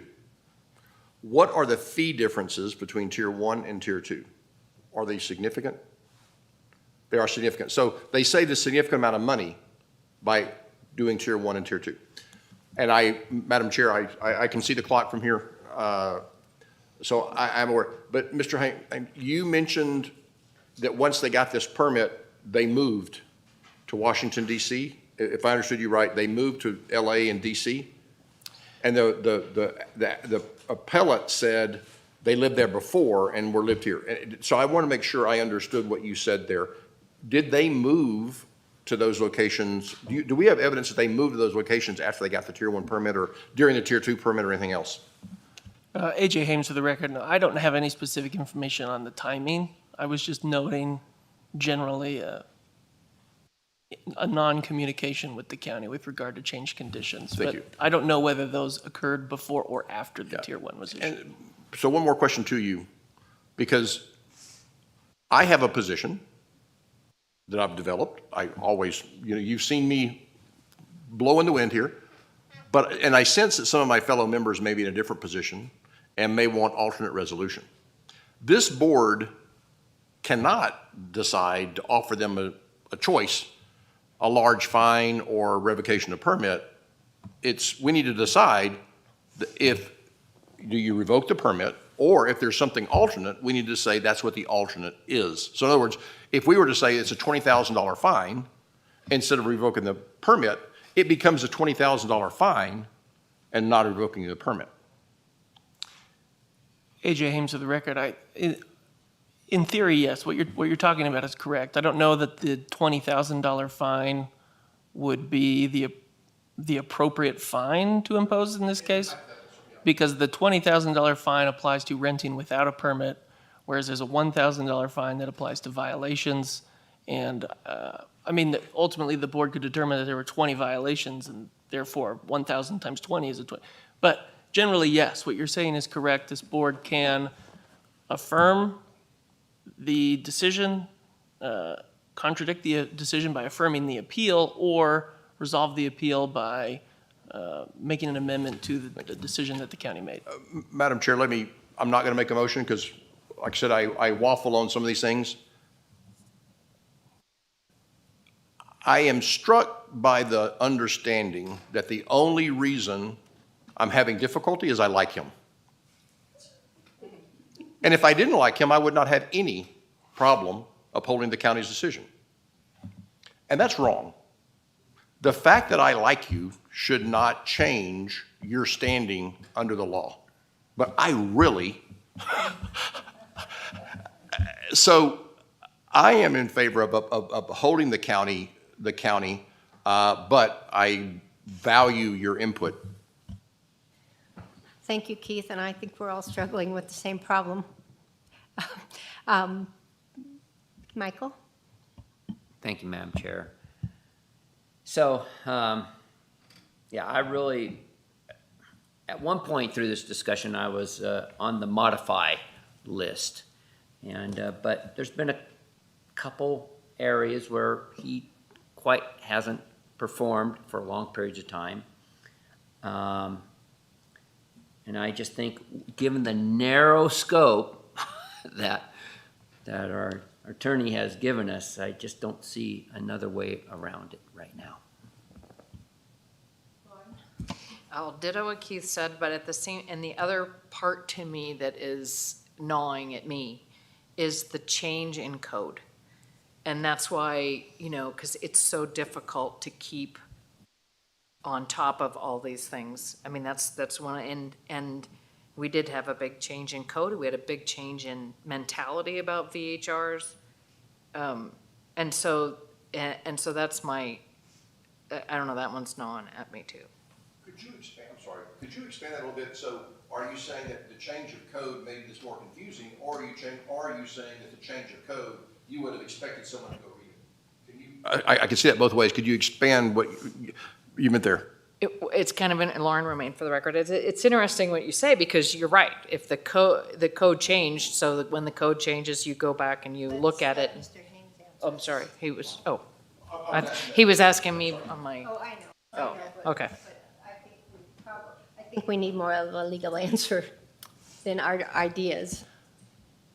AJ Hames for the record. I don't know that question was necessarily posed to me. I think it was more of an opinion. The code requires, I can say that the code requires applicants to not only review and read the code, but to take a certification test to make sure that they understand the code, and they're required to ensure compliance with the code. And so that's what the code states.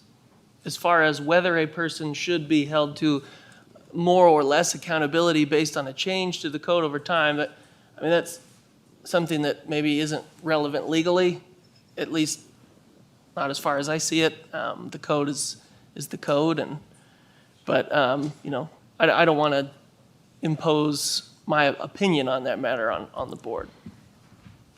Can I just say, I know where you're coming from because the code changed a lot in the last year, but tiers didn't change, the tier structure. When they did the first code, I don't mean the first one in 2016 or whenever, but when they started making all the changes due to lawsuits and that kind of thing, the tier structure did not change. Anyway, go ahead. Anybody? Well, Lauren, Patty? I'm really torn on this because I do like them. I think that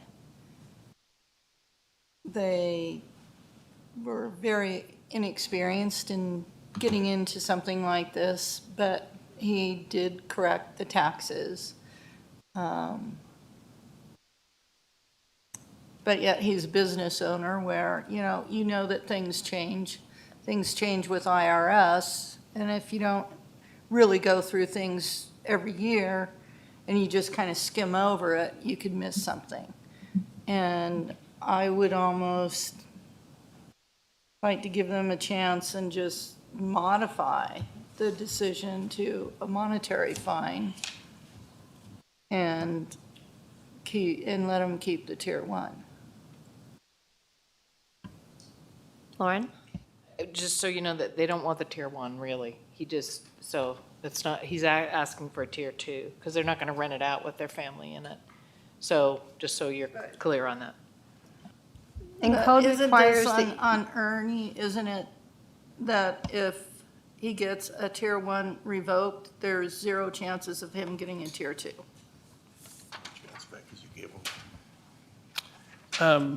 AJ Hames for the record. Mr. Strelo indicated that the discretion that the county would exercise in such a situation where a permit has been previously revoked is that person would not be awarded a permit in the future. Thank you, Mr. Hames. It also in the code requires that you rent your house, that you just don't hold on to a permit and not rent it. So if we were to let them maintain a tier 1, which they don't qualify for, and they don't rent it, then there's another code issue. So as somebody over here said, we've got a very narrow scope, and we need to make a decision based on that narrow scope. So I will entertain a motion. Madam Chair, Keith Bauer for the record. I think it was Scalia who once said, you can tell you're applying the law when you don't like your answers. I wish I could have found a reason. This is a young family. They're someone I'd love to see in Tahoe. I'd love them as neighbors. But I just cannot find a reason. They had the obligation to read the code. And by the way, if you break out all the stuff about appeals and everything else, it's not that long. They had the obligation to read it. They had the general business knowledge that they should have paid tax. And to assume someone else is paying on your behalf is derelict. So I move that we reject the appeal in this case. I affirm the appeal. Sorry, I affirm the finding. I rule for the county, whatever words those are. And just Well, I have- AJ Hames for the record, it would I'll be. have them read this, right? Oh. Is that what you want them to do? Um, Go ahead, sorry. In making that motion, I would just ask this board to, in the process, and it could be during the discussion, if the motion were to pass, I'm just a reminder that you should make specific factual findings. Although you've discussed certain issues up to this point, it's important for the board to state the basis for the decision on the record. Madam Chair, we all deserve second chances. So based on the appellant applying for and obtaining a tier 1 permit without compliance with the code. They're renting that without the code. The vagueness of being a Lake Tahoe resident when you do spend months not in Tahoe, I believe that was the foundational problem. If we've seen no evidence that that was actually provided, but I assume, I trust the appellant to be telling the truth. There was a very vague information given to them. Based on all of that, I move that we affirm the decision of the county with regard to permit number 08401820, upholding the revocation of Zachary Shill's Tier 1 VHR permit for 324 Kingsbury Grade, State Line, Nevada. Thank you, Keith. I think what we'll do, we'll take a second, then we'll go to discussion, and everybody can tell their reasons before we vote. So do we have a second on that motion? I'll second it. Thank you, Michael. Okay, now we're going to go to discussion. Keith, you've given your reasons, your findings. Michael, your findings? Well, my findings are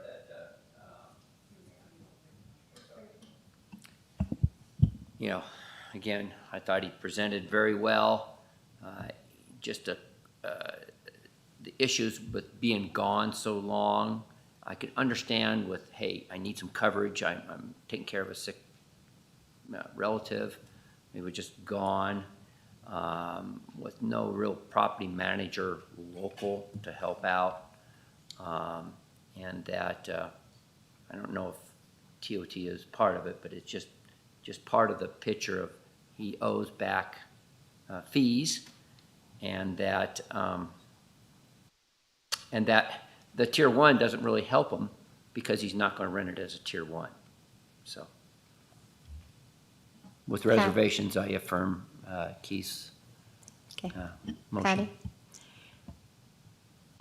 Kind of ditto Mike on his. I think it is up to the property owner and permit holder to go through and read all the changes of codes. And life does happen, but this is important, and I think that I need to stick with the county's decision on it.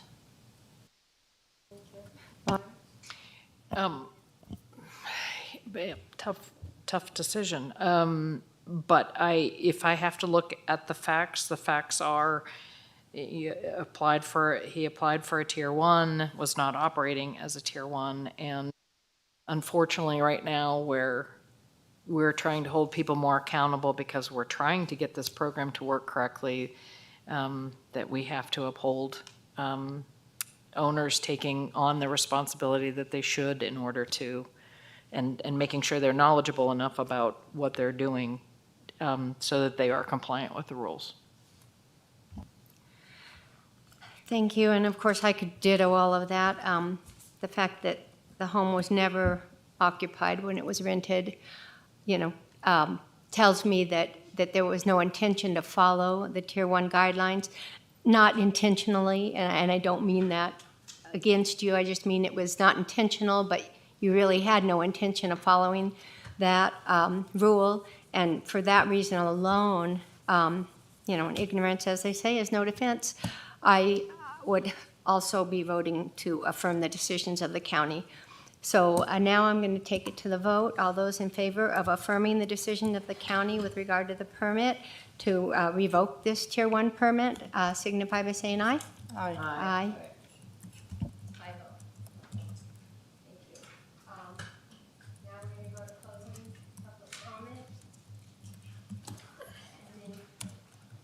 Go to closing public comment, and then we will be finished.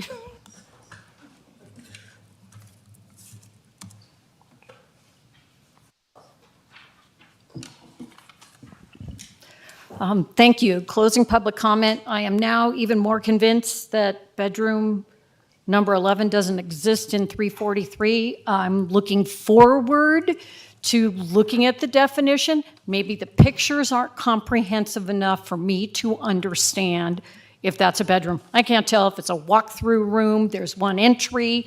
Again, a couch can be a bed. I'm just that one. I was unable to attend the September 21st meeting. I did listen to the entire 6+ hours so I can stay informed for future meetings. I'm glad you hashed out some low-hanging fruit. Density is a different issue, and it's going to require a lot of vetting. I understand the decision brought forward, but with that said, I hope it will take some priority and precedence for future when we're looking at that. It's my opinion, it drives parking, noise, trash, everything, just the sheer numbers of people. This is defined as capacity of an area and should not be ignored. Sometime in the future, there needs to be a matrix that states how many tier 1s, how many tier 2s, and how many tier 3s we have on the books, with how many people are on the wait list. Again, this is a density and capacity issue. I know it's hard to put density in a framework of a capacity. The roads define that, not just a tourist zone. The area plan was brought up. That's a whole nother process that the county needs to go through. So I'm not sure how the area plan dictates what an area is zoned at. That's just something to be looked at from, I think, a legal standpoint because it's out of date. Was done in 2013, so it doesn't really overlay into this. It's a county decision and this process decision. And I'd also like to thank Kathy Oyster and Mr. Sloan for bringing up a maximum capacity. That's something, again, just because you have 25 bedrooms doesn't mean you're going to get 50 people. Again, that's back to the density of the area. And if your house just happens to be 22 bedrooms and everybody else has 2 or 3, doesn't matter what tier you are, we need to find a maximum capacity. 16 sounds good to me.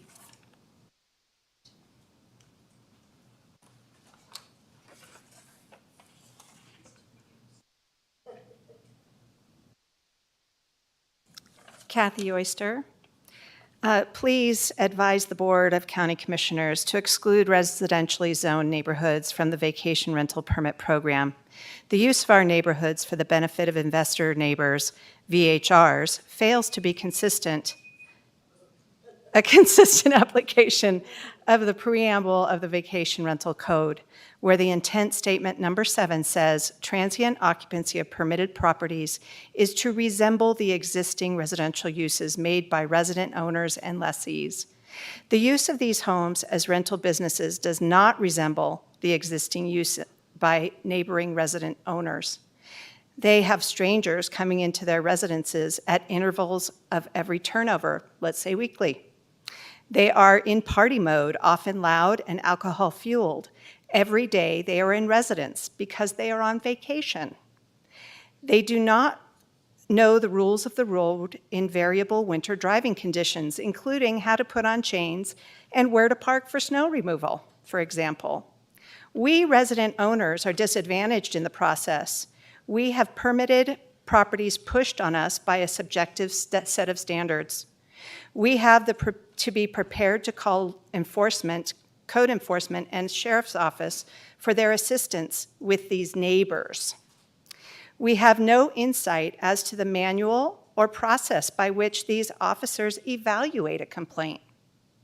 We must be aware of the process to enforce a special set of Douglas County codes simply to have access to our roads, trash, and quiet, peaceful enjoyment.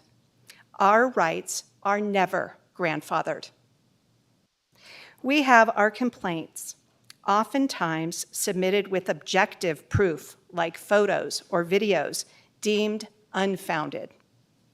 We are required to be the informant to the powers that be, even though it makes our neighborhood appear as though we are crying wolf when the infraction no longer exists when the powers arrive. We need our officers to come when we call. They should not think we are crying wolf. We do not get afforded the outcome of our complaint in a timely fashion. We must watch for it to appear on a website in some undetermined amount of time.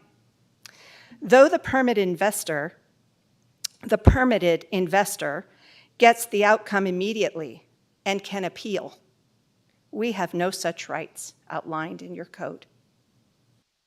At the September 21st meeting, you distinguished between the residential neighborhoods, both single-family and higher-density townhomes and condos, as distinctly different than the tourist high-density zoned timeshare and hotels near Heavenly and State Line. Perhaps a better zoning map needs to be established, but the Tahoe Douglas Neighborhoods Group seeks elimination of and a stop to approving VHR permits in our neighborhoods. Please. One final point of order. You guys approved a meeting on August 24th. That was Saturday.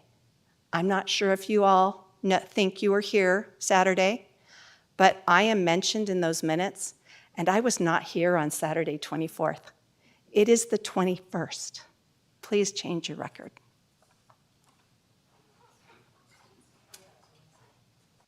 Don't worry, I know the vote was already taken. I accept the results. I can't say I agree with it, but I respect your decision, hearing your arguments why, the facts are the facts. I think there's more information that I have more questions. I know that the vote is over. But I also just had another statement to make that I think that, you know, I know that I can't prove that I spoke to an employee of Douglas County, but if the standards of compliance in the first year of a lot of these new rules are being enforced to the standard that was you know, the example that you set with our case, I would just ask that the same example apply to actual county employees that are enforcing the code, because I was given poor information. I know that's on me, and I understand the reasons why, but I do just want to be on record saying I think that's a little bit of a double standard. I know I can't prove I had the conversation, but I just want to have it on record to say that. And I do have some questions, but thank you for your time. I don't envy your position. After the last meeting and this meeting, I know that you have to make difficult decisions that not everyone's going to be happy with, so thank you.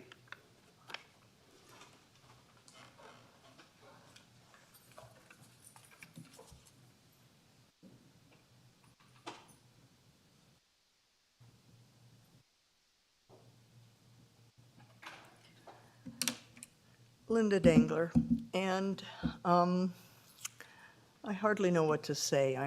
You know, these VHRs don't belong in our neighborhood. The intent of them is never met.